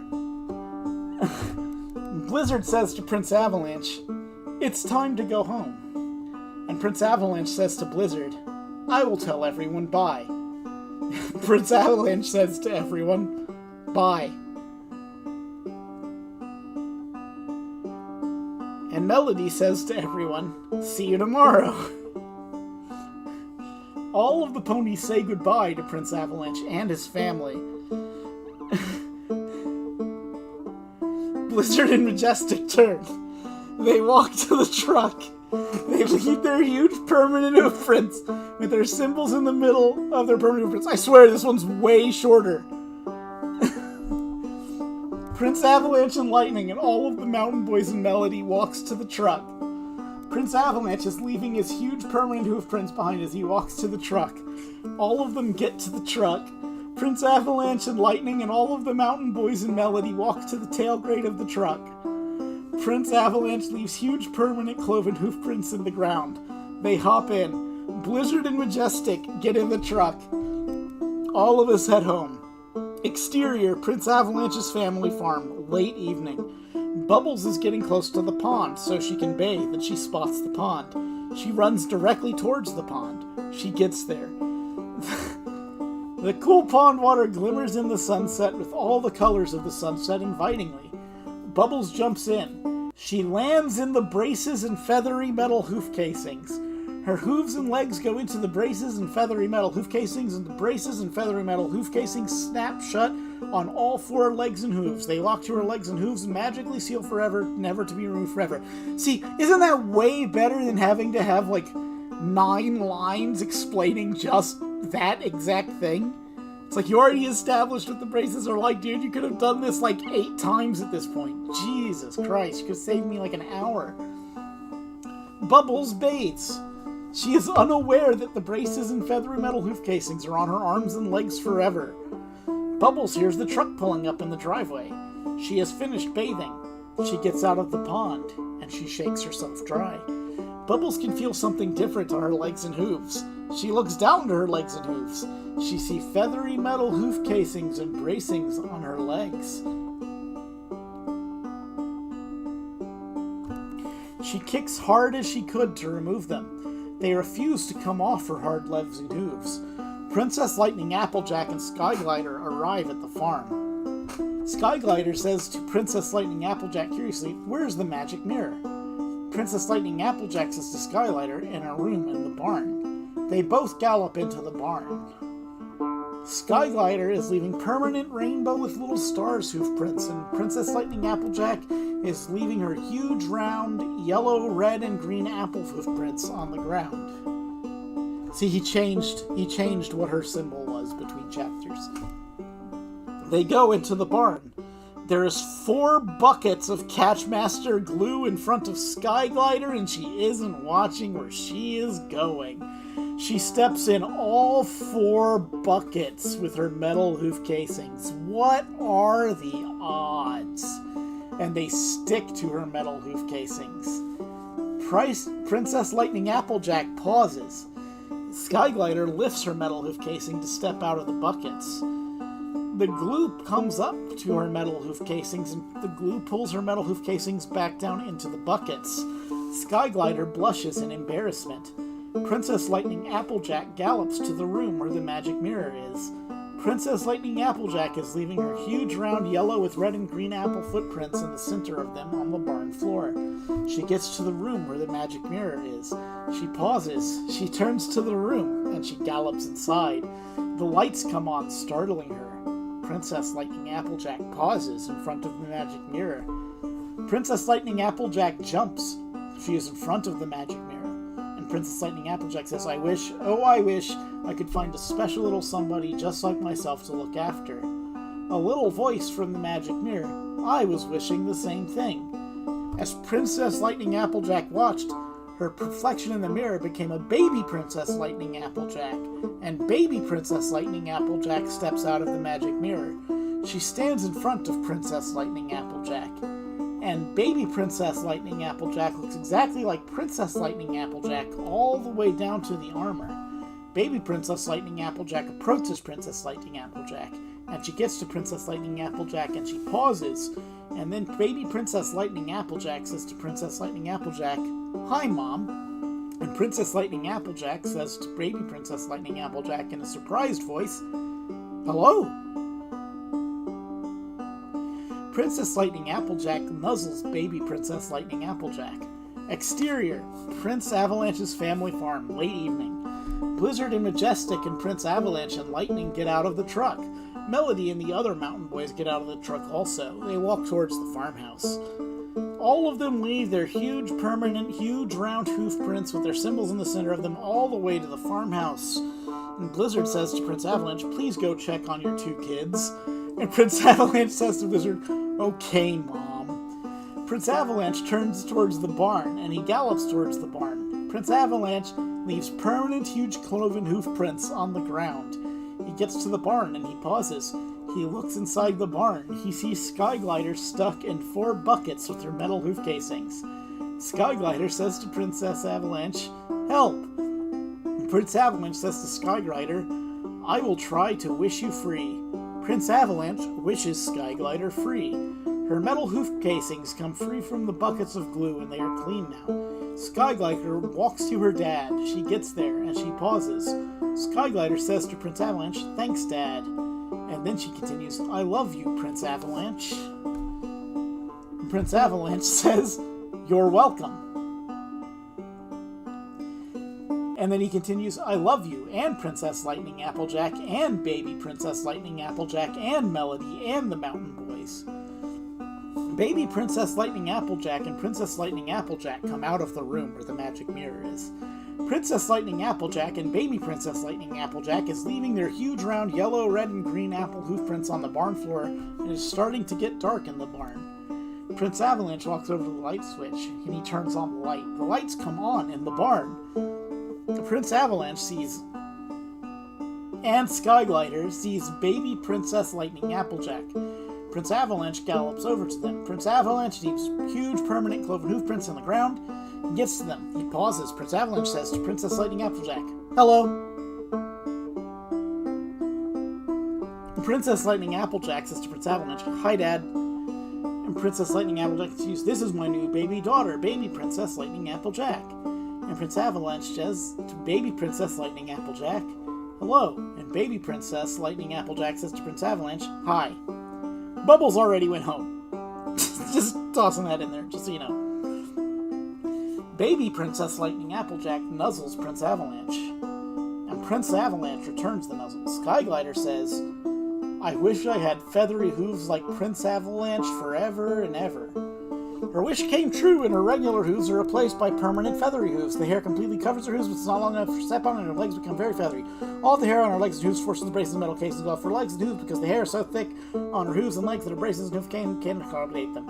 Her leg and hoof hair will regrow instantly when shaved. The braces and metal hoof cases, drop off her legs and hooves and hit the floor of the clang. Skyglider looks down at her legs and hooves. She sees feathery hooves and legs. She raises her head. Skyglider walks with her hairy hooves.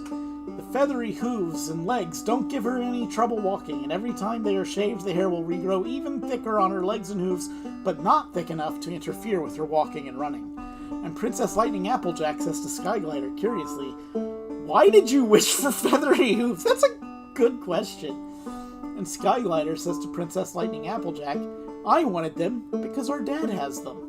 Skyglider continues to say to Princess Lightning Applejack, "Since I'm a member of the family, I thought that would be nice to have."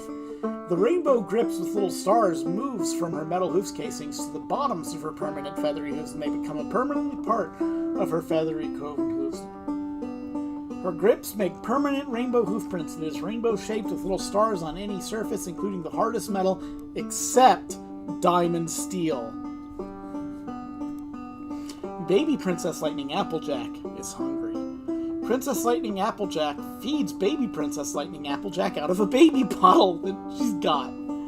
Baby Princess Lightning Applejack drinks all the milk out of the bottle. Why not? Princess Lightning Apple tries to pull the nipple of the bottle out of baby Princess Lightning Applejack's mouth. Baby Princess Lightning Applejack is holding tight to the nipple with her mouth, and after a few minutes of struggling, it comes out of her mouth with a resounding pop. It echoes through the barn. Princess Lightning Applejack yawns. Baby Princess Lightning Applejack yawns also.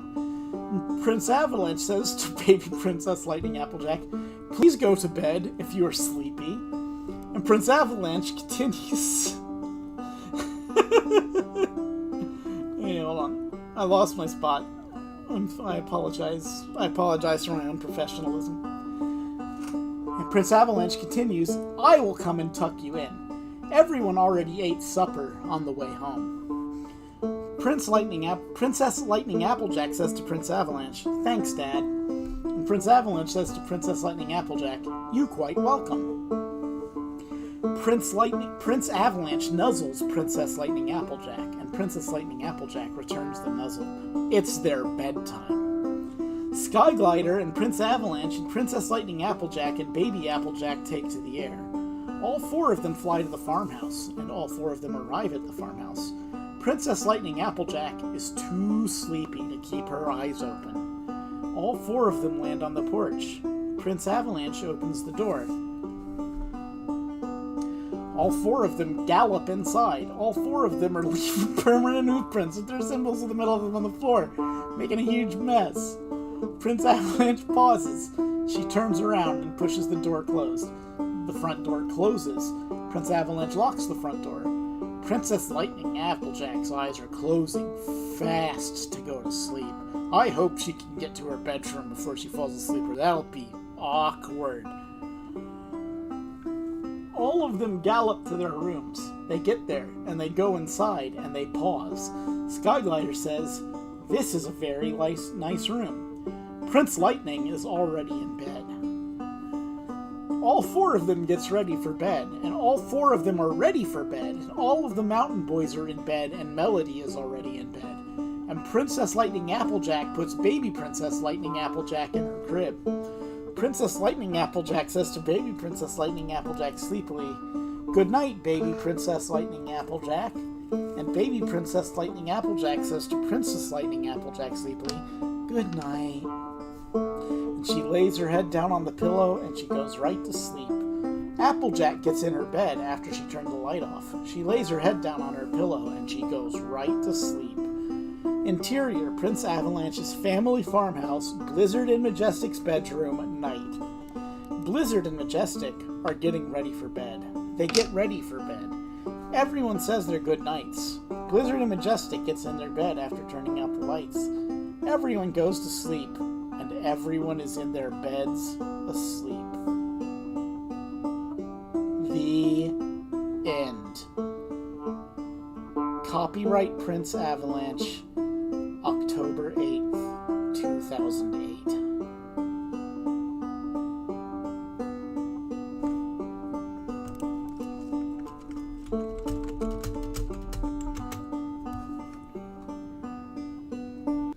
So we did it, fellas.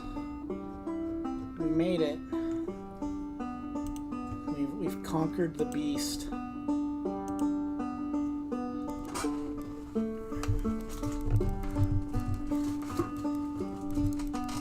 I'm glad that you were here with me. There is no part 4. That is the end.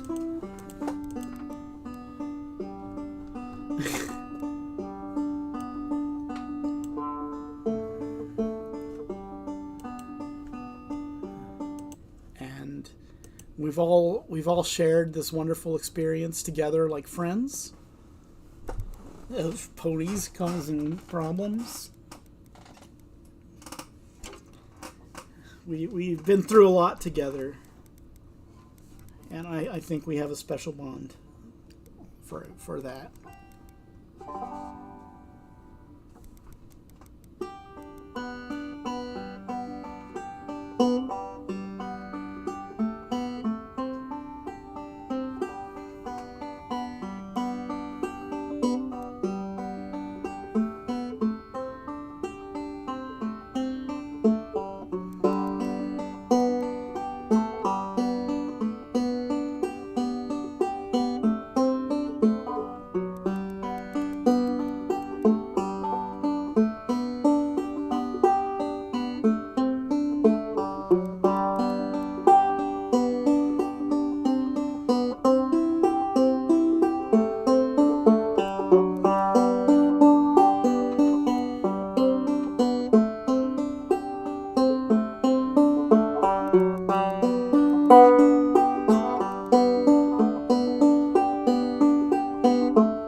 Bye.